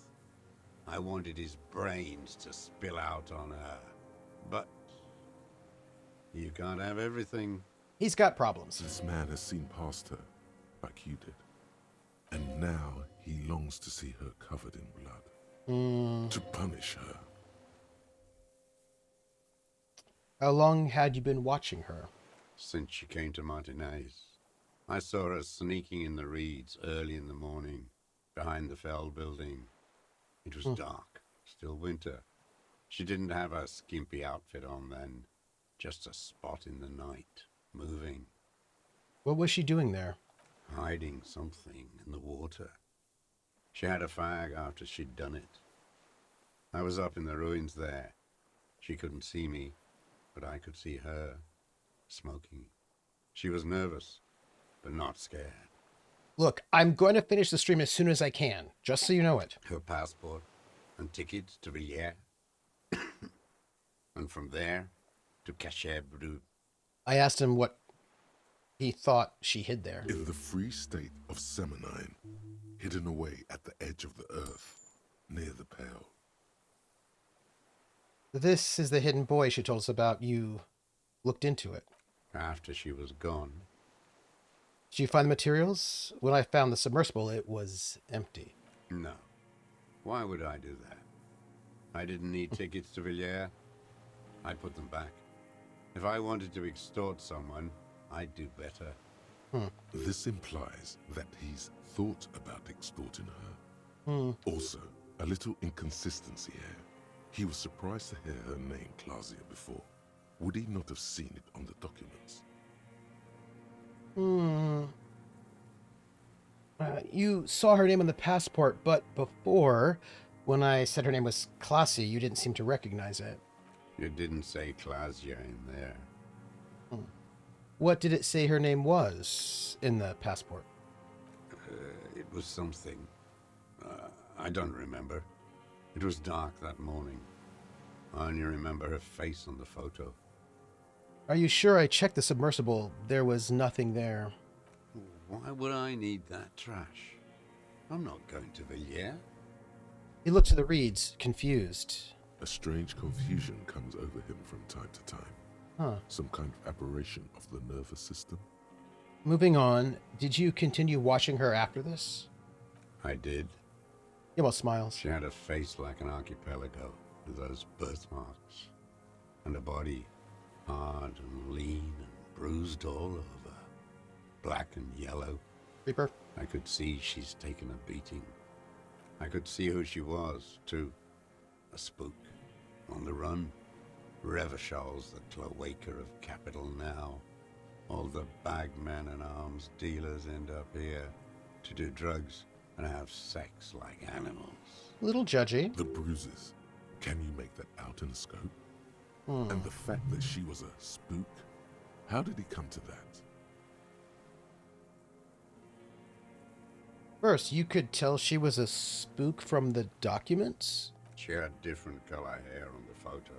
Ah. And glasses. Forged. Some sort of sordid bourgeois affair. I've heard about this kind of thing on the radio. And the bruises. You could see her bruises through the scope of a rifle? You can't see that through a scope. It's just a blur there.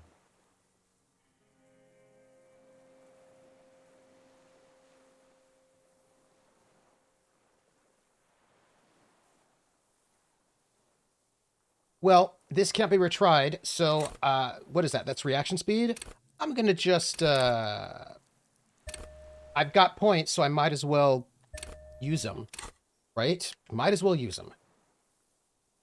How does he know those minute details about her body? It quickly comes to you.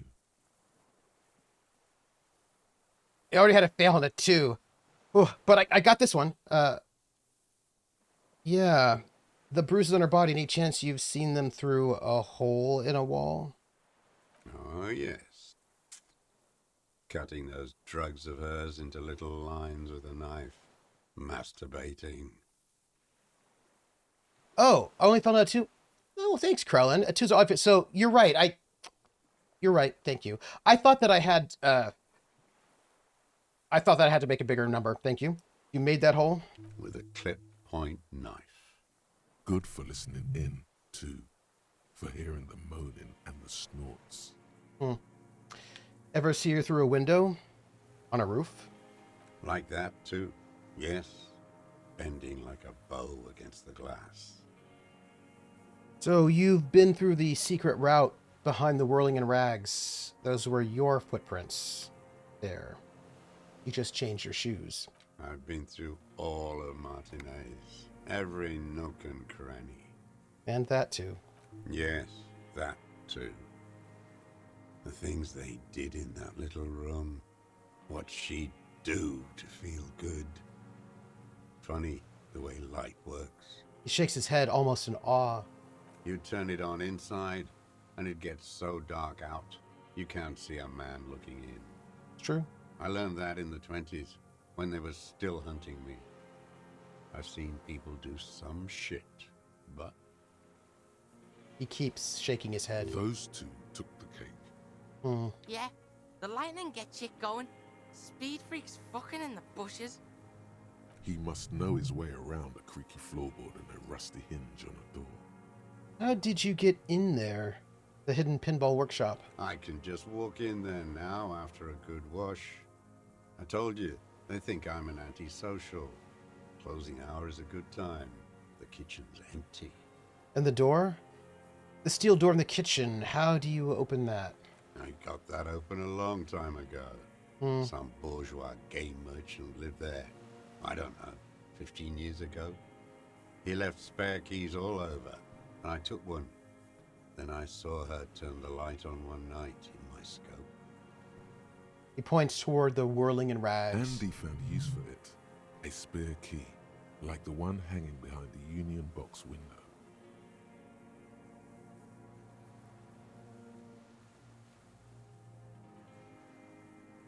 You wanted to punish her, so you killed him.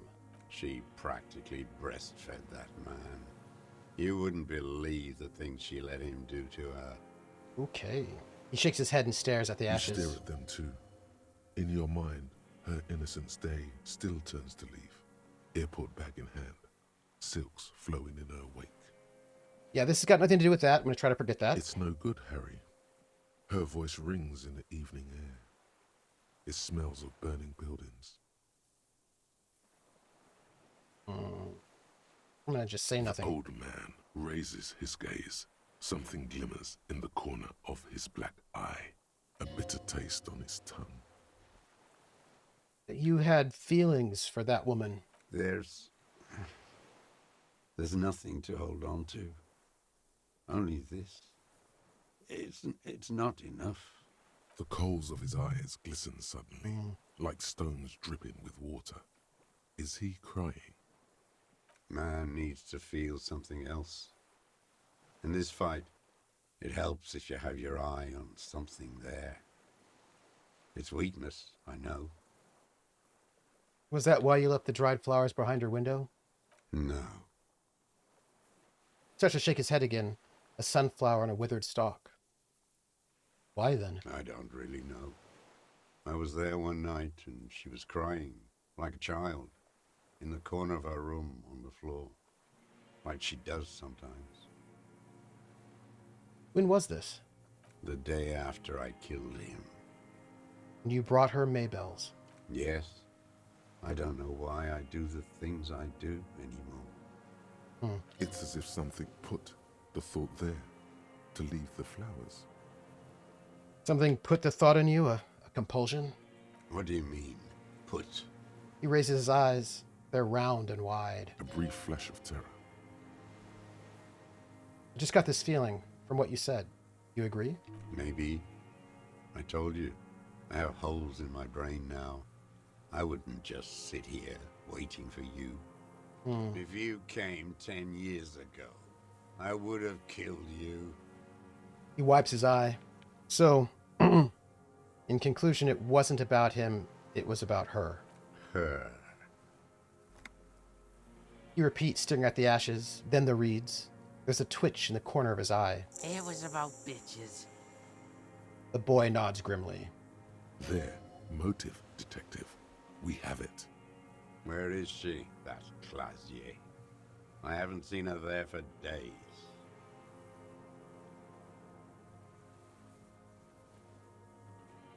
She got away. But she led us here first. She figured out someone was watching her from the sea fort. Gone. I knew it. She kept staring into the scope this last week at the island, like she knew. He sighs. She'd look at night, crying or smoking on the roof, staring right into me. It doesn't matter.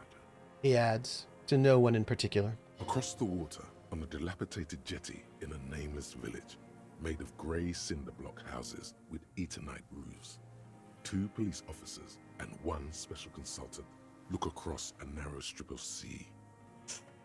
We have got no He's time. there, doing what exactly, I don't know. Satellite Officer Vic Mayer points at the ruins. Behind that anti-aircraft something. That's why we can't see him. Special Consultant Heidelstein is optimistic. We'll see the boat when he comes. Let's go get a coffee until then. I know this interesting little place. Where?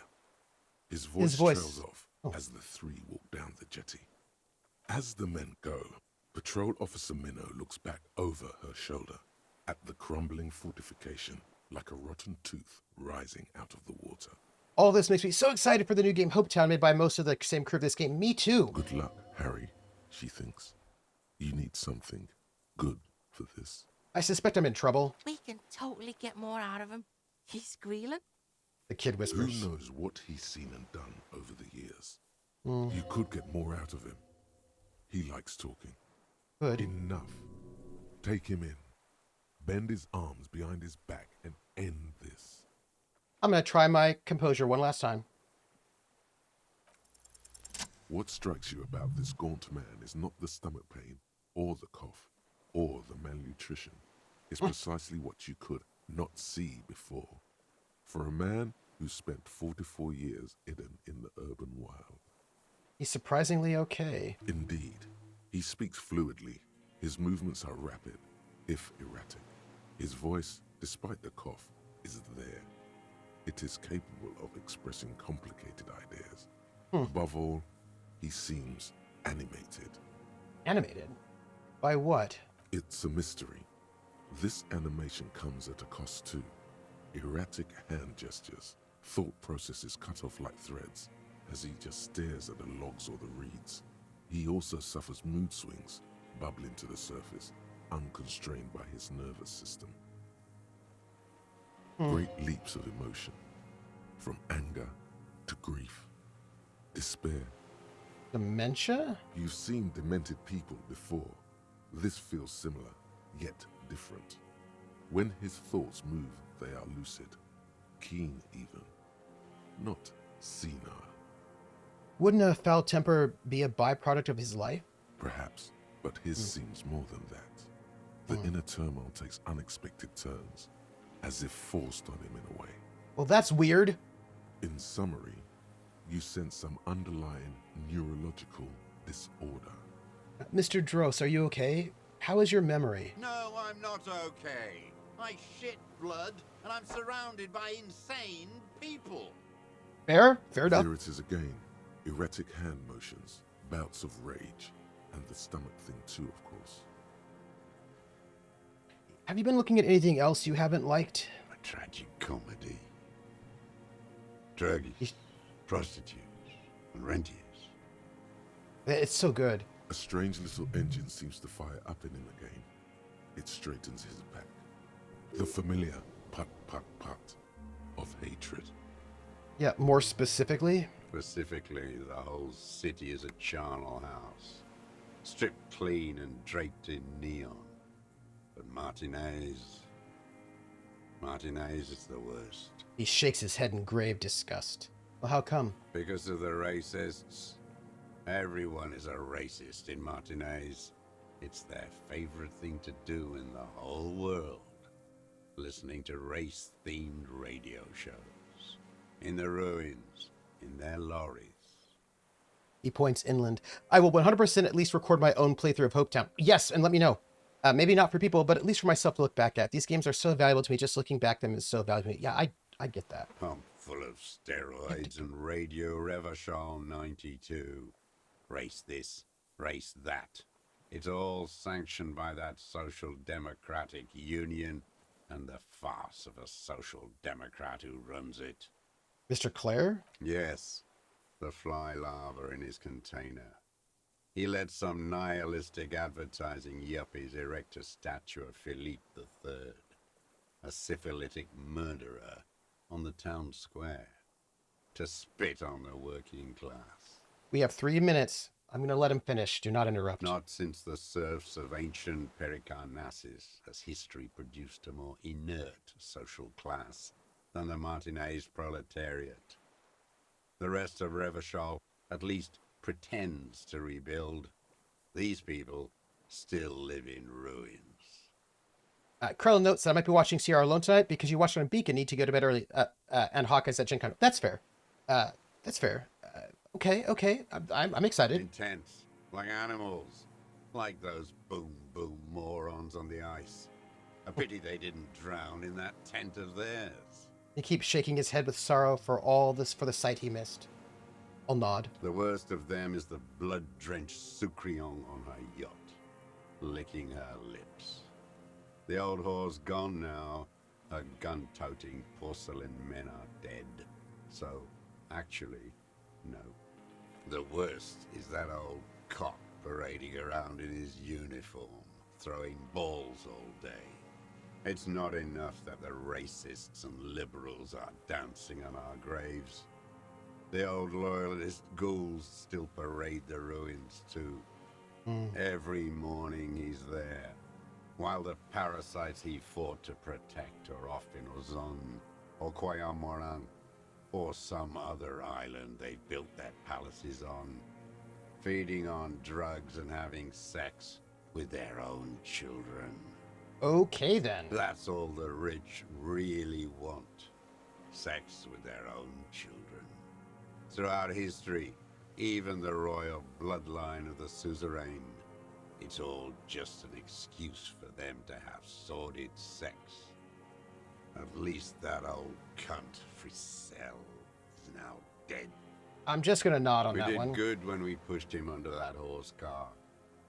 If only, in the 30s, those disco whores. But follows his ominous mumbling. You could not make out a single word. Disco whores are too much. Hatred shuts down his brain's language center, leaving only a nonsensical sputter. I think this is There it. was something about a statue and Yep. nihilistic advertising agency. Oh my goodness. Might Gotta be go. worth- And the Sucrian on her yacht? Joyce? Probably. We gotta go. Ask about that cock on parade too. Make sure you get everything here. Here's the problem. I cannot save. right? I can't save the game. Here's the question. Oh, no. All right, so here's the problem, y'all. Here's the situation. I cannot quit the game because we're in the middle of a conversation tree. Critical Role is going to start, like, right now, but we have to finish this conversation. Okay. Here's what's going to happen. I'm going to come back and finish the conversation. It is 7 o'clock, and I just want to see whether or not the banjo arrived. So I'm going to step upstairs for, like, 2 minutes, and then I'll be right back here, and we're going to finish this conversation. I hope it won't last longer than, like, 5-10 minutes. We'll be right back. I'll be right back. I'm not going to give us a BRB. I'll give us a BRB. I'm going to give us a BRB. I'll be back in, like, 5 minutes.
Back.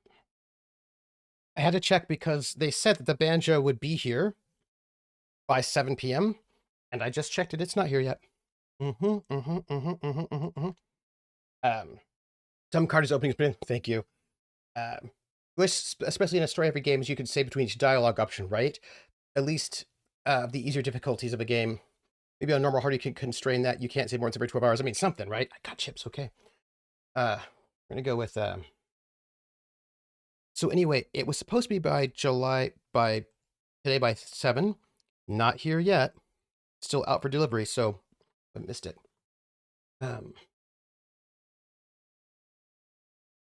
You mentioned the Union is social democratic and Mr. Clare a farce of a social democrat. Another heinous disappointment. Name game. Oh, he pokes at the ash. Unions are the real enemy. The true enemy of the proletariat. Why is that muted? Oh, I know why it's muted. Hold on. There we go. Unions are the real enemy, the true enemy of the proletariat, placating the masses. We just got a gift sub, and you know what that means. That means the name game. Come on, everybody. I said, now let's play a game. I bet you I can make a rhyme. Name game. Out of anybody's name. The first letter of the name. I treat it like it wasn't there. And then a B on F. On M will appear. And then I say bow at a B. Then I say the name. Then banana, fanner, and foe. Then I say the name again with an F, very plain. Then a fee, fi, and a mo. Then I say the name again with an M this time, and there isn't any name that I can't rhyme. Gere, gere, gere, bobert, banana, fanner, fair, fee, fi, momer.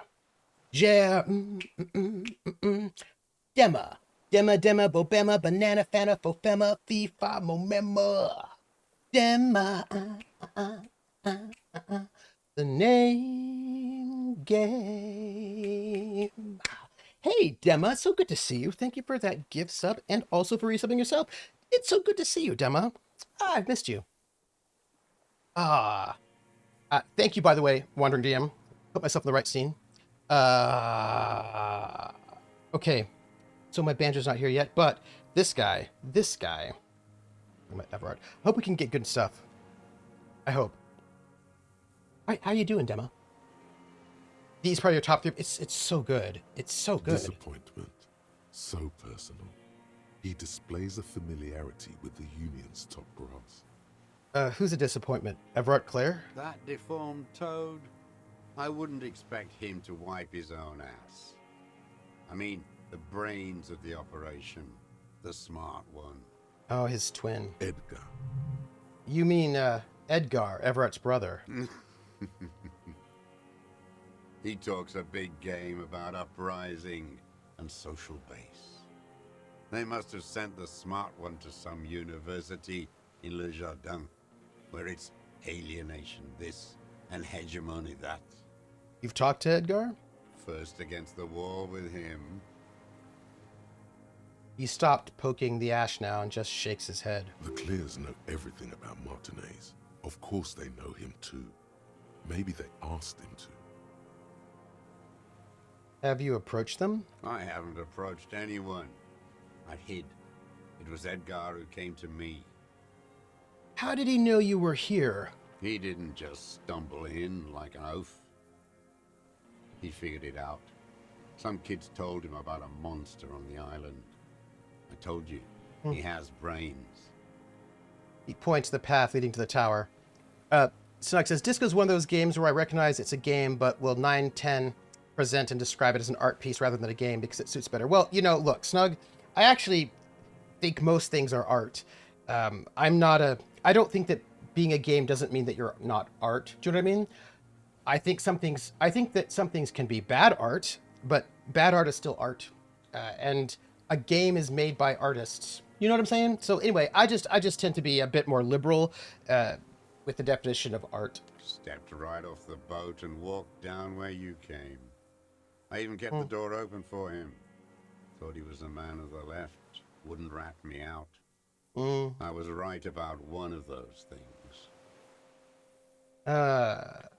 When was this? 20 years ago. Neither of them could walk now, could they? They were less fat then. That's around the time the Clears came to power.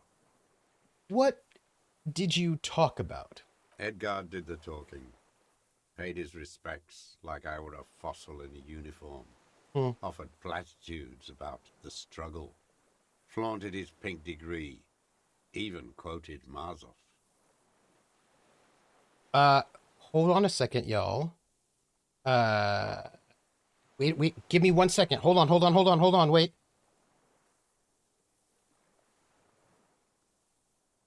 Everybody, my banjo has arrived. I can't let it sit out there. Give me 2 minutes. I will be right back. My banjo is here. Hold on. I have to get it. I'll be right back.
I'm back. I have my banjo. It's here. Can't see it, but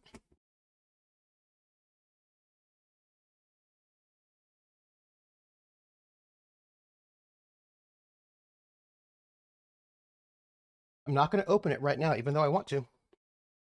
I do want to, but I'm not going to. So we have to find out what happens. Unboxing. We'll wait. Because you know this is my electric banjo, hey termination shock, and the banjo maker had to fix the neck, and I hope he did. This is the post-repaired banjo. Yes, there's a complicated thing about this that I hope it's okay, because the original builder fixed it because he's in Oregon, and I asked him. I was like, hey, I mean, okay, this is what happened. Hold on. So this is what happened. What happened was, I got the banjo from him. It's a custom banjo. He made it custom for me, and I got it from him. And when I got it, so there are these two switches on the banjo. One for which pickup? Are you doing like the MIDI pickup or the electronic pickup or both? And then there's another switch which is a switch that will change the program on your like pedal. So like you click up, it goes up. If you click down, it goes down. But it would only go up and not down. And I was like, that's weird. And then one of the volume buttons was reversed in the weird way. I was like, hey, some of these electronics are a little bit weird.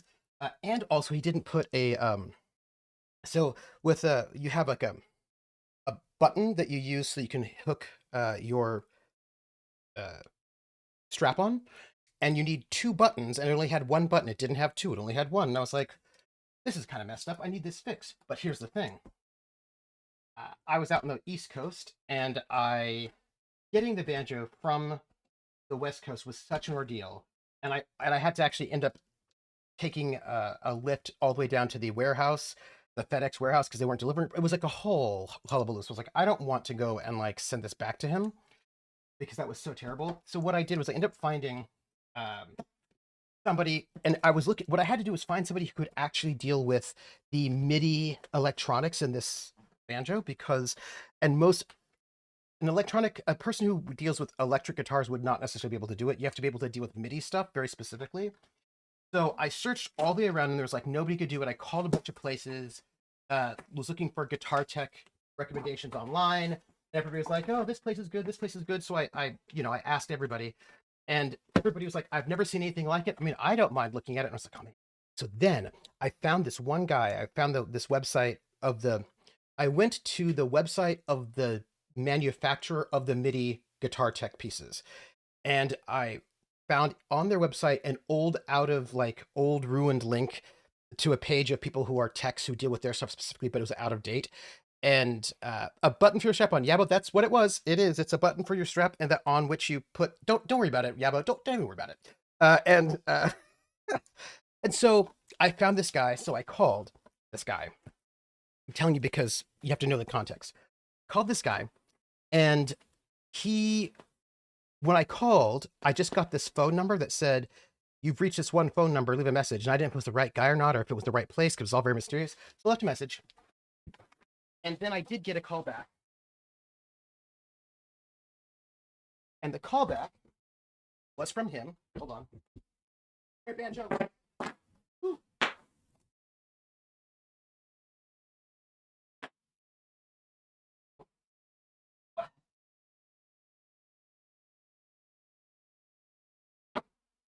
Oh. So it was from the guitar, this guy, right? So I take my banjo in, and it turns out that this guy is the guitar tech for Pat Metheny, this avant-garde jazz musician who does guitar.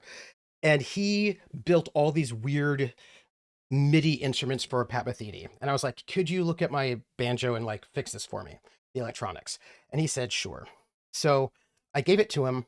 This was like a week before he's going to go and get wrist surgery. So I give him the banjo. He calls me back and he's like, wasn't long before he's going to go to wrist surgery. He's like, okay, look. So here's the problem with your banjo. Whoever did the electronics in this banjo was really bad at it. They were really bad. They were awful. And I was like, okay. And he's like, yeah. I can fix the things that are wrong with it. I can put the button in, but like all the soldering joints are horrendously bad. And I was like, oh, can you fix it? He's like, well, I don't have the time, but what I can do is I can just fix the three things that you said were wrong with it, and I will fix it. And I was like, okay, great. So I give it to him, and I was like, what do you mean they're really bad? It's like, they're really bad. It's like, did you do it? It was like, no, I didn't do it. Like, the person who built the banjo did. He's like, yeah, well, it's bad. And I was like, okay. So he fixes it. And then I take the banjo back. He goes and has surgery. And my thought was, I really want to have him go and actually, for real, fix the electronics. So they're actually fixed. And so right before I come here, he's able to, his wrist is healed enough. I take my banjo to him and I was like, can you fix my banjo for real before, and also there's like problem with the neck. Could you fix it before I leave? And he's like, sure. So the day that I drive across country, I pick up the banjo from him and he tells me that he has fixed the electronics for real though. And that he was like super shoddy. These electronics were like super shoddy. But I fixed it. I was like, great. He's like, as for the problem with the neck, um, I could fix it, he says to me, but I'm not going to. And I was like, what? He says, the frets on the neck are not leveled. They should be. That's a basic thing. They're this one bolt that you use to change the neck tension. It's too short, so it doesn't do anything at all. The neck itself is a little bit warped. This zero fret thing doesn't work. So like basically, it's like this is not good, and I'm not going to fix it because I would charge you money for that. And actually, I think it's responsibility of the person who made this banjo to fix it. It is their responsibility to fix this because they screwed it up. And I was like, okay. So I took the banjo with me across the country and I was like, oh, wait a minute. The guy that made the banjo is in Oregon. So he's really close. So I should be able to just give it to him and have him fix it. And so I did. And he just shipped it back to me. But I will say this. He said, um, he did text me and he was like, the original maker texted me. He's like, so what was wrong with the banjo? What did you want fixed? I was like, well, there's a crack in the body. Um, the frets need leveling. There's some sitaring and some fret buzz. And that thing is short. If you could fix that. Uh, yeah, I feel like that some days too, right? And so he's like, oh yeah, I can fix it. So he messaged me back. He said he'd fix it and he shipped it back to me and now I have it. And so everything should be good. I will just say, my one concern is when that guitar tech was like, oof, oof, oof, it makes me worry that the guy who made my banjo, who's been doing this for like 40, 50 years, he's like an expert, right? He's like this innovator who's like doing things in oils and zones, like, but you know, uh, so I just hope he actually did a good job. Hold on. Because you've been waiting this long, I'm going to show it to you.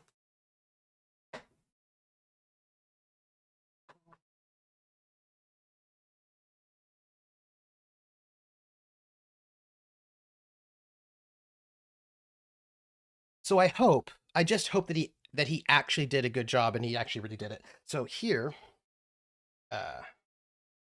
is my electric banjo, right?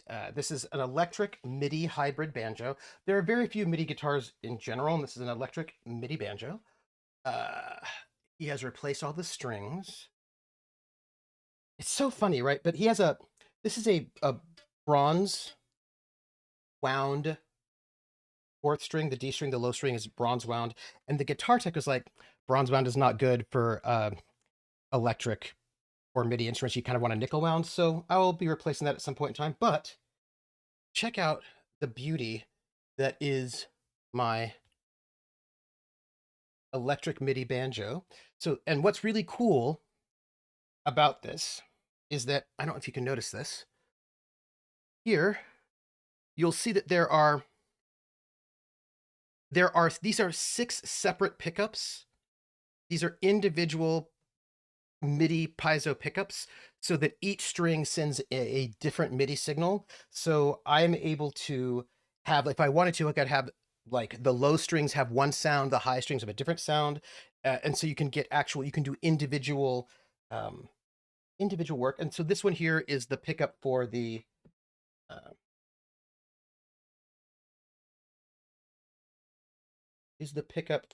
why does that have like fuzz on it? Is the pickup the electric pickup, just like the regular electric pickup? There's fuzz on this. You don't like that. I'll have to brush that off. And there are some questions here, but anyway, look, and it's got a beautiful, like it's just this, it's just gorgeous. And there's a little bit of glitter on it, actually. The body, I don't know if you can tell, but the body of this banjo has glitter on it. It's this beautiful sunburst pattern. You know, it is my beautiful, and I hope that he did not actually, hope he didn't get inside the electronics, because I got a very exciting guitar tech to fix that for me. Anyway, this is my baby. And he's sort of built this, he's built this sort of like thing onto it. So normally, a 5-string banjo has a cutout here. This part of the neck is thinner because it's a 5-string banjo, right? So, 1, 2, 3, 4. Like, right? Why is this up here? This should not be up here. This should be here. Okay. So normally, if you know a regular banjo, there is so this is like a a tuner, and there's a tuner that comes out right here for the 5th string, which starts here and goes here. So this part of the neck from here to here is usually thinner because it doesn't have all 5 strings. It just has 4. So the 4 strings here, and then the 5th string starts here and it goes here. And what he has done instead, 1, 2, 3, 4, 5. What he's done instead is actually had the banjo go all the way up to the head, but he's built in this movable capo that right, you can put it wherever you want. And I just have to get used to having a 5th string in the first 5 frets, but and not fret it. But anyway, this is my baby, and I got it back, and I'm very excited to have it back. I am going to have to clean up that pickup, though, and test it out to make sure it's good, but it is back. Oh.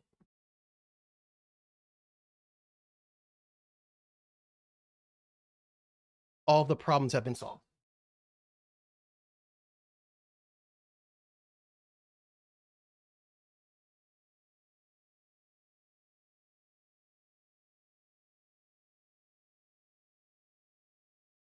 I'm just putting it over there. That it's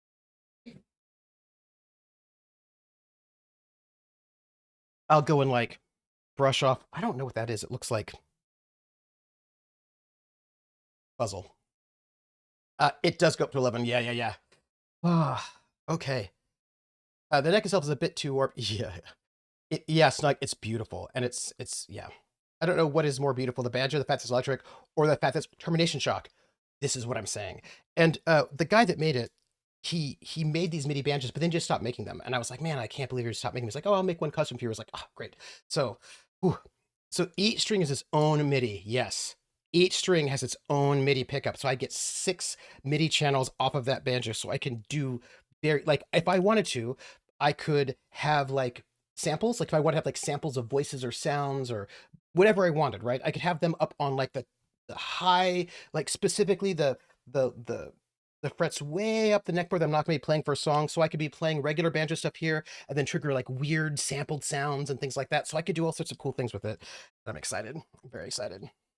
It is super custom. It makes me happy. And it does go up to 11, as a matter of fact. It's like Glittery Banjo, like a stripper from West Virginia. That's my stripper name, Glittery Banjo. If I had a similar banjo, that would be another family member of mine. Yes. It's a little tiny baby capo. So I finally got the banjo back, and I'm hoping that it will be, all good. And I didn't tell you, but I can tell you this while we play. Guess what?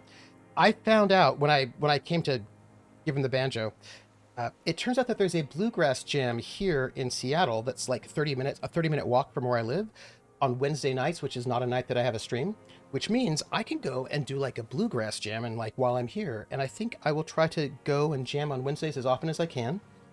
And I just am feeling really good. The possibility, like, I'm not going to jam with the electric. I'm going to jam with my acoustic, obviously, but I'm really excited about the possibilities here is all I'm going to say. Now, let's get this conversation finished, shall we? Don't you love my banjo? I love my banjo. And I have like my guitar pedals. I've got my stuff with me. So I have the things I need to practice. Never trust a social democrat who quotes Marzoff. Oh, and charity, too. They love their charity. Offered me blankets and social housing. Hmm. I still have the gas cooker he brought. And he let you be here. Let me be here.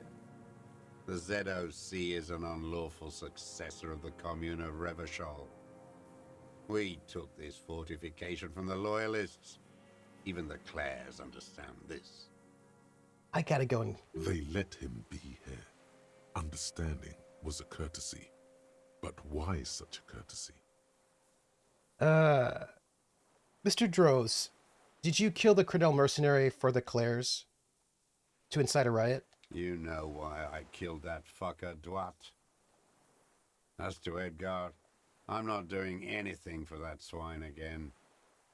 How long are you streaming tonight? Usually you've segued, I know, I need to leave by now, right? But the problem is, I'm in the middle of a conversation tree and I cannot quit the game until I get out of this tree. So once I get out of this tree, then we're quitting for the night, and I think next week will be the end of the game, right? Yeah, this is it. Because I would quit, but I can't. They won't let me. Again, what have you done for him before? Tried teaching him some Marzovian socioeconomics. They didn't stick. We parted ways. He coughs.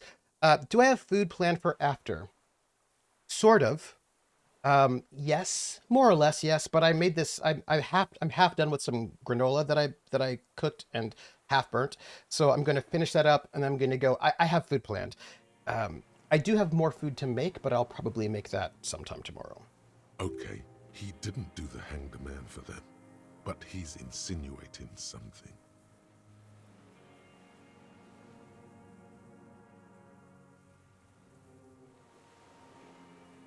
What was the deal between him and Edgar? So I need to get a 14. I've got an 8, so I need to get a 6 or higher. The connection comes to you like a splash of cold water. Dark, cold water. 20 years ago, when you met Edgar, the Clares didn't run the Union yet, did they? A sputter from the old man. He acknowledges it. Here we go. A twist behind the dark bend. Who did? That bourgeois cow. Tiffin Holly was her name. Licked the rich man's hand every time he came to town. Never seen a labor leader so hot on mutual cooperation. And money. She liked that too. That Holly was a real bridge builder and a deal maker. His eyes glistened suddenly with hatred. She was also a woman, wasn't she? Like that Klasia? She was. And she was real soft on those money men. Had a Barbara Muskova bag over her shoulder that she liked to bring to work. Somebody has a problem with women. Somebody's got some misogyny. And then she just disappeared. Called in, they say. On the eve of battle. Ran away. Vanished like a piss stain. He squints and smiles at the black logs. No, that's not quite it, is it? But, did she? They say it was her daughter who called in for her. That wasn't her daughter, was it? No, I guess it was not. You could swear you see the embers glow again under his eyes on the dust. Edgar had someone make the call. Why was that, Mr. Droz? She couldn't make the call herself. Here it is, the bend in the river. Why? Because she was dead.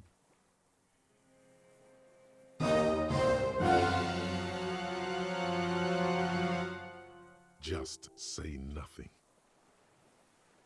The cow caught a bullet in her right lung. Fell into the canal grasping her tit and drowned. Or bled? Hard to say. It was a sloppy job. And a moving target. What about Harry also has a similar problem, but at least he doesn't imagine killing him, right? She was going home, waddling, dressed in yellow, drunk like she often was. The ruins were black around her, and she had a yellow leather bag under her arm. She tried to cross the canal.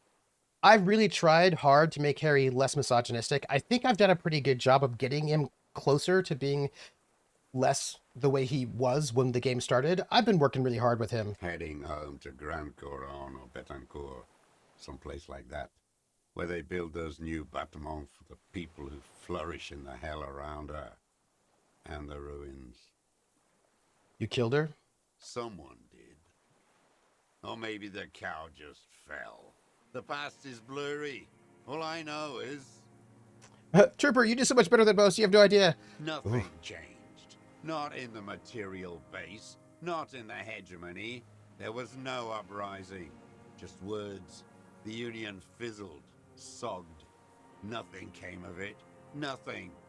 Well, his hair was not in a great place when the game started. He's definitely not in a great place now, but he's better than he was. Look, I got him clean. I've been working on it. Slippery fuck didn't keep his word. The kid's been listening, mouth agape. Now that sounds like you want me to testify in your charade of law. My days are numbered. Let them rot away in a moral intern cell. I've said all I will. But you did do it. I saw it happen, and I liked it. That's all I have to say. I didn't live and fight for 40 years to end up as a collaborationist. I've heard it on Channel 8, 40 AM, Radio Revachol, late night. Everyone is a blobber in this world. Everyone betrays everyone. He did it. They're all already locked up for betrayal. The best ones, the ones with heart, were slaughtered, trampled. He looks to the city. The same old freezing hatred.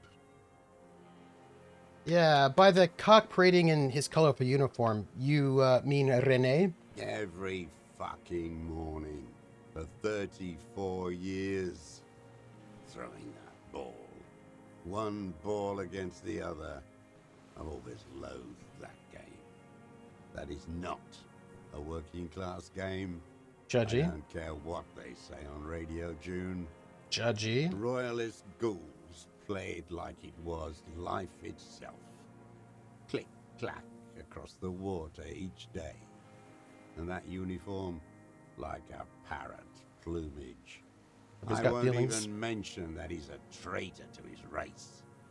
A patank maniac race traitor. Oh, now I don't know about that. I remember him. I remember him from La Noce. Not him, personally. His make and model. There were tens of thousands of them. I thought we took them all out before the liberals came to their rescue. We missed one. Yeah, I mean, you watched him do that for 31st. See? What are you doing? One. With his shaky finger, he points the city toward the crater near the plaza where the lonely pine tree There stands. doesn't seem to be a single person under the pine today. Not even Gaston. Alone. There's no one there. Fat and plump. Like a pheasant. Just begging to be popped off. Please, Mr. Truss. Shoot me. Yeah, I think he's not well, our deserter. Do you know what I mean? I feel like he's not well. You'd like to kill him? Not yet. I like to look at him strut around, place the crosshair on his medals, right on his face, and just fiddle the trigger. Think about it. Let the bonbon melt in my mouth. You're not doing well, my friend. Sometimes Kuno likes to look at the baggie before he does it. Just look at that fat baggie. I gotta get all these people help. He is a juicy bonbon, that one. A real treat for the black day, the blackest. When I put that gun in my own mouth, I think, no, don't waste it. Put this lead in that cock, René. For the boys he killed. And then I look at him throw those balls, and I suddenly feel. He lets out a wistful sigh. He's been drifting around for 50 or so years. I can't quite remember. He's surely not well. He is not well. Better. I even hid one bullet, so I'd always have one for him. He's not doing well. Haven't seen him around lately. strutting around. Must be down with arthritis. I hope it hurts like hell. I hope he sweats blood. The lines in his face straighten as he looks around. Hearing it may destabilize him. You sure you've gotten everything from him? Anyway, tell me something else, Mr. Dross. Yes, of course. Must be passing a kidney stone. I hope it's excruciating. At least it keeps him from throwing his balls. Yeah, that's what that one bullet was He for. seems relieved. Could he have been worried for him? Maybe. He reminds him of himself. Yeah. The same hatred. The same. I'm not going to tell him. You try to think of another thing, but no. It's just the hatred. It said it might destabilize him, and I still have questions I want to ask him. They are veterans of the same war. You know? Somewhere west in Coal City, his enemy is lying in a dark room on a metal slider. In Loser Municipal, like he will too. Soon. Half of the war between these men is over. Yeah. With an agitated gait, Satellite Officer Jean Heron Vichmer paces the jetty, 22 kilometers east in Martinez. What could he possibly be doing there for so long, he says. You know, I just don't want to, have him... I don't want to lose the opportunity to ask him about the other things, including the disco. Police work? Patrol Officer Judith Minot replies, with a tinge of hope in her voice. Tinge of warmth, too, against the cold air rising from the water. He's drunk, she thinks, and we all know it. Still, she's just trying to see it in a generous light. So, there was something about the statue on the roundabout and syphilis? No, I don't want to ask that yet. I want to know about the blood-drenched Sucrion on our boat. What is a Sucrion? A Sucrion, a bloodsucker, the rich whore on our boat. Oh, you mean Joyce. Women like her feed on the life energy of young working class men, and they let her. This guy does not like women. I can't believe the inert lumpen out there. They just let her drive her little boat like that. No violence, not even a robbery. The working class has lost their appetite for justice. His voice trails off in disappointment. Yeah, interesting. If only he had the ammunition. So, there was something about the statue on the roundabout and syphilis? Syphilis is a disease Philip III contracted in a whorehouse. The statue is an abomination. Abomination. The bacteria entered his brain and made him squander trillions on sparkling wine, cocainum, and monuments of himself. His son, Philip IV, the insane, contracted syphilis in the womb. He breathes in with a wheeze of hatred. That is technically possible, although Philippe III was not actually syphilitic. He was just mad. And he still went on to govern Revachol for 25 years. We lost 2 million lives toppling that mode of government. And those grotesque statues, too. Hundreds of them. But it's still there. What a keen remark. Yes, it is, isn't it? It's still there. Do you know why?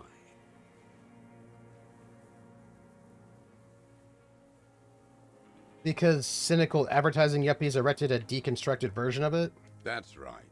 Some advertising cockroaches erected a cynical deconstruction of it. We tore it down with honest working-class plastic explosives. And there it is again. He shakes his head in disgust. I like to think that my Harry is less misogynistic now, and that he is just struggling with that complicated relationship with his ex. But, you know, I like to think that my Harry now is less suicidal. Art is a And all of bourgeois that. establishment. It's an affront to humanity. I agree, Every Jer. gallery should be bulldozed, and the artists should all be given 30 years of hard labor in Yekokata. I'm an art cop. I can't agree with that. Wait, the bullet hole in Philippe's heart. The statue had been shot. That was him. It had to be. He's already proven capable of taking a far more complicated shot from here. That was you. You shot the statue. There was a bullet hole in his heart. I did. A needless, sentimental gesture. I should have spared the bullet for a deformed monster of liberal capitalism. Shameful, really. Well, that's it for the statue then. Tell me, Mr. Dross. The fat union man let them put it there. I was Corrupt as he is. Probably got a fat check for it, too. Shared with the law. I don't get paid well. So you were saying about disco whores? Whores. Uh-huh. I see. Okay. Now, you know, about that, Renee, now that we've got all the other information we can tell him. Yes. Where is he? I hope. Oh my God. He's even worried for him. Renee is dead. He died of old age a couple of days ago. No. Yeah. I waited too long. I waited too long and now he's dead? The old communard looks at you, his blackberry eyes shaking in disbelief. If he really wanted to kill him so bad, he would have done. There must Yep. have been 1,000 black days on these islands. His health ailing.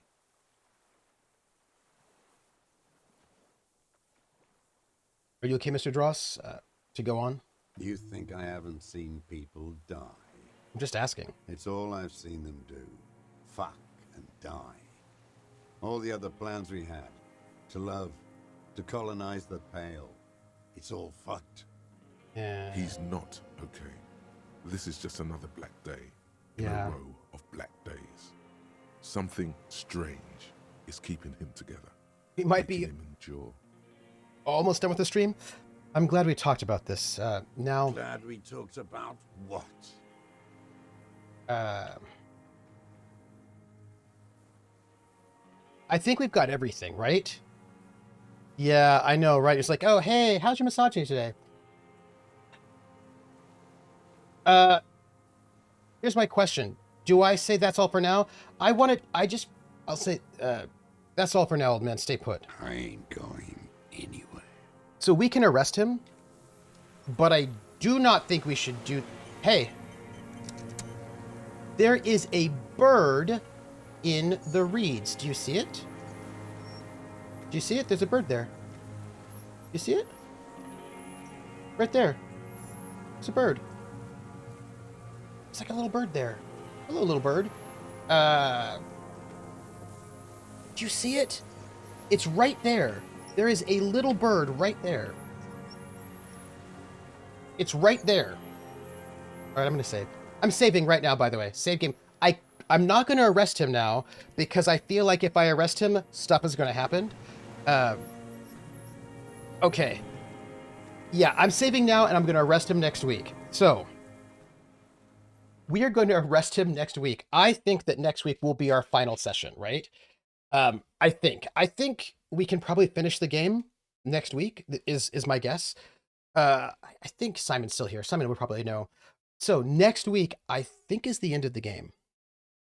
Yes, Thursday next week. So Thursday, 6 p.m. Eastern and 3 p.m. Pacific and 11 p.m. British Standard Time, I think, right? Wandering DM, do we really have 15 minutes or do we have more time than that? That's my question.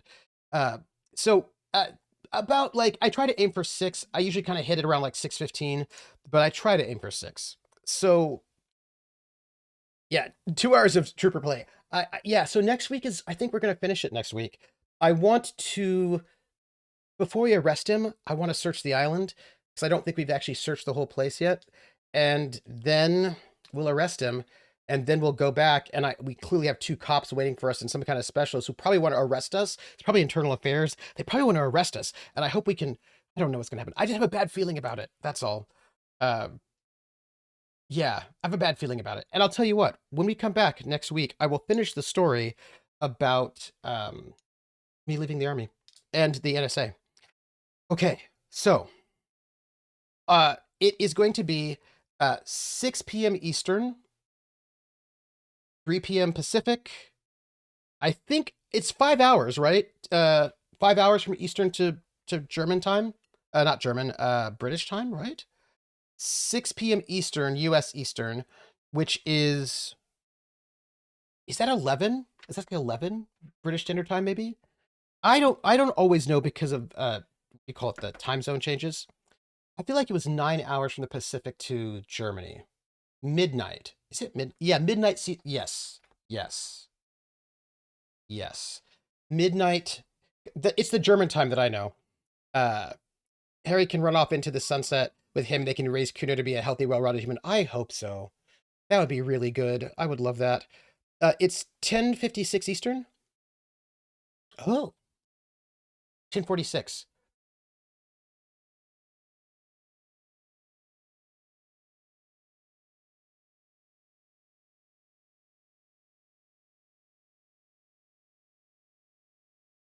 So in Norway, it's likely midnight for me too. Yeah, that's about right. Yes, midnight. Yes, I think so. All right, y'all, we do have to go. So let me just say, big recap. Thank you for being here. I'm really excited for like all of the madness. I'm excited for my banjo too. Thank you for letting me go and get it. And I think this is so this is what's going to happen next week. I think we're going to finish it next week. And also next week, we'll like talk about it. Once we're done with it, if we have time, we'll just chat about what the game was like and our experience with it and whatever. And like anybody else who's already played that you can tell me about what happened in your playthroughs. We'll have like a big recap. It'll be really good, assuming we finish it. So today is Thursday. Tomorrow, 7 p.m. Eastern. Here will be episode 5 out of 6 for Through the Valley of the Dead, which is a brand new RPG that is designed by Wandering DM, who's in chat. It's not out yet. He's going to kickstart it, I think, later in the year. It's a post-dystopian sci-fi western set on Mars. We've got a good crew of folks, so you should come and see that. And then on Saturday at 1 p.m. Eastern, I will be playing Heaven's Vault. It'll be the very first session of Heaven's Vault, which was the 2020 winner for Excellence in Narrative from the Independent Games Festival. We'll be playing that. And then Sunday night at 8 p.m. Eastern over at Praxagora, that's Meforia's channel, will be Truly Madly Falkenstein, a Castle Falkenstein RPG. And then on Tuesday at 8 p.m. Eastern on Other Doc's channel will be the second session of Lords of Gossamer and Shadow, which is this very cool game, which is using the Amber, which is descended from the Amber Diceless system.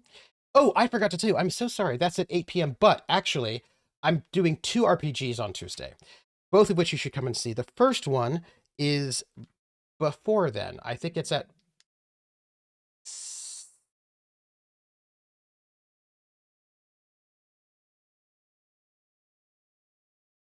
4, maybe?